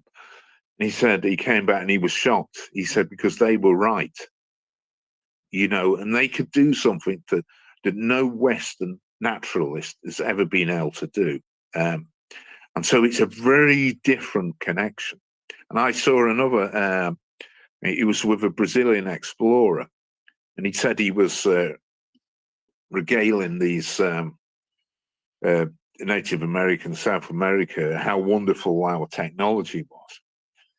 And he said they noticed he was eating from a tin of sardines. And they said, do you know how to tin sardines? And he said, he had to admit he hadn't got a clue. He said, well, you see, all our technology we have, everything we have, every single one of us can make that ourselves. And so it's really a very difficult thing to get across. Because I'm not talking about everyone becoming a hunter-gatherer or something. I'm just talking about the state of mind where they can realize things matter. And most people here have understood that. And, you know, climate activists, environmentalists, you know, so there is a reasonable body of people in the Western world, if you want to say, the global north, whatever, who do grasp this. But they're a minority. And most outside this, and most of the public don't get it at all. You know, they do have a thing. People do think the climate crisis matters when they do opinion polls. Typically, it's over 50% of people are concerned about this. But it isn't a living reality to them. And I really, you know, it really is very difficult for me to understand this. Explain this in words without going into huge depth and this and that and how we got here at this point in time. So I'll leave that here. It's so good to hear from you, Stephen. The dog is recognizing your voice. He's just chilled out, listening to you. Well, dogs are. Can I just say something? Because I've often used this analogy. If you had, say, a Western scientist, a biologist, or someone, and you drop them off in a remote location, so they were thousands of miles away from sort of civilization, if you like, and you did the same with a dog, I would put my money on the dog surviving rather than the scientist. Yeah. And this says something important, that dogs sort of do have this connection to the natural world that we've lost. Absolutely. Absolutely. Then there's the polymath who does a little bit of everything, multidisciplinary. And something I've learned, Stephen, over these 2 years of these spaces is working with the scientists, with the mystics, with the poets, with the stonemasons, you know, with everyone. The misunderstandings because of the different disciplines. They're not multidisciplinary. They can't write They can't write poetry and do scientific experiments. Now, part of that Western society, with the way the capitalism and the job structure is set up, they want you to specialize. Yeah, well, a good example is biology, because, you know, when we had Crick and Watson discovered the structure of DNA and that, and it was realized the process it played in genetics. Before the 1950s, biologists didn't know anything about that. So it completely altered biological education, if you like, because since then, since the 1950s, all biologists have to learn all about DNA, you know, all this, the biochemical genetics. And this wasn't known about before then. So it's completely altered the slant of what biologists learn. And the great, you know, we had in the 19th century and early 20th century, we had all these great scientific polymaths. You know, they were experts in different fields of science. But now scientific knowledge has got so vast, you know, it's impossible to have those old polymaths anymore. Yeah.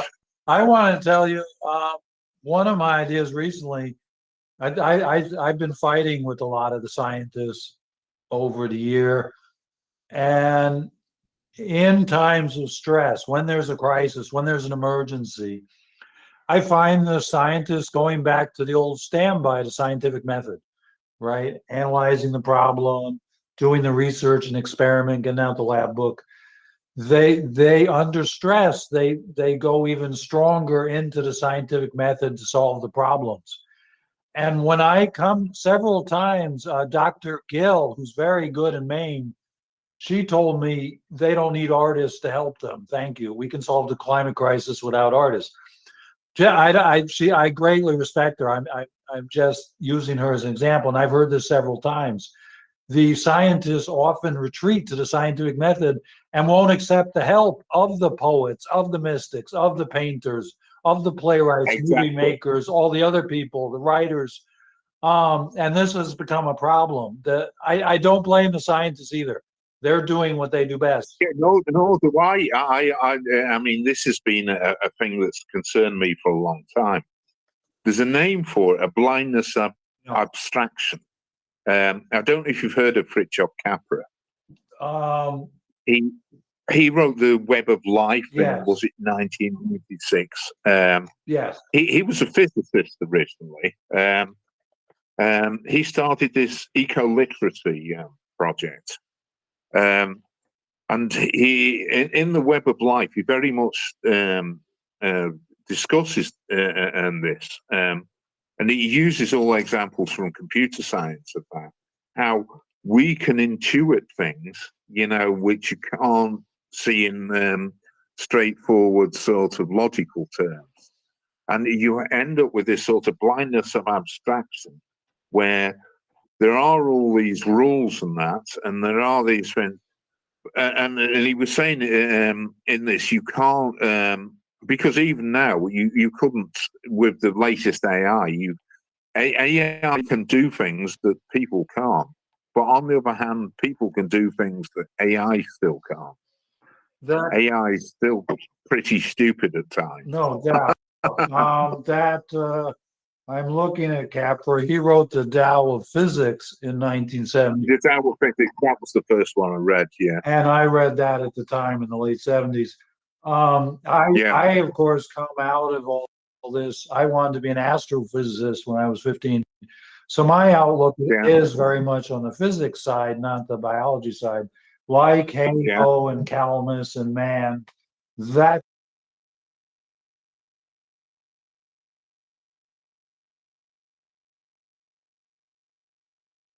and another distinction in the disciplines is between the physicists and the biologists.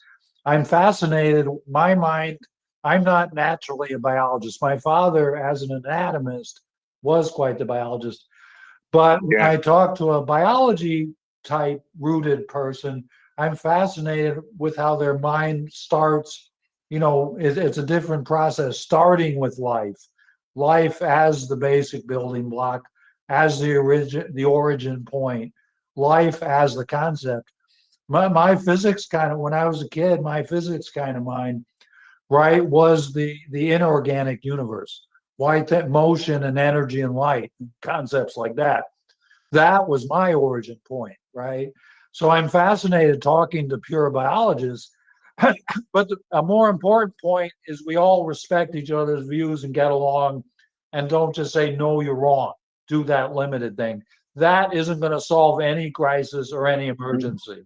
To listen to Oliver when he waxes poetically, to listen to everyone in their different mindsets. We're going to be listening to Sky Kiss shortly out in the mountains of Colorado. She's really concerned with the Ukraine, with the free Ukraine. She was the valedictorian of her high school.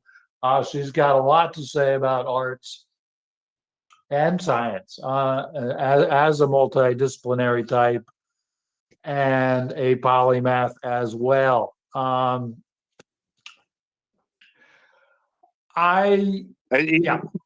It's interesting about, I'd not realized until I went to university that lots of people who studied physical science had never done any biology at all. I knew this girl, she was a brilliant mathematician. She was studying environmental science. Her thing was math. She was brilliant. You call it math. And what happened, she said she was telling me the most difficult subject she'd ever done. She'd done this freshwater biology module in the first year. And I thought, well, I felt like it was cheating when I did it because freshwater biology was my thing and I knew it inside out. And it was just so easy. And I couldn't understand how such a brilliant, clever mind could have, you know, such difficulty dealing with it. And this brought it home to me because I started discussing it with more physical scientists. And I realized a lot of them had never studied any biology in their life before. In the British system, we have GCSEs up to 16-year-old, and then A levels after 16, they take them at 18. And the last time they'd done any biology as part of science was in the GCSE level, the secondary school level, up to 16. They'd never done it A level or taken a module of it at university. So you end up this real divide between physical scientists and biologists. Anyway, I'll drop that.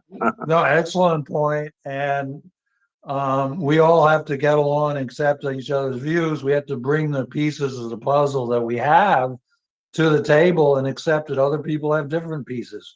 And only that way can we start to solve some of these environmental issues. You know me, Steve, and we started a Climate Crisis Club 2 years ago. And my thesis really was, and probably I'm stealing your words, that Greenpeace has had 50 years. Why the hell do we burn more CO2 than any year in history last year? They've had 50 years. They've had all this money, all this ability, all this access, all these tools. And as you perpetually say, haven't gotten very far. So I'm looking at what went wrong with their organization for 2 years. And one of the biggest factors is this infighting. Everybody is you notice here today that nobody's fighting. I don't let them fight anymore. It's not allowed here. No fighting, no debates, no arguments, no point, counterpoint.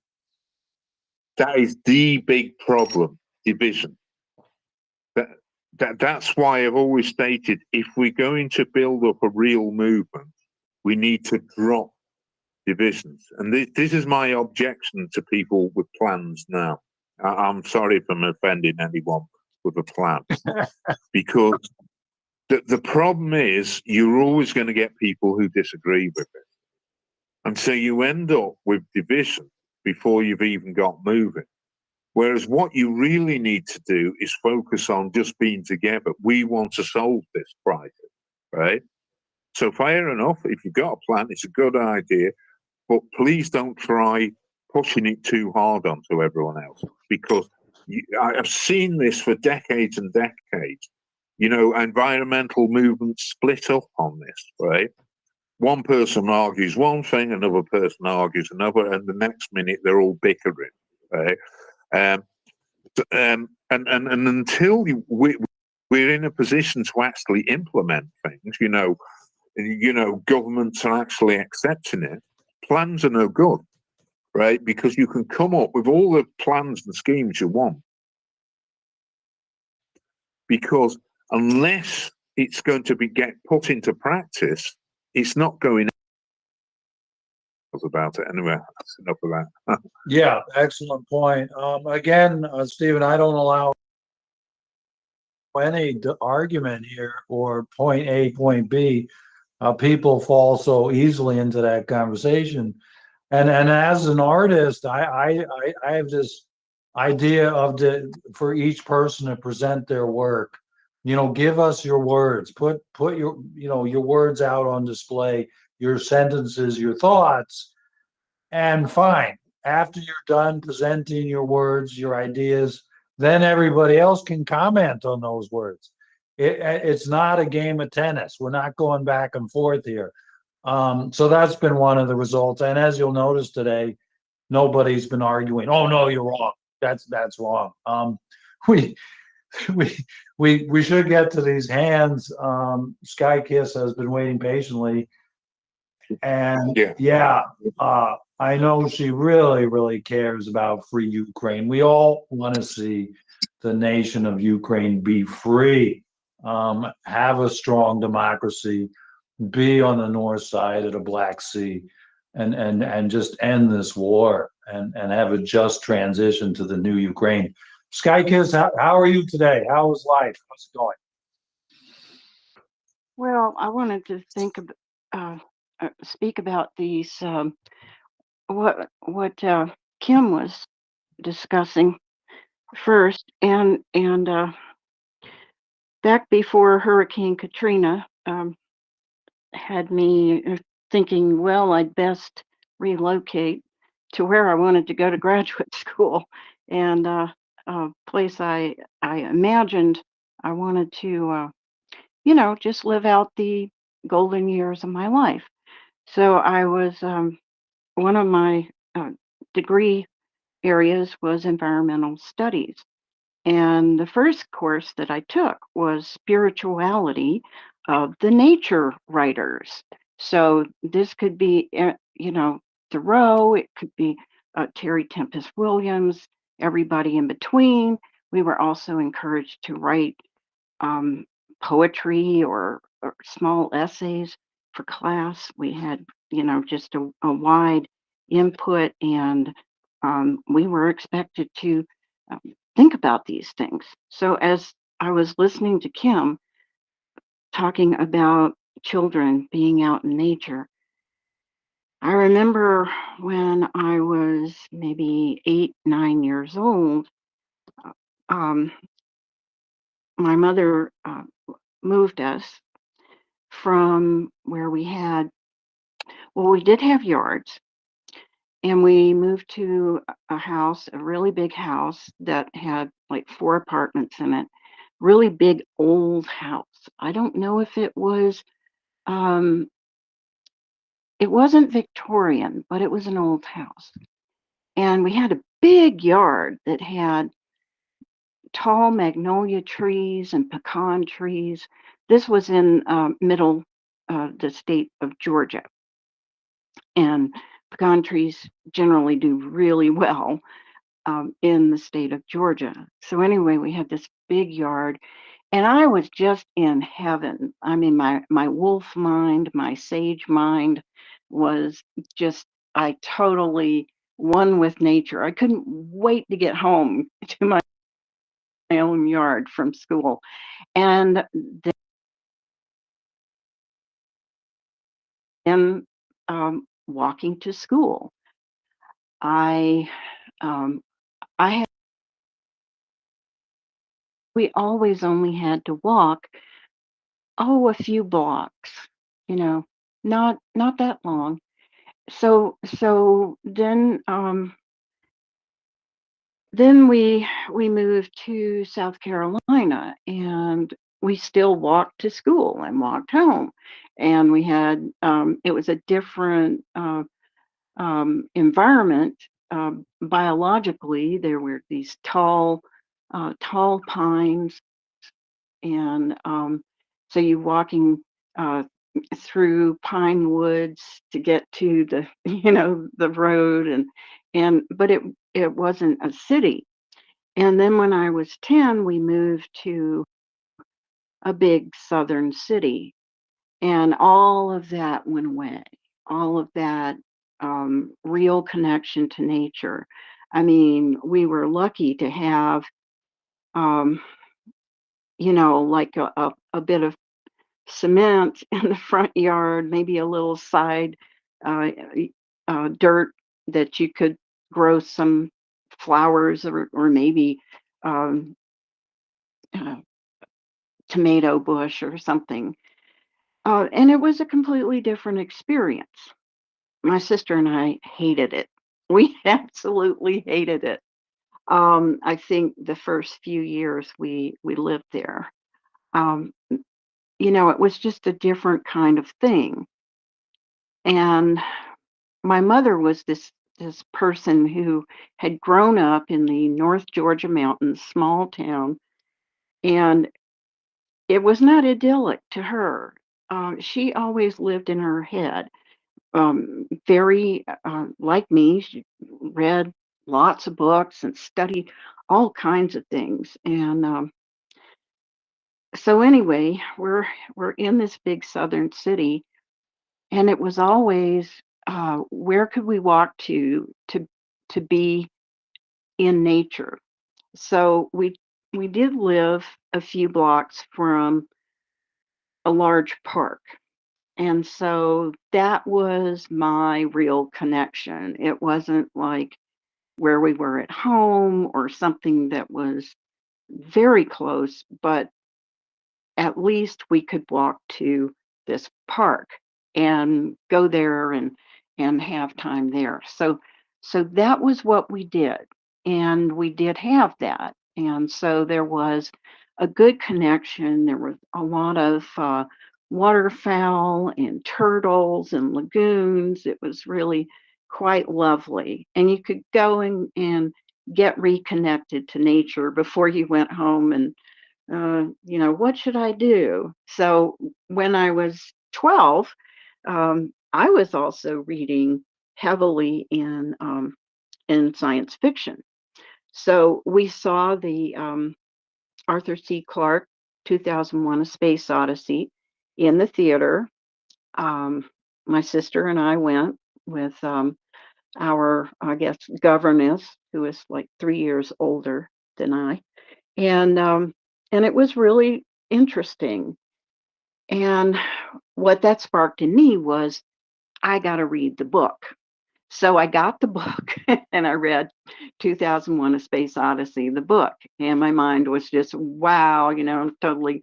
Um, and I had already started reading Asimov and Bradbury, and I read what they had written for young readers, and then what we could check out at the library, and then I just with Arthur C. Clarke's 2001, I jumped straight into the adult science fiction.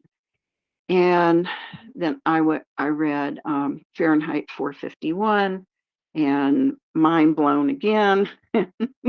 And so those are like stories that are cautionary tales in some respect, and draw upon real life and real history to make these incredible. In high school, I tried my hand at writing, and I had always been an artist. I mean, ever since I was like 4, 3, back to age 2. But I was really always drawing and painting ever since age 5. So, I'm always impacted by the pictures in the story. So I didn't need picture books. I could always, picture what was going on very, very well. I was an early reader as well. Age 5, I'm teaching myself to read, and I just had to have more and more books, and all different kinds. And so then I want to say that we always had some sort of connection to nature. But then I think when I was 19, I moved more into the city, and there wasn't a park. The only park was, it had landscapes and shrubs, but there was not really a place to be in nature so much. But there was the river, and that was interesting, and you could hear the ships on the river and the tugboats, and there'd always been a train somewhere off in the distance. But when I got older and I moved back to that city after moving back to Georgia, so in Georgia I got to really be in a river, and we went rafting, and there were rocks, and it was just very, very interesting. So I moved from flatland in New Orleans to Atlanta, and you could always get in a car and go somewhere out in nature, but you had to get into a car. So it was completely different from when I was a child, and we had a deeper connection. It was right there, in our own yard and in the backyard. And so I always enjoyed when like Kim one time put up some photos, and this is the backyard, and this is what's going on. And it's like, oh, great, somebody with a yard. So then I want to just say that, you get further and further away from you don't totally lose that connection to your sage mind that you had when you were 7 or 8 years old. You're always looking for that. You're always looking for that connection. So when I moved to Colorado, I really thought, oh, I'm going to be, and we have, but you have to either you have to get on a bicycle and go somewhere or get in a car and go somewhere. But you're not far from being out in nature. And if I walk just a few blocks, I can look past the highway and I can see these terrific rock structures. And it's just, it's really interesting. Had I moved here when I was 20, I would have been a rock climber because I've always been interested and watched a lot of that on television. So back to what Stephen you were saying about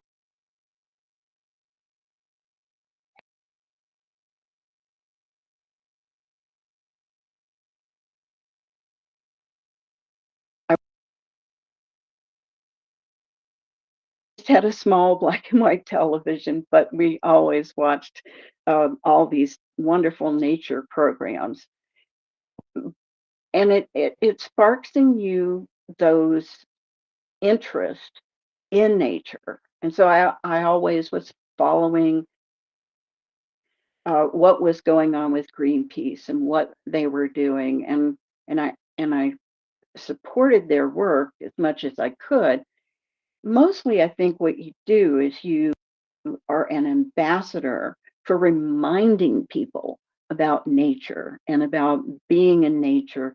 And it's always great when you hear that a family is getting into the car and they're going on a car trip and they're going to go to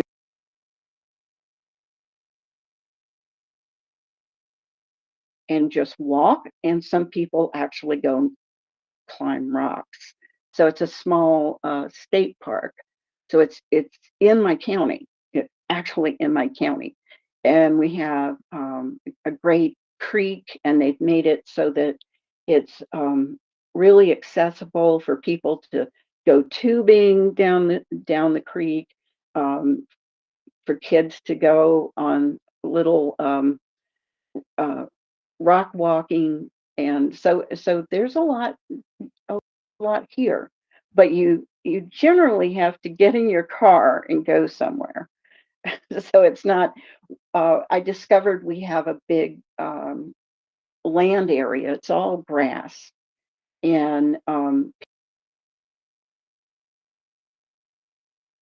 people take their dogs there, and so there is something, but we're just it's all like city streets, kind of major. There's a shopping center across the street, and I'm in a big condominium community. I never thought I'd live in a place like this without like a big major park that you could walk to.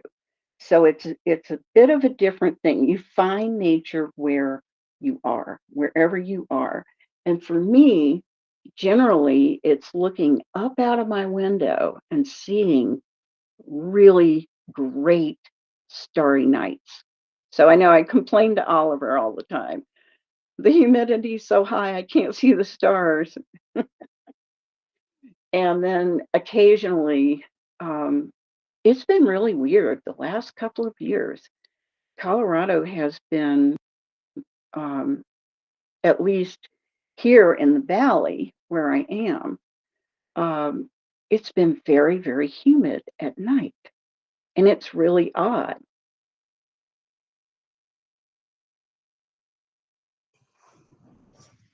I don't know where she went.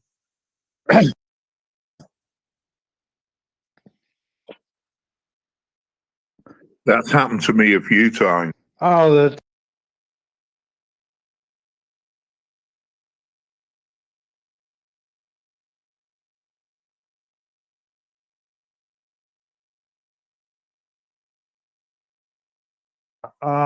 Why don't we check in with Eva? Eva, Stephen, is in the last generation over there in Berlin. Um,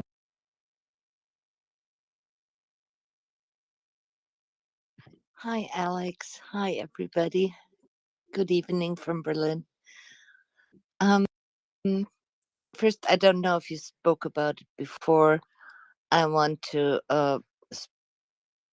speak out my deepest condolences for what happened on Tuesday in your country and the US. I mean, I saw it coming and said, I want to go right into winter sleep like a bear. And so I know that all you who fought for democracy in the US and must hit you much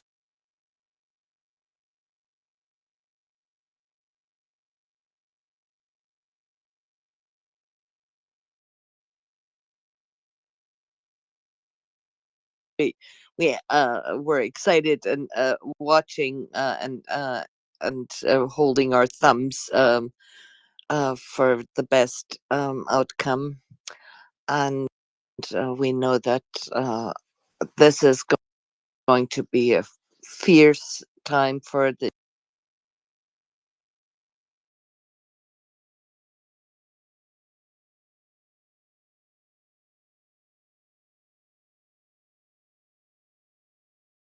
rocket right now, and that's not only true for the US.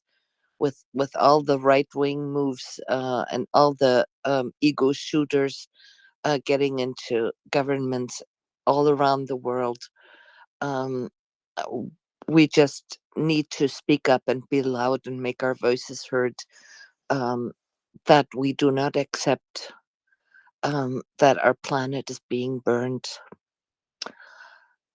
Secondly, I wanted to share one small lighthearted information here from Berlin that I read, and that is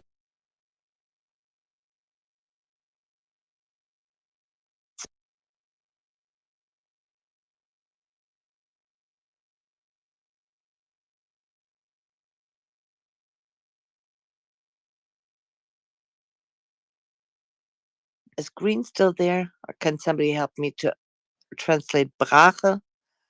Well, that is just places where nothing is built or constructed.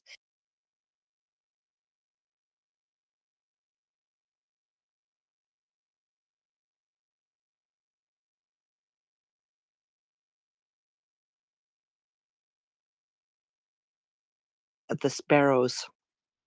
In, And in British English, we call those brownfield sites.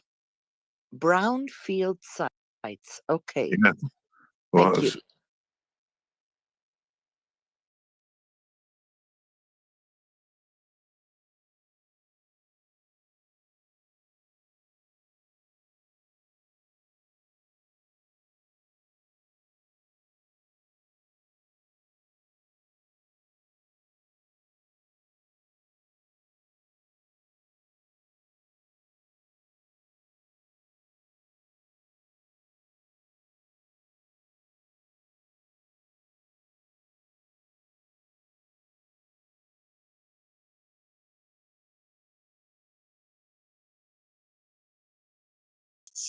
Of sparrows in this old demolished building. They said to protect wild animals is not a nice to have. That was the original quote in in the German court ruling, um, because it is important that we protect this wildlife. So, because of these sparrows, which are not easy to um, to place into built bird houses, if they chose their niche in a wall to breed, and they're very faithful to the place that they picked the first time. So this house cannot be torn down. And I really celebrate that. I find that very beautiful, even though it's just, and this is not going to save the world, yeah? But it is something good that happened. And then one third thing, we as Last Generation, we're meeting up tomorrow in Berlin with other climate groups. And that is because in December, here in the Adlon Hotel, one of the fanciest hotels in our country, next to the Brandenburg Gate and the the U.S. Embassy, there will be an LNG conference, and that is from those who promote LNG, yeah, this natural liquid gas. And so we already started our protests, and we're gathering together with the other groups, and we're planning that tomorrow. And also we come together to lick our wounds because of the political situation right now, but also in Germany our government is just breaking down, which also happened on Wednesday. And our incredible ego shooter finance minister was finally kicked out of the government, which I really celebrate very hard. And yeah, we're going to talk about what moves us politically and climately, and then plan our protests. And I'm looking forward to that. Check. Thank you for listening. Oh, anytime, Eva, anytime. And That's a thing, I think. It's interesting she said sparrows have declined. It's the same in the UK. House sparrows have severely declined. But apparently in North America, they're doing very well. They were introduced. You've got house sparrows in North America, Yeah. but not naturally. Matter of fact, I just saw it right out in my field. Here is a fat old deer wandering around out there. Yeah, the Last Generation and the politics. I started my day off today with Australians talking about their upcoming election. And one of the interesting things the Australians told me this morning is their politicians don't do social media. The Liberal Party, the Labor Party, they don't have social media accounts. They don't campaign in Australia on social media.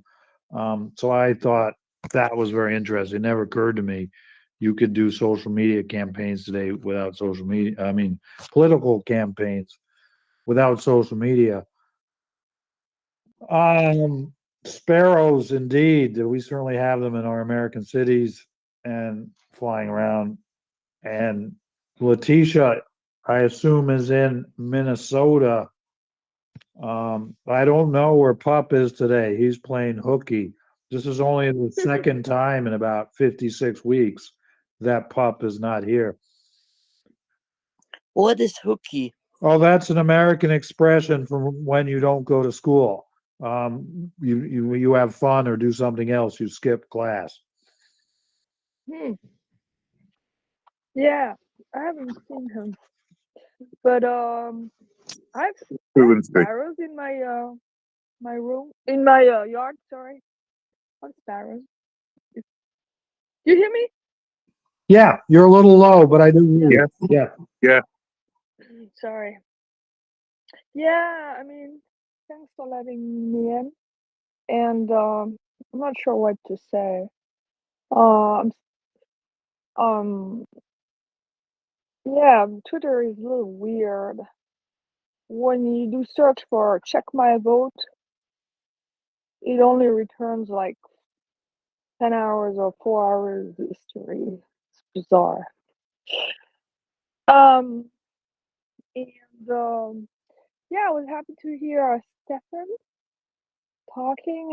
Maybe I missed part of it, but you know, he said something very true. There's a lot of bickering in the activism, and it's really sad. I'm not for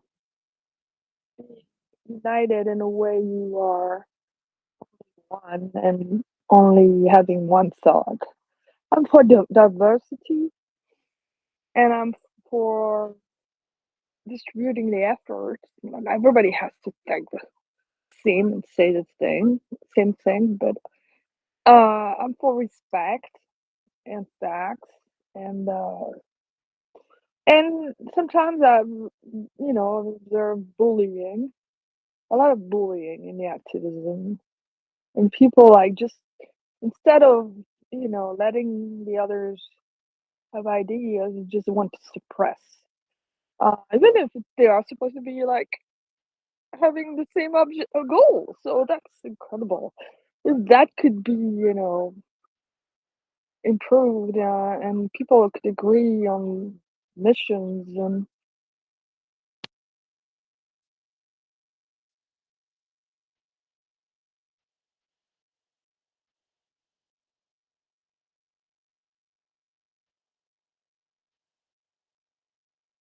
Okay. I've got to go now, Alex. I've got a phone call to make. Sure, Stephen. It was absolutely delightful to talk to you again. Wonderful. I'll see you around. Thanks.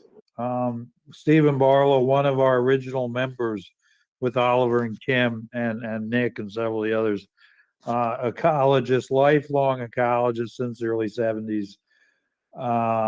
He works as a nature interpreter out in the peat bog, really gets ecology and I don't know, ecological science. Instinctively, he gets it. He's just communicates how life interacts so well, and a great friend to the indigenous people. The indigenous people seem to instinctively understand how life works, how we are part of life and life is part of us. We must respect the Mother Earth, man. I don't know what happens to us if we don't respect the Mother Earth. It is not good. We must respect the Mother Earth. That's why we're here. And when we do respect the Mother Earth, there is great reward. There is a great satisfaction, and that's part of it. That's part of being life, respecting life, and respect life. Respect us. It goes around, comes around, man. It's why is this so hard to teach people? They're the trees. They're the buffalo. They're the eagles up in the sky, man. They're fish in the rivers. It's awesome. What is so difficult about this concept that they don't get it? I don't know. That's why we're here, Oliver. We are the sparrows. We are the sparrows. We are the sparrows. The sparrows are doing their thing, man. They got a nest. They're getting some food. They're talking away. We have our own tribe of sparrows here. They call them the Grenfell sparrows after the Grenfell Tower that burnt down. And we have hundreds of sparrows that live in the bushes and the trees all around the tower itself, or the remnants of the tower, which is basically a covered up, it's covered in tarpaulins and stuff like that. And these sparrows, they have a real strong hierarchy amongst themselves. I don't know why they live there. I have a suspicion they're living there because a lot of the buildings are built in the 1950s. They have eaves on the roof, so the sparrows can nest in the eaves of the roofing. Whereas a lot of modern buildings and a lot of actually Victorian stuff as well around here doesn't have any eaves, so they can get in there and nest, and they're happy, and they've got their own little places they can kind of roost and fight and sort of chuckle with each other. It's a joy to see, actually. Yeah, it is. I've got some recordings of them. Yeah, well done.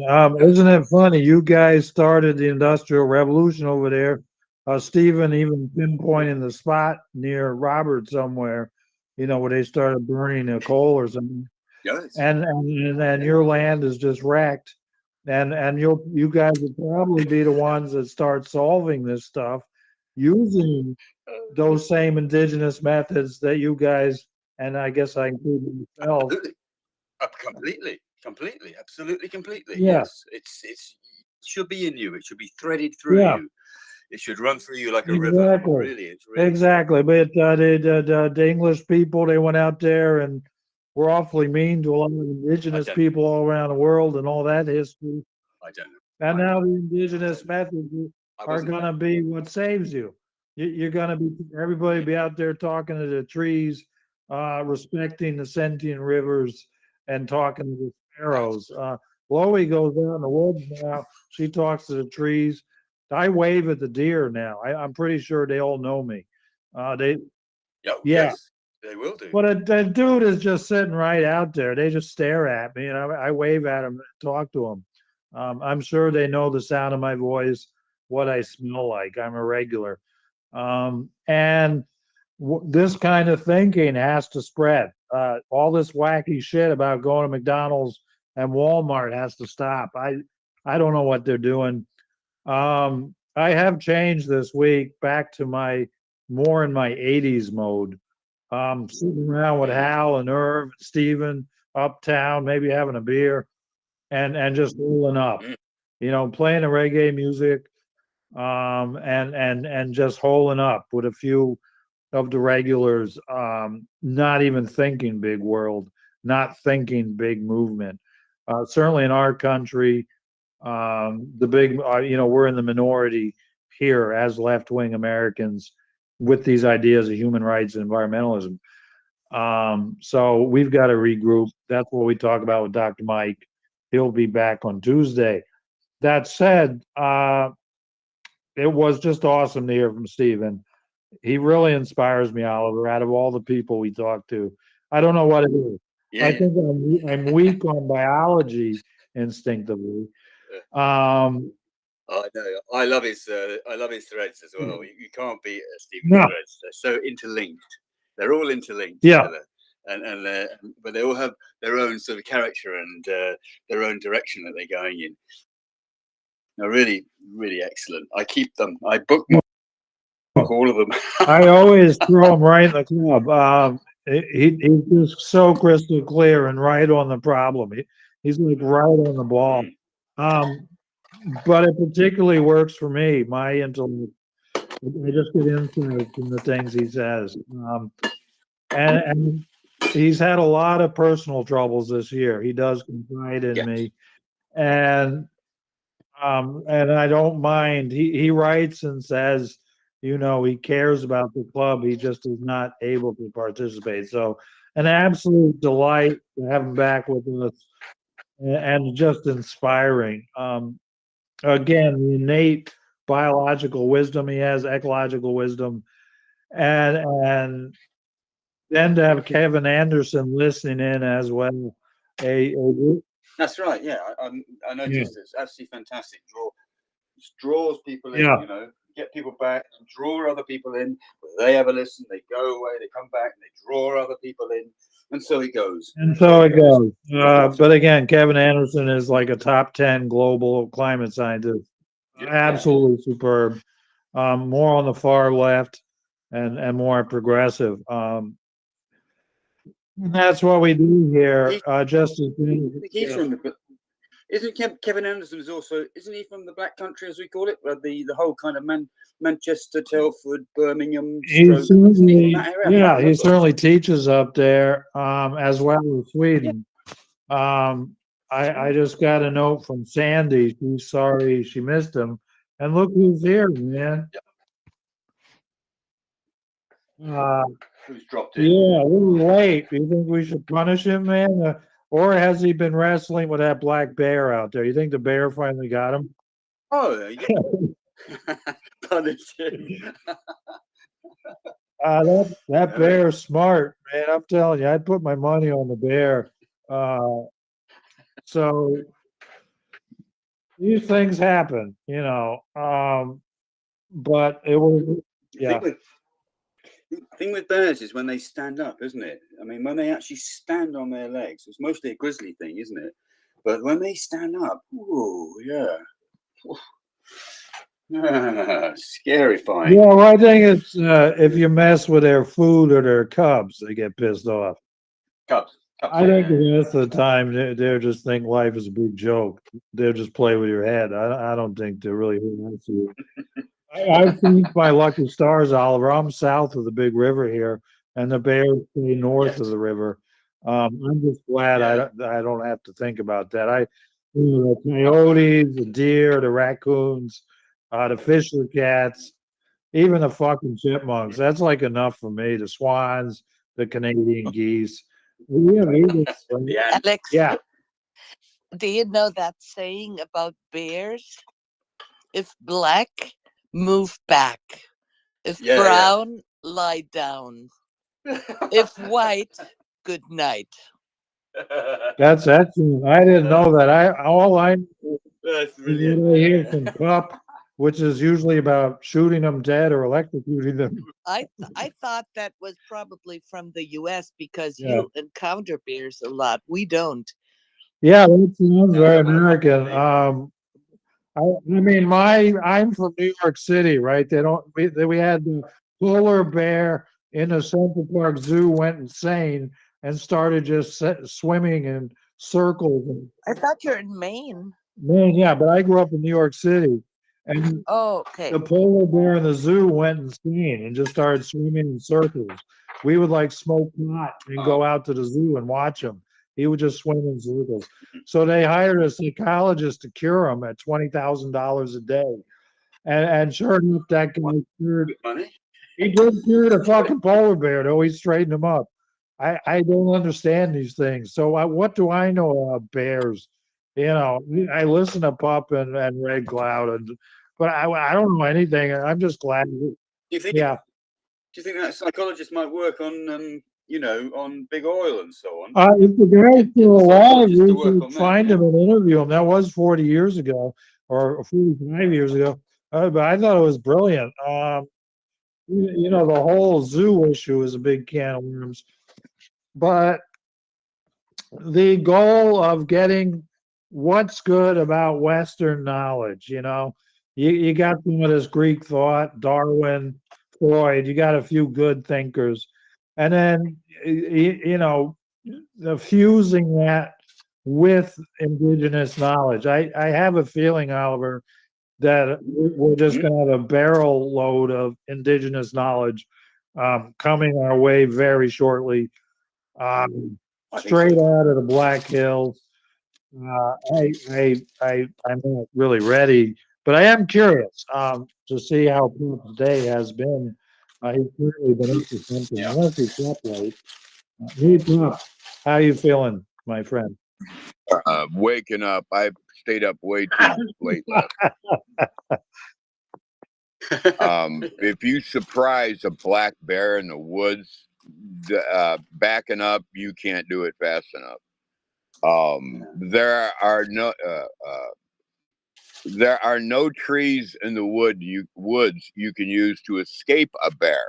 If it's big enough, he'll climb up or she'll climb up right behind you. If it's small enough and you shinny up it, they'll just grab it and bend it over and get you that way. No, it just, and then polar bears. I've got stories to tell you about polar bears from the 3 times we punched through the ice up at the Arctic Circle. We had a female trying to pry a hatch open to get in and get the tasty snacks inside. Us, in other words.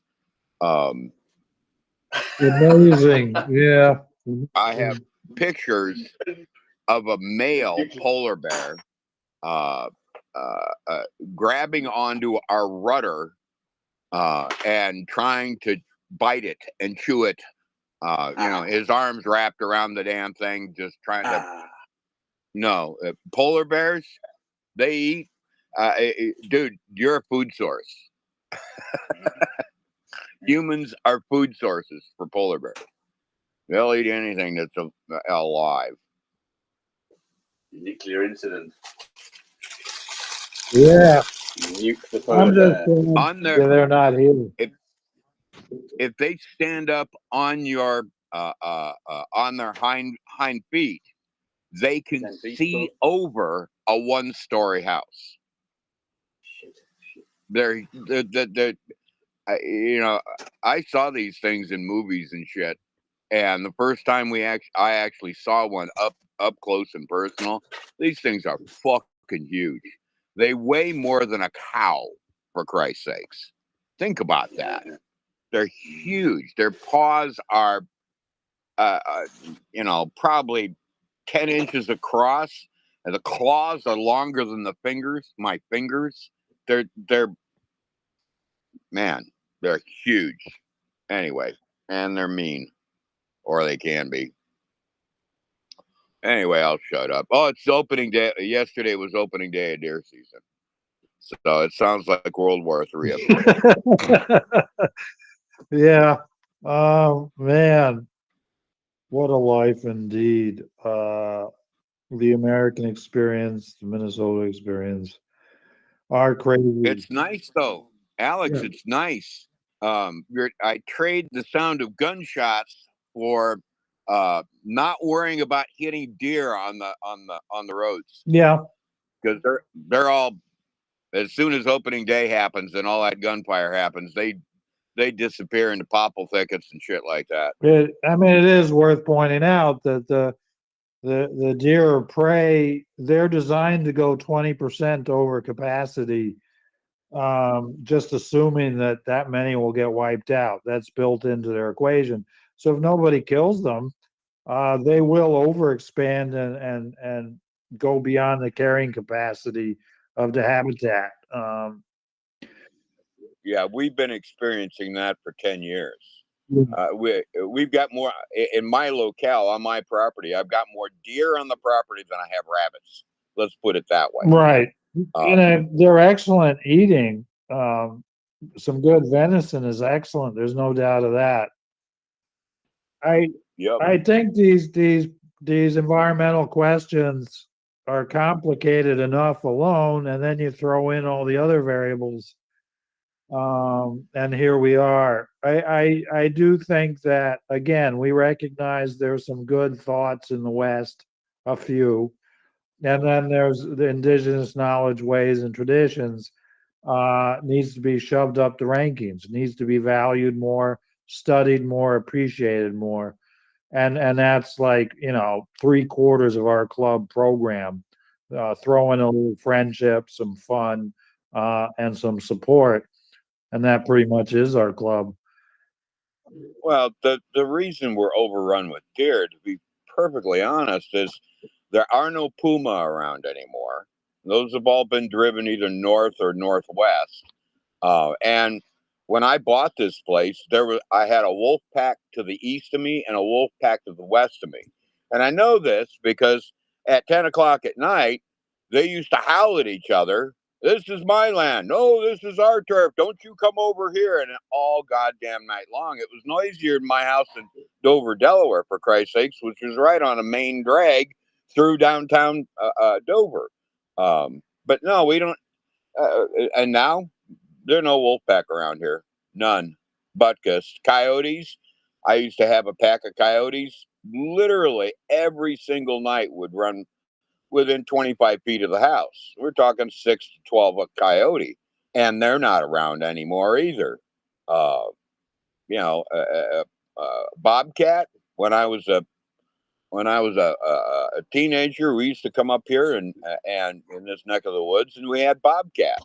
But not. I haven't. I've been here 26, going on 27 years. I haven't seen one yet. I haven't even seen their scat. We were talking for hours to Stephen Barlow, the kind of next generation Darwin guy. He was discussing, he calls them megafauna, and to rebalance the animals. We around the planet, every continent, we fucked up the balance with the megafauna, with the large mammals. Big time. It's a big time problem, and the mega corporations aren't interested. The governments aren't interested. It's yet one more environmental issue: how to get these balances in place going forward. I'm a street kid from New York City who did graffiti on walls. I don't even know what I'm doing discussing this stuff, but it is important. There's no doubt. We've got to. The ocean, for God's sakes, its pH has changed. That's ridiculous. The entire ocean, 7.7 to 7.6. The pH of the ocean has changed because of all the carbon dioxide in the air. It's insane. That alone is insane. We lost half the trees. We lost 5 million whales. We lost 30 to 60,000 buffaloes. So these are problems. And Stephen Barlow was here, the ecologist, talking habitat and so forth. If we unbalance the habitat, it's going to rebound right in our face. So deer, bear, bobcats, coyote, they should be running around the land. And then the land will be happier and the people will be happier. It's A, B, C, D. It's not complicated. And the wolverine. Them too. All of them, man. What do I know? I used to see chickens in Central Park. There'd be like packs of chickens in the park. I don't know what that meant. There were squirrels. Squirrel bit my finger once. It wasn't much going on. Nobody cleaned up the dog shit. But you mentioned the whales, and Paul put up a lot of stuff with David just earlier on the what do you call it, on the jumble thing, Jumbletron, and that is quite. I mean, for me, if one had to prioritize, I have to say it would probably be the whales straight off the bat, because it's so important. The work they do, regulating everything really in the oceans, is so fundamental. I mean, I know the stuff on the land is equally important, but there's something about the whales. If we don't fix the whales within the ocean environment, being damaged, being whacked by big ships and small boats as well, I might add, then we're fucked. We really are, because that is the ocean after all. So I always think to myself that hopefully the whales will save us, as it were. We go on about saving the whale, but maybe they'll save us. You got the fishing line, and then there's a lot of concern about the noise pollution. The whales are being driven crazy by all the ships out there and the noise. So Stephen was excellent on the ecology of it all, and the indigenous side of the indigenous peoples of the world who do value the land. It doesn't even need to be looked at spiritually or religiously. It just needs to be looked at realistically. You're standing on a soil. There are the plants and the trees and the animals and the insects and the fungus and the sky and the clouds and the birds and the mountains and the oceans. They're all just right there. You're adjacent to all that stuff. So I don't know. It's obvious, except for to 70% of global North, who are. And America just elected a president that wouldn't know the difference between a red oak and a weeping willow. No way. I would not count on the new administration to make any environmental progress or any progress in native rights. That said, Deb Haaland did do an excellent little video, and it dawned on me she will be out of a job. She might be a big leader here moving forward. The kind of leader we're clearly going to need for the next 4 years. We do have to get at some point past the emotional side, the despair, the disappointment, the anger, the depression.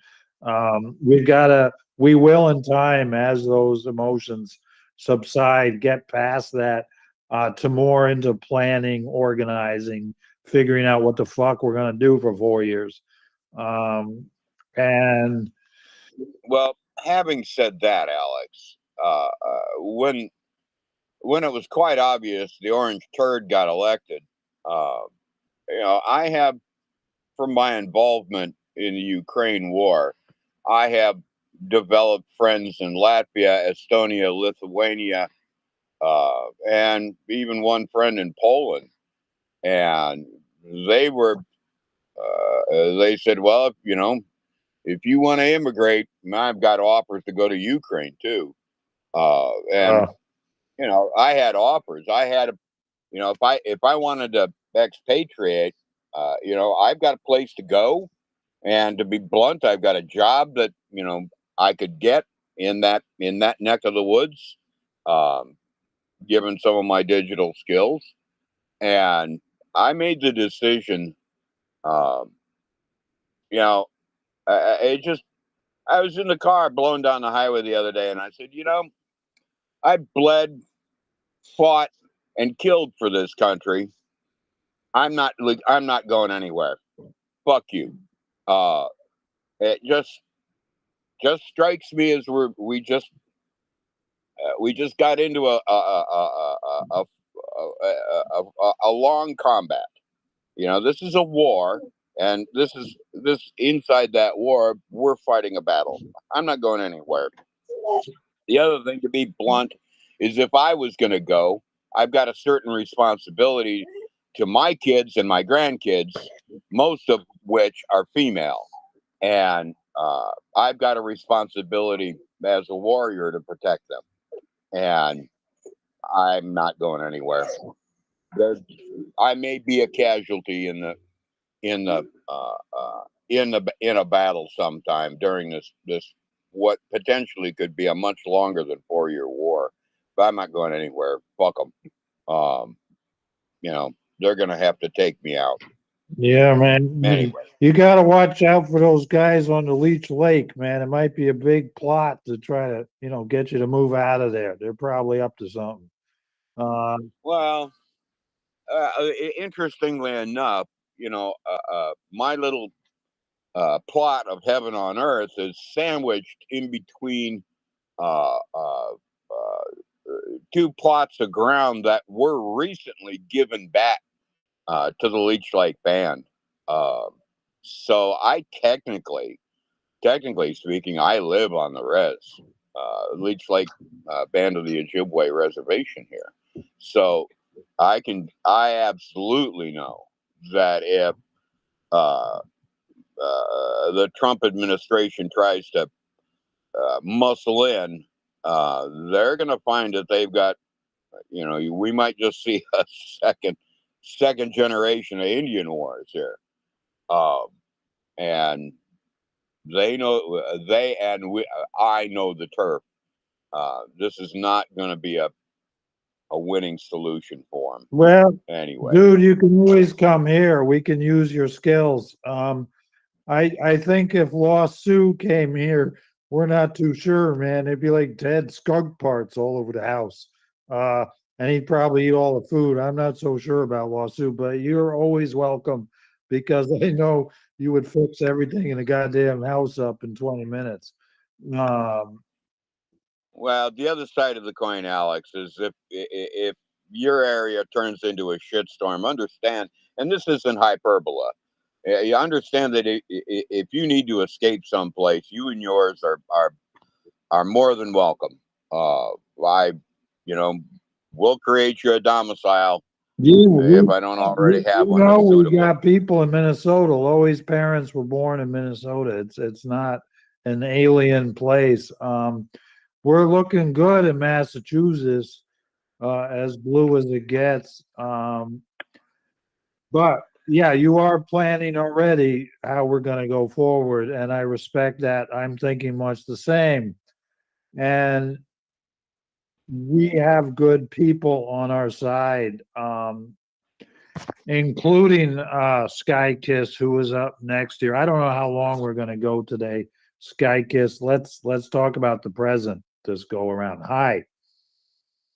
Okay, well, we can talk about the present, but I was also thinking about, well, I was thinking about the whales, and that just, I think sometimes I just push that off because it's so painful to me. Just to think about the oceans and the changes, the coral, all of that's been so important to me, in my entire life. I'm not an oceanographer. I snorkel, but I haven't done anything else. But I know people who scuba dive and cave dive and have done a lot of connection to sources of water and the wildlife therein. But when I was thinking about what we were saying earlier before I touched the wrong spot on the phone and threw myself out of the space. Yeah, that was really great to have. I followed Stephen long before I joined the club, so which has been a year or so at least. So here in Colorado, so we land in the 8-seater jet. This is after Katrina, and they brought us out of Louisiana, and we land in Colorado, and I see this thing scurrying across the tarmac, and they said, "Oh, that's a coyote." I'm like, oh, okay, my very first wildlife sort of in the wild. And then different places I've lived, it's like, wow, there are deer in the yard, and it's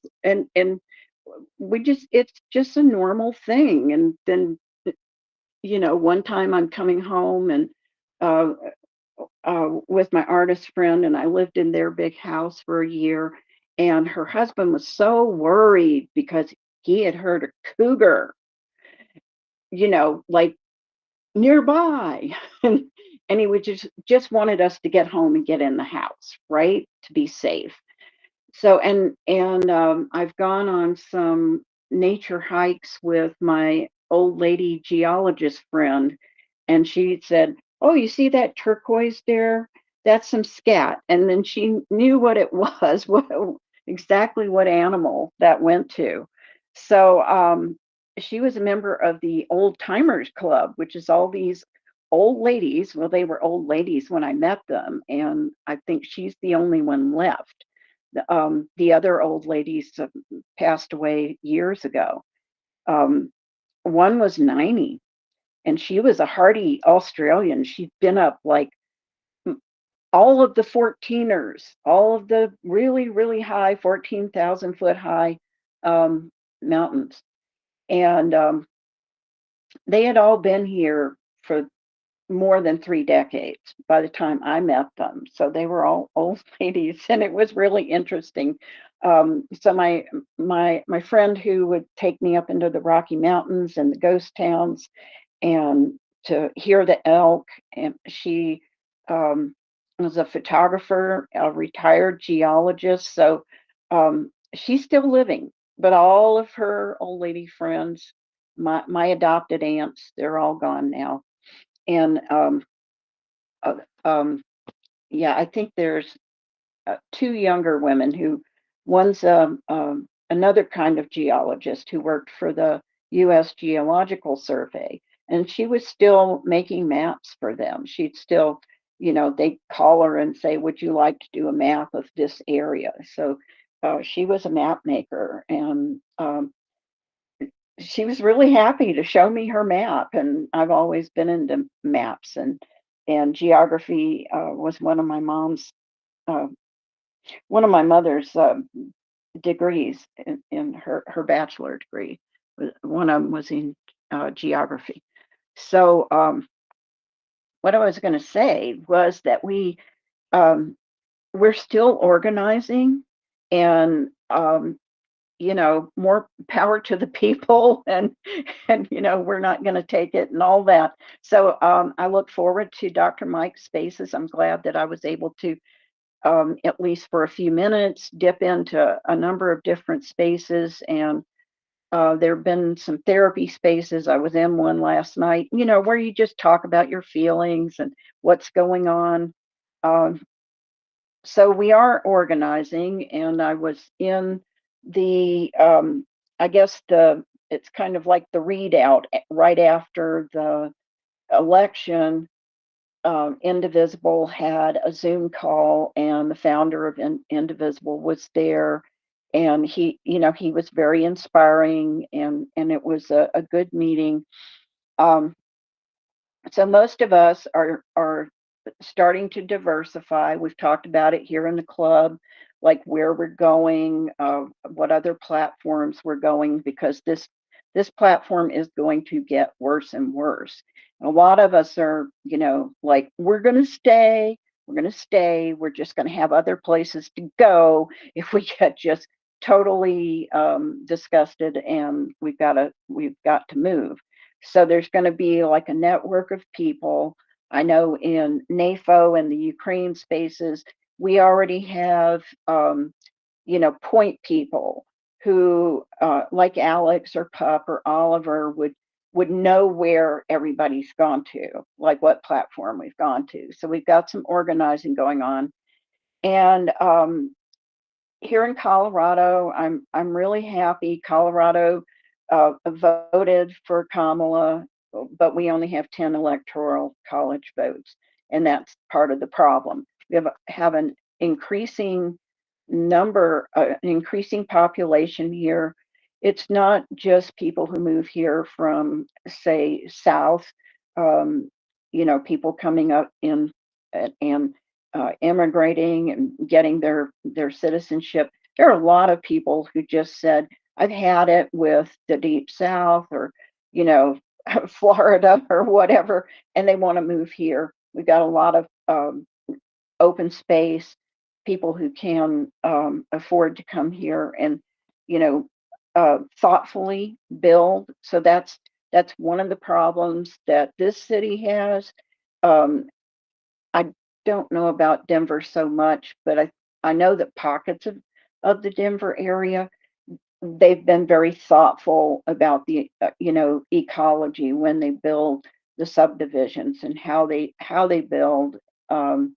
It's more thoughtful. So and that green architecture's where I probably should have been involved in 40 years ago.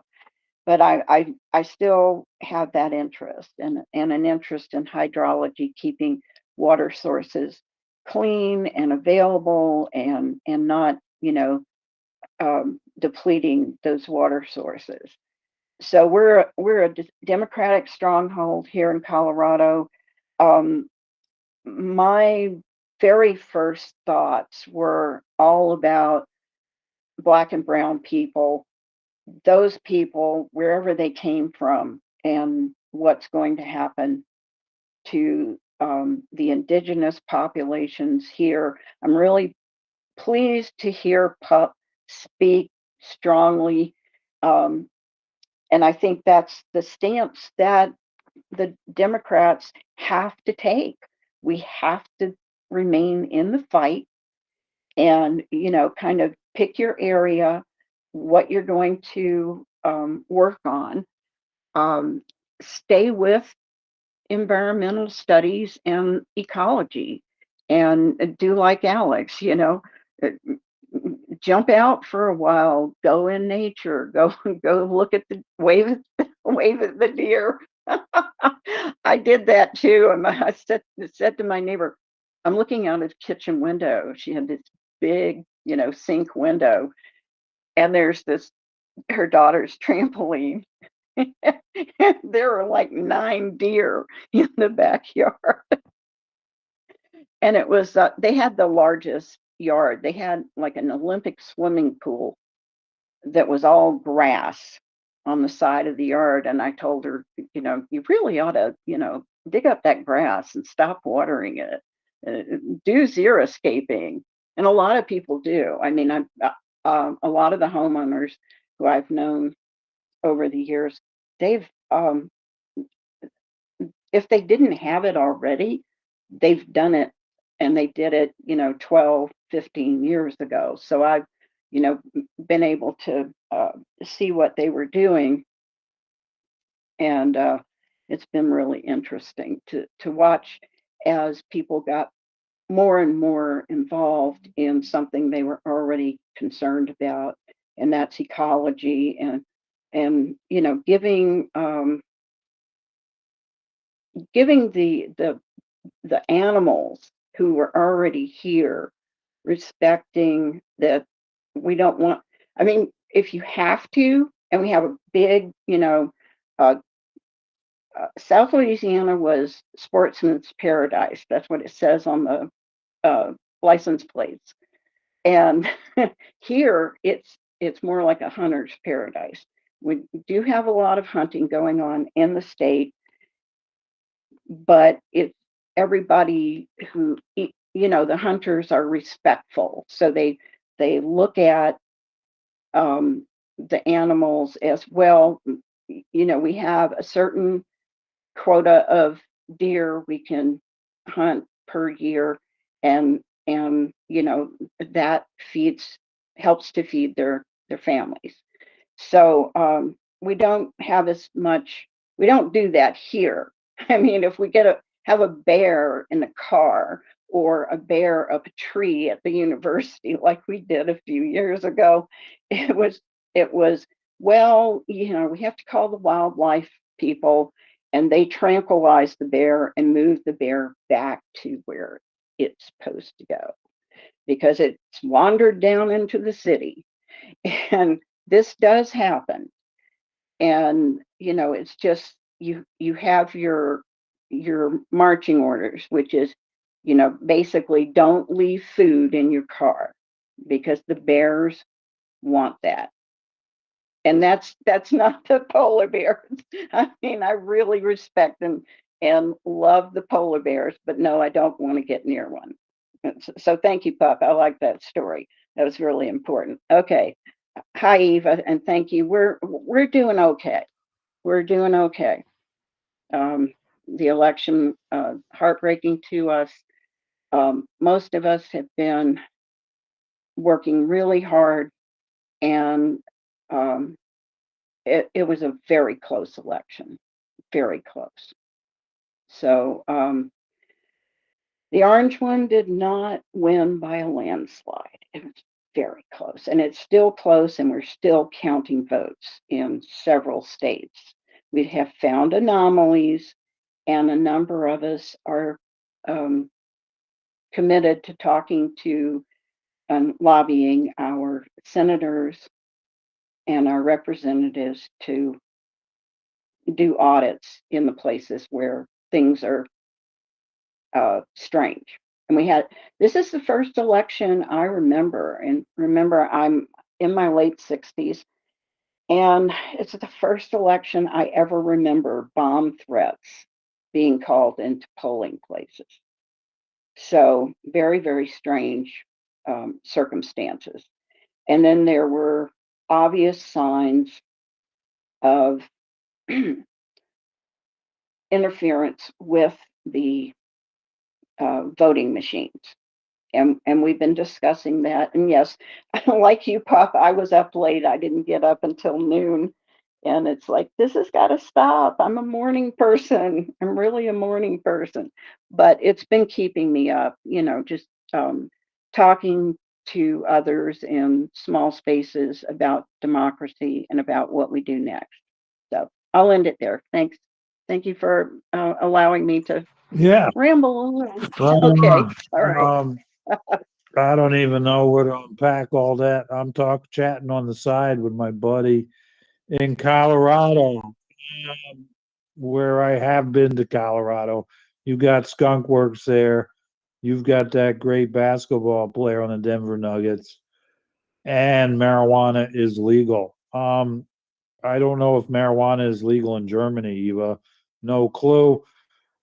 But I will smoke a joint now and then these days. We grew pounds of it the other year, and it just sits in the laundry room.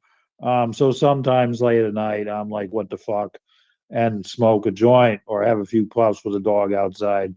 And it really doesn't seem to do much to me anymore. Eva, what about the dog? How is life in Germany as well? Your government's falling apart. They called a snap election. They threw out the finance minister. I don't know what's going on in Germany. Major modern nation, Berlin, Munich, you name it. If you don't, Powerhouse of Europe. The what of Europe? Powerhouse.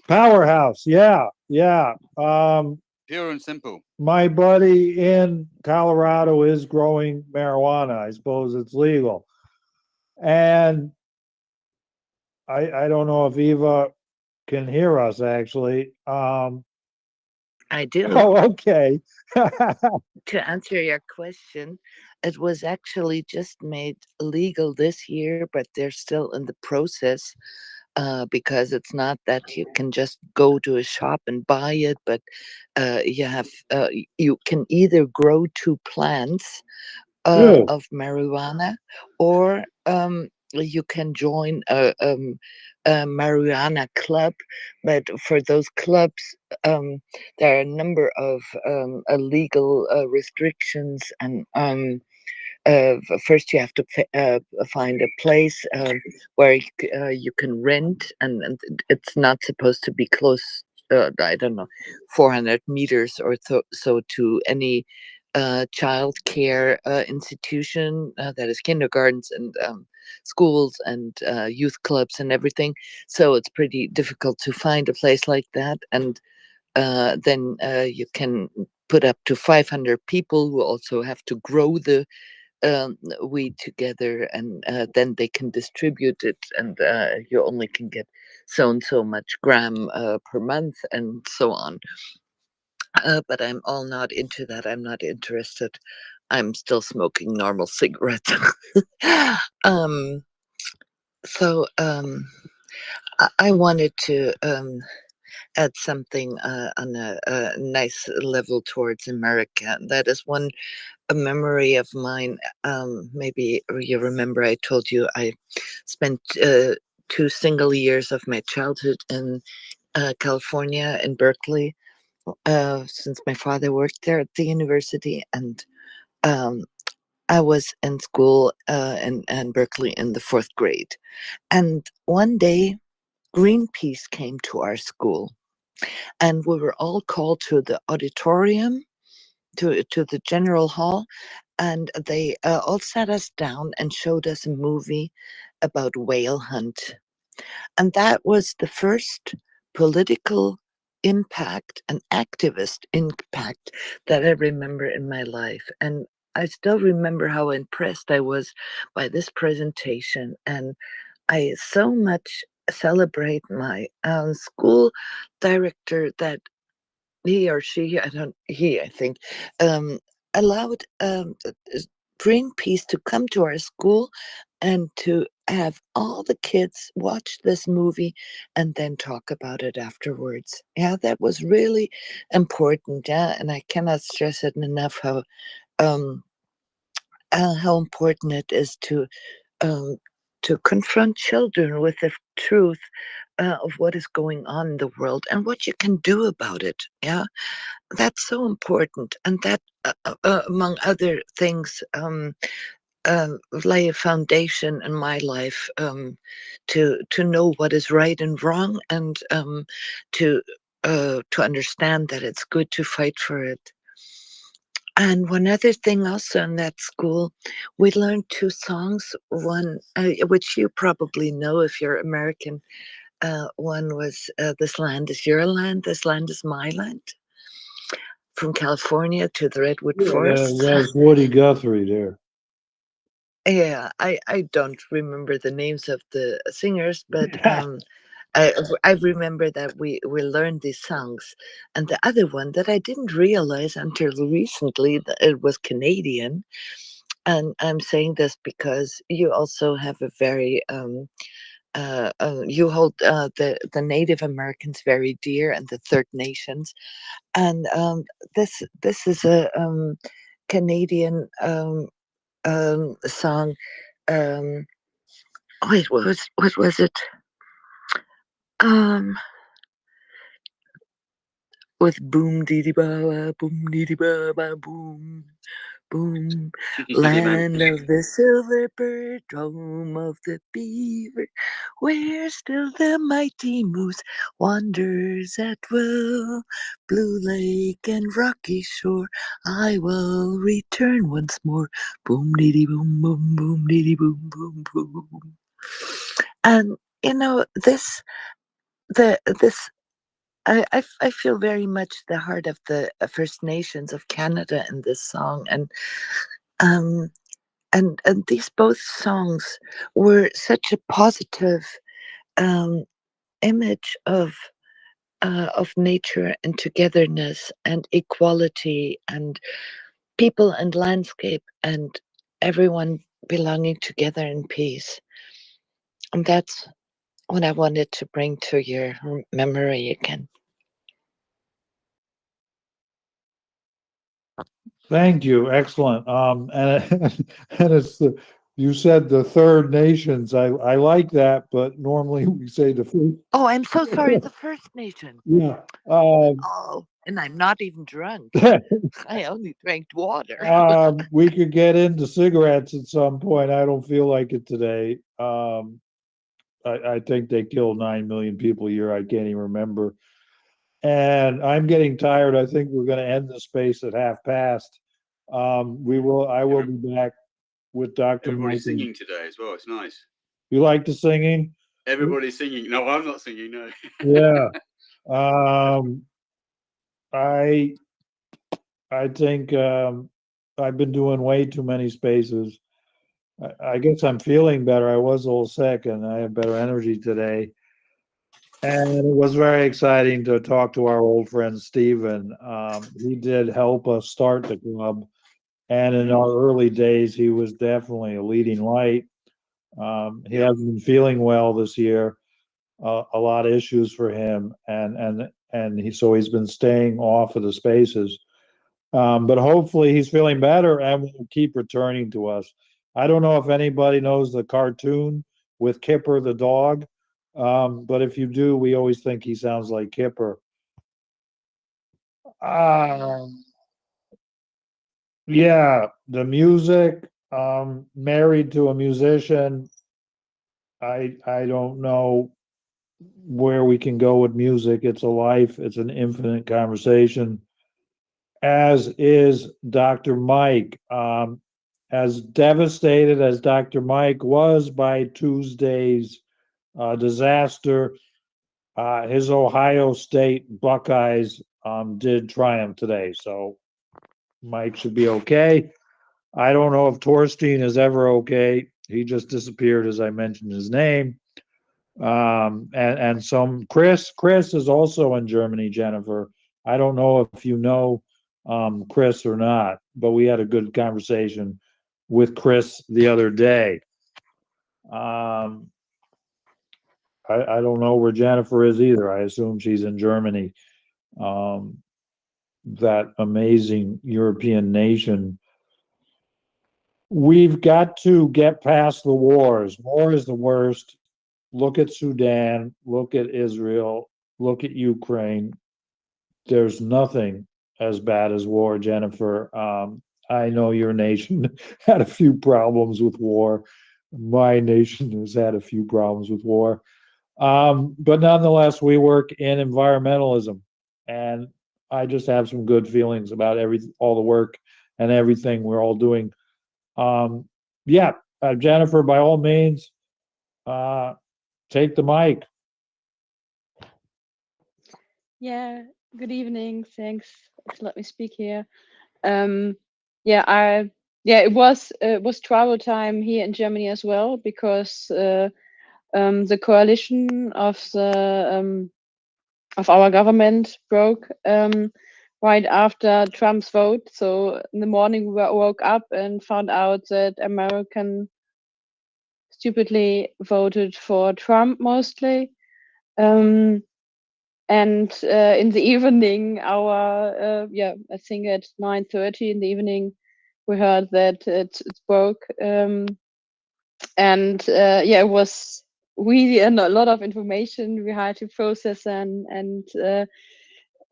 it was, now Habeck is going for chancellor as well.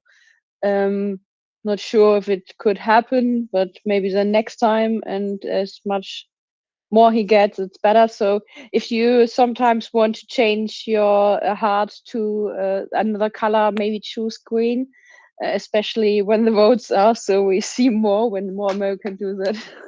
Jennifer, can you For remind people what the clean future. can you remind people what the makeup is of the German Parliament, or the German government rather? The colors. No, what it was this time around. It was a very curious mixture, but I can't quite remember what it was. But you will obviously know. Yeah, it was like a traffic light. So Brilliant. red is Socialist Party. Then it was FDP. No, Social Democrats. The Social Democrats. socialists are Yeah, not yeah, in the okay. government. Yeah, you're right. Sorry. It's confusing, you see. Yeah, yeah, because it means something different. So it was the Social Democrats, far right, and Greens. No, it was not. It was liberals, but they're more libertarian and market radicals. So some of them like Miley, and and Trump, and so they have a network. Also, Scheffler, he's one of the FDP, and he has the Prometheus Institute, and it's connected to the Atlas Network and Heritage Foundation, and this one. And Heritage is the one with Project 2025. Yeah, so it's right. And so they had to go, and it was devastating because they always tease they will leave the government and breaks the coalition. And so the chancellor said, yeah, okay, show me. And even his buddies were surprised that he said really something dramatic. But what is happening now is they want to have quick votes, and that's not possible because a lot of voluntary working people, they have a normal job and voluntarily they are helping to organize the votes usually. And so it's pretty tight to do it this year, and there's no reason to do it because there are things that needs to be decided yet, because finance and to support our the inner security, to back up our social system and to support our economy to be pushed and invest more. So but the next I think they will be in mid-March parliament, and the opposition has other options, but it's difficult kind of, but still really interesting yet. And a lot of happening. It's all complexities. Every government everywhere seems to just have, apart from various dictatorships, they all have this complexity of government that is.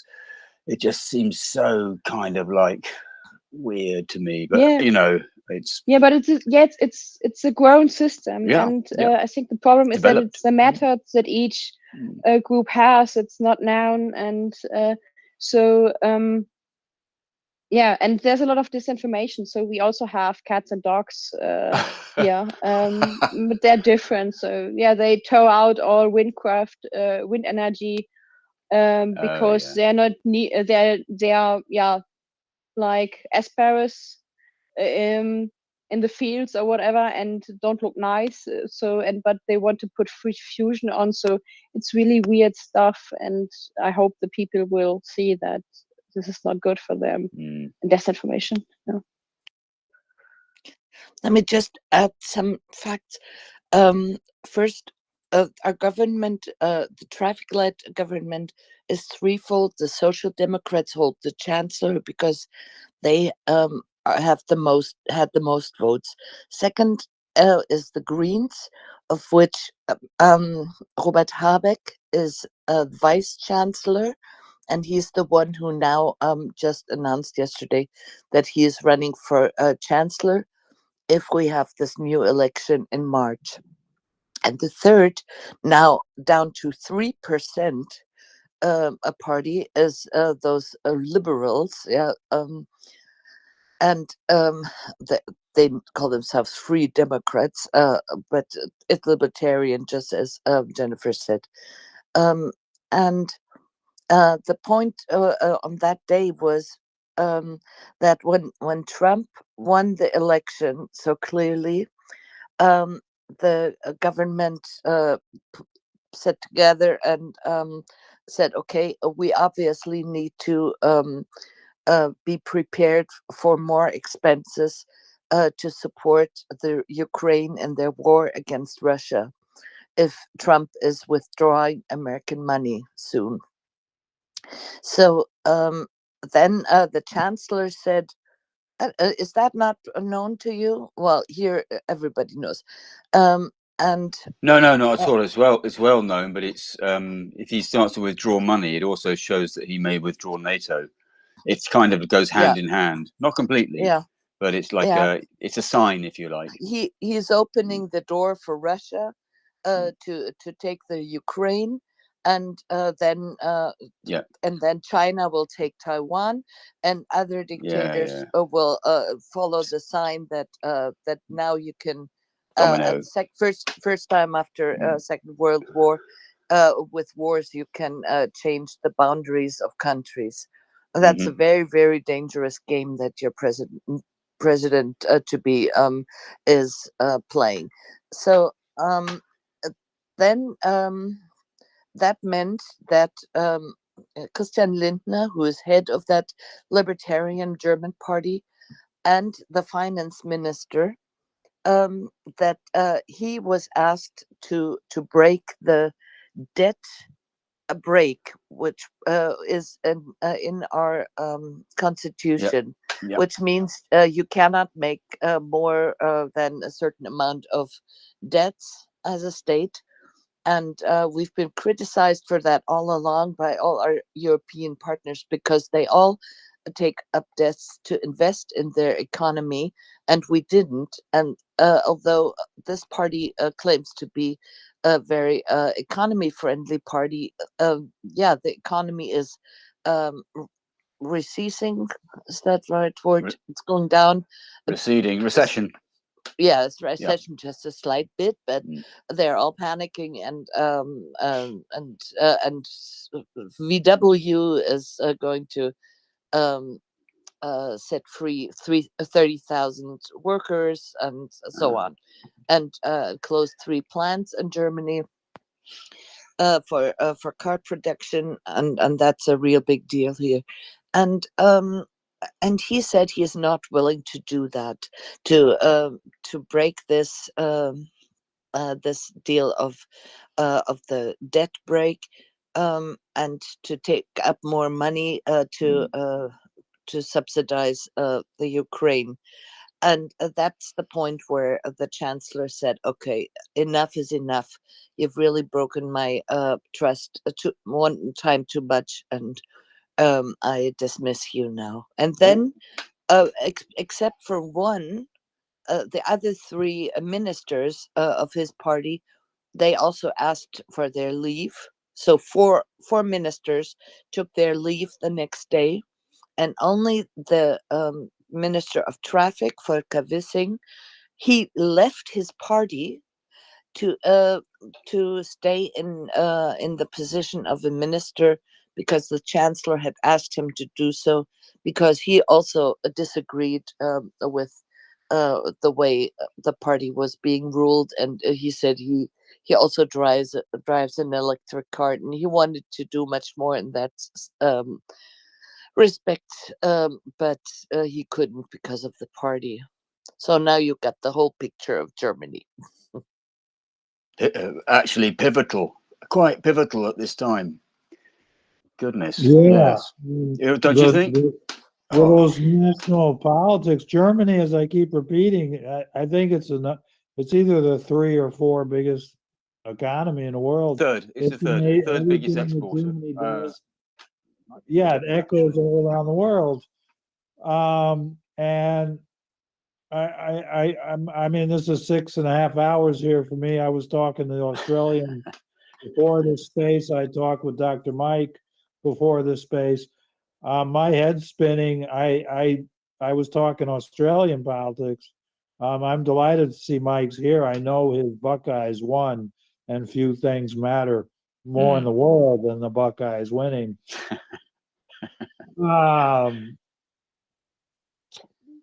We all have just made tremendous progress Great stuff, and no signs of quitting anytime soon. And now we're going to have German elections, Australian elections. It just keeps rolling on in the global scene. And it is, I think it's rather nice to switch back and forth between international and domestic. I think it relieves the mind. Take a break from one and focus. I mean, how long can you focus on Gaza before you're like, fuck that, enough of that? You And then you focus back on your own country and look at your own local politics for a while. And after a bit, you had enough of that. So variety is the spice of life. Is that what Mike says? Yeah. Can we let Pup take it's us out? diversity. Diversity is Mike. the spice of life. Yeah. Diversity is a spice of Diversity. life. There you go. Yeah. It was my high school history teacher that would say variety is the spice of life. Could be either, actually. I had variety as well. Yeah. Well, then we could get back into the spice trade and the nutmegs curse. Indeed. Yeah, big topic there. We've got to stop racism and hatred in our time. Enough of this. Like, what the fuck? And throw in misogyny too. Like, what is the point? I just don't know. You know. Should we let Pup take us out? Hey, Alec. Yeah, he's Oh, going to. we're gonna we'll do another lap here. Yes. Real quick. First off, any other veterans in the space,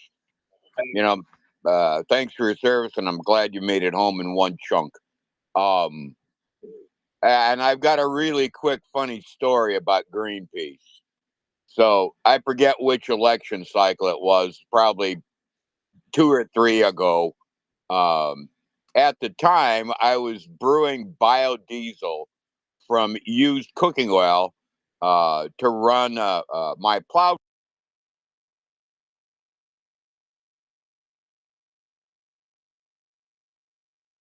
truck and a 3/4 ton, 8,000 pound Suburban. Questions about, what kind of car do you drive? And I said, it's an 8,000 pound. It's big, huge SUV. And she goes, oh my God, you're driving a big gas guzzler like that? And I said, no, it's got a diesel in it. And she goes, oh, but it uses a lot of diesel fuel. And I said, yeah, and I make it in my backyard. And there was silence on the phone. And I said, yeah, I pick up this cooking oil for free.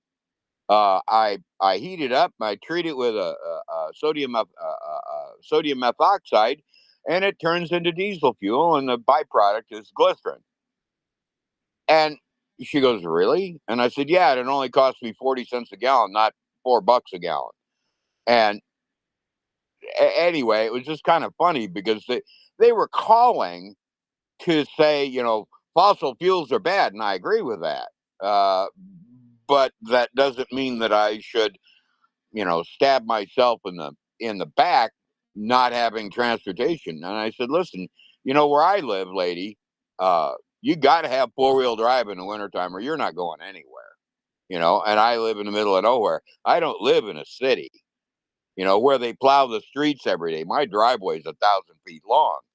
And, I got to have a plow truck or I might as well just, when December hits, I might as well just sit here for the next 3 months or 4 months, but it was just kind of funny that anyway, she said, well, one of these times I'd like to come see it. And she sounded cute on the phone. And I said, yeah, here's the address.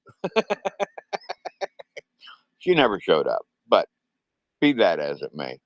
But there are ways to, the point I guess I was driving at was, there are ways to do this that are at least not, aren't contributing carbon. Technically speaking, soybeans, that's a zero carbon input. And, to be honest, the only problem I had with biodiesel was in the wintertime. You got to add a little bit of gasoline to it, about 10% gasoline, to keep it from gelling up. But all my diesels ran quieter. They didn't knock as much in an idle, and you pick up about 5% in horsepower, which isn't nothing to sneeze at.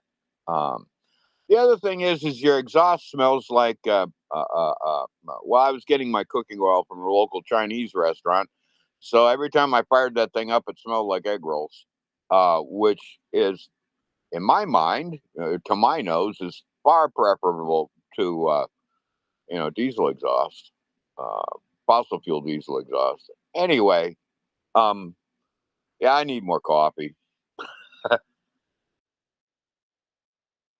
Yeah, man. Well, it is past 5:30 here.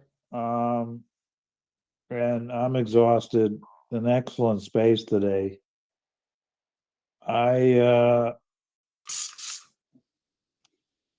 don't think anybody should be very devastated about politics. God knows Lowy is a political junkie. Dr. Mike here is a political junkie.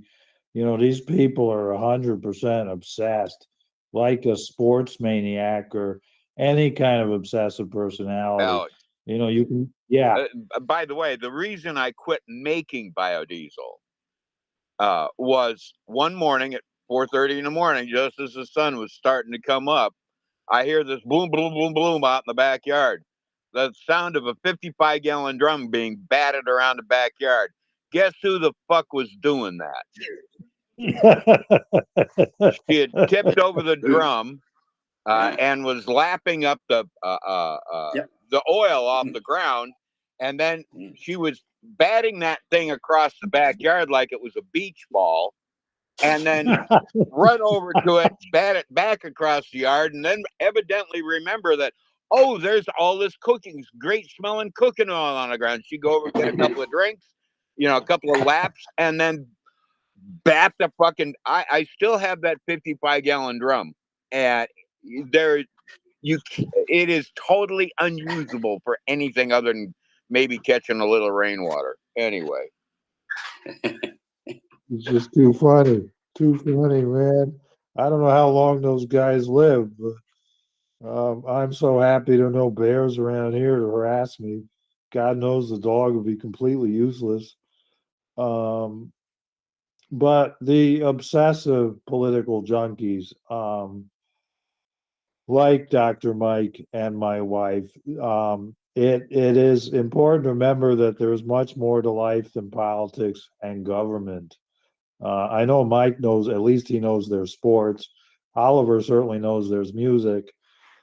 That there's so much in this human experience. I don't know how I know any of this. Maybe it's a big advantage to being a polymath. I can just put the one book down. I can pick up the chess book. And Fight Fascism reminds me that the bears in Colorado are like big dogs. Well, we will find out. Again, the politics and government are only one piece of this life. And if Lost Sue was here, as he always does, besides laughing, he would tell us to stay balanced, to be balanced, that there are many, many aspects of this life to the human mind, besides deductive and inductive and literature and poetry, mysticism and science. There are many other things in politics and government. Next year, 2025, late in the winter, into the spring, there'll be a new executive branch, new officers filling up those offices. The press will have a field day. Our left-wing public will have the whole range of emotions, and that all will happen next year. But this is this year. We haven't even got to Thanksgiving, Mike. Later in the week, we got to keep this. It's the Native American Heritage Month and the MAGA families we've been discussing. I think of Nate now. his whole family in the chat. They're going on about the family members, the MAGA family members, the friends. So we will continue that chat on Tuesday, I guess. I have no hope for the New England Patriots. They're just awful. Maybe they can lose some more games and get a good draft pick. And I think I personally I've got 11 days till they clean the chimney. Thorstein was here before out of Greenland. If any of you are Scandinavian, Minnesota, I have the Scandinavian American partner. She isn't worried how cold the house gets. So I've got 11 days to see if I can keep the oil heat off. And I don't know, Oliver, anything else before we close here? I would just say that you just mentioned being a polymath. I think that's marvelous. And I think what polymath does, if you're very good at swapping and changing from different things, don't forget that also enables you to actually think up new ideas and new ways of looking at things, which is a really, really strong thing to have. It's a very, very clear skill that is, and it's really, really required now. If you can do that, apply your poly and get some new angles on different problems. It just makes life easier at the moment as well. Yeah, it's not an accident. It's how my father trained me. Yes, yes. He thought mind, what you just said, the new ideas. Yes. Was one of the best parts of life. And also we say poly. We don't say poly. It's poly. Many. I mean, But get in touch with it, people. It's a really useful skill, and it'll really make you feel better as well. You'll realise, you see, that the other lot, the orange lot, whoever they are, the red lot, orange, red, or orange, they really don't have this skill at all. They just don't have it. They're really focused on one thing, either getting oil or power or being horrible to people of color and women. It's just awful. So enjoy your inner polymath. well, it's odd how occasionally it actually works out for me. Like this week, I've actually felt better than most. And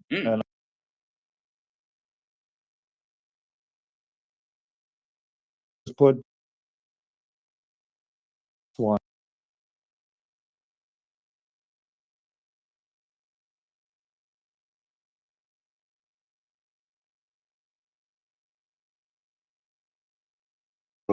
No, I have actually. Yep, I have. You have? Yeah, they do exist. Well, it's quite a strong jump from one to the other as well. In certain churches Yeah. in England, where in the charismatic church, that's quite strong. They'll jump from law to politics to bang straight into the priesthood or reverend, whatever. Reverend. I put a number of perhaps interesting links in the comments for the space, and one of them is the snow totals. So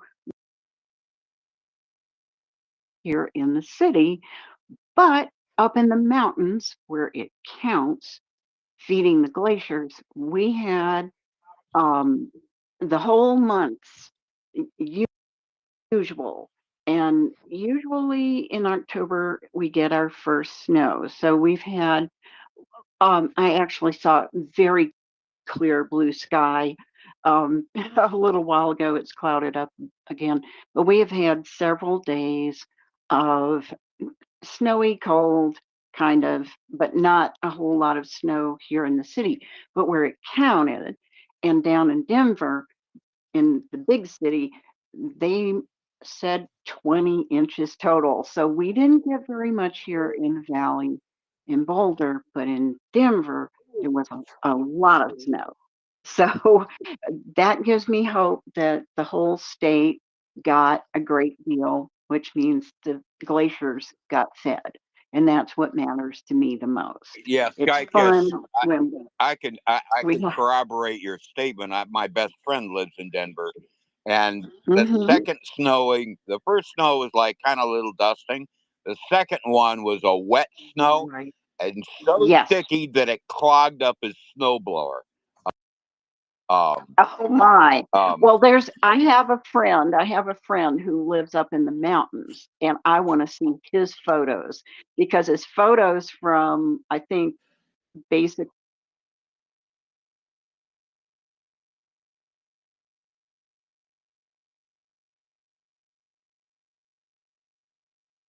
roof, and he goes, there's a fox on the roof. So the foxes are just, jumping from roof to roof because they had so much snow. yeah. So yes, and it's great to be a polymath. It really helps that you can compartmentalize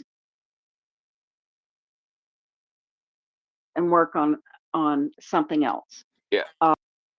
Because we can all bring those skills, and I love hearing pub stories because it really matters a lot.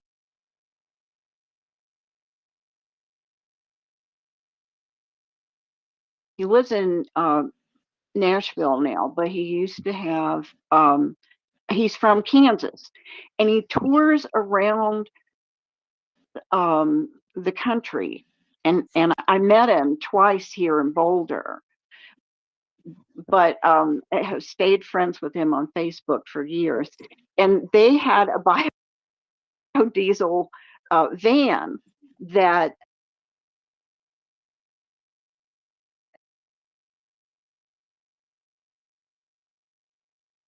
and they fixed it up so that they could run the van on these short tours here in the West using biodiesel fuel. And it was really interesting. So they go from high school to high school teaching fiscal responsibility to the high school kids. That's what they do. And then they give the kids a concert. So it's really, really fun. Anyway, I've touched base with him now. So thank you very much. It's been a great space. And take a look at the comments because people do.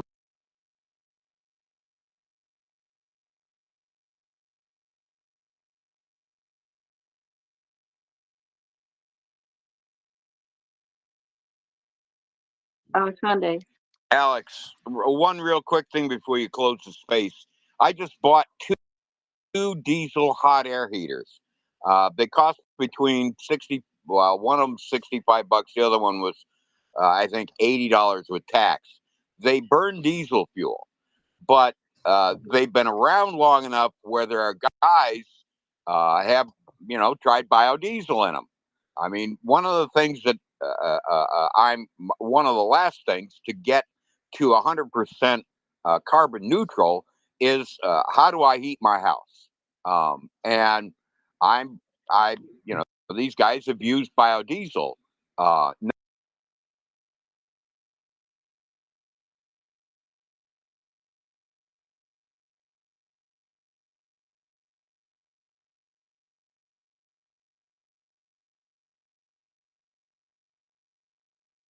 Run biodiesel in your fuel oil furnace.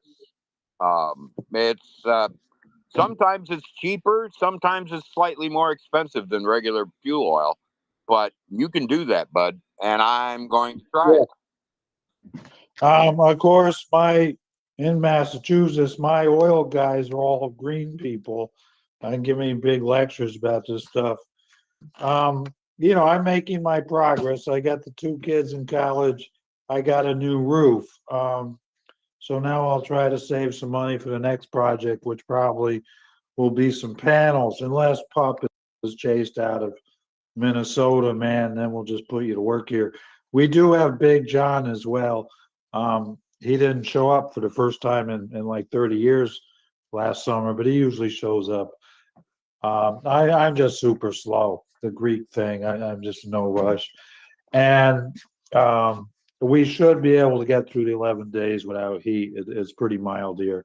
And as I say, Loey just doesn't seem to feel the cold. And it's going to be above freezing, so the pipes won't freeze. I want to thank everyone for participating. I mean, obviously, none of us are paid or get any sort of restitution or whatever. And Oliver and I and all the rest, we really believe this method of conversation, the social media, the posting, the chat, we really think this will work, that we can make a dent. We cheer people up, we get them more confident and positive. We learn stuff, we hear from Stephen and everybody. And walk the dog in the dark, have some dinner, watch a film, and take it easy for the rest of the evening. Yeah, and Julian, thanks you so much again for co-hosting, for the brilliant things you share. They're like small treasures when you share something. Most of the time, I can't remember what you said, but I know it was really bright and informative and entertaining, and also delivered beautifully. I'm so glad you have joined our little merry band here. Fight fascism. Thank you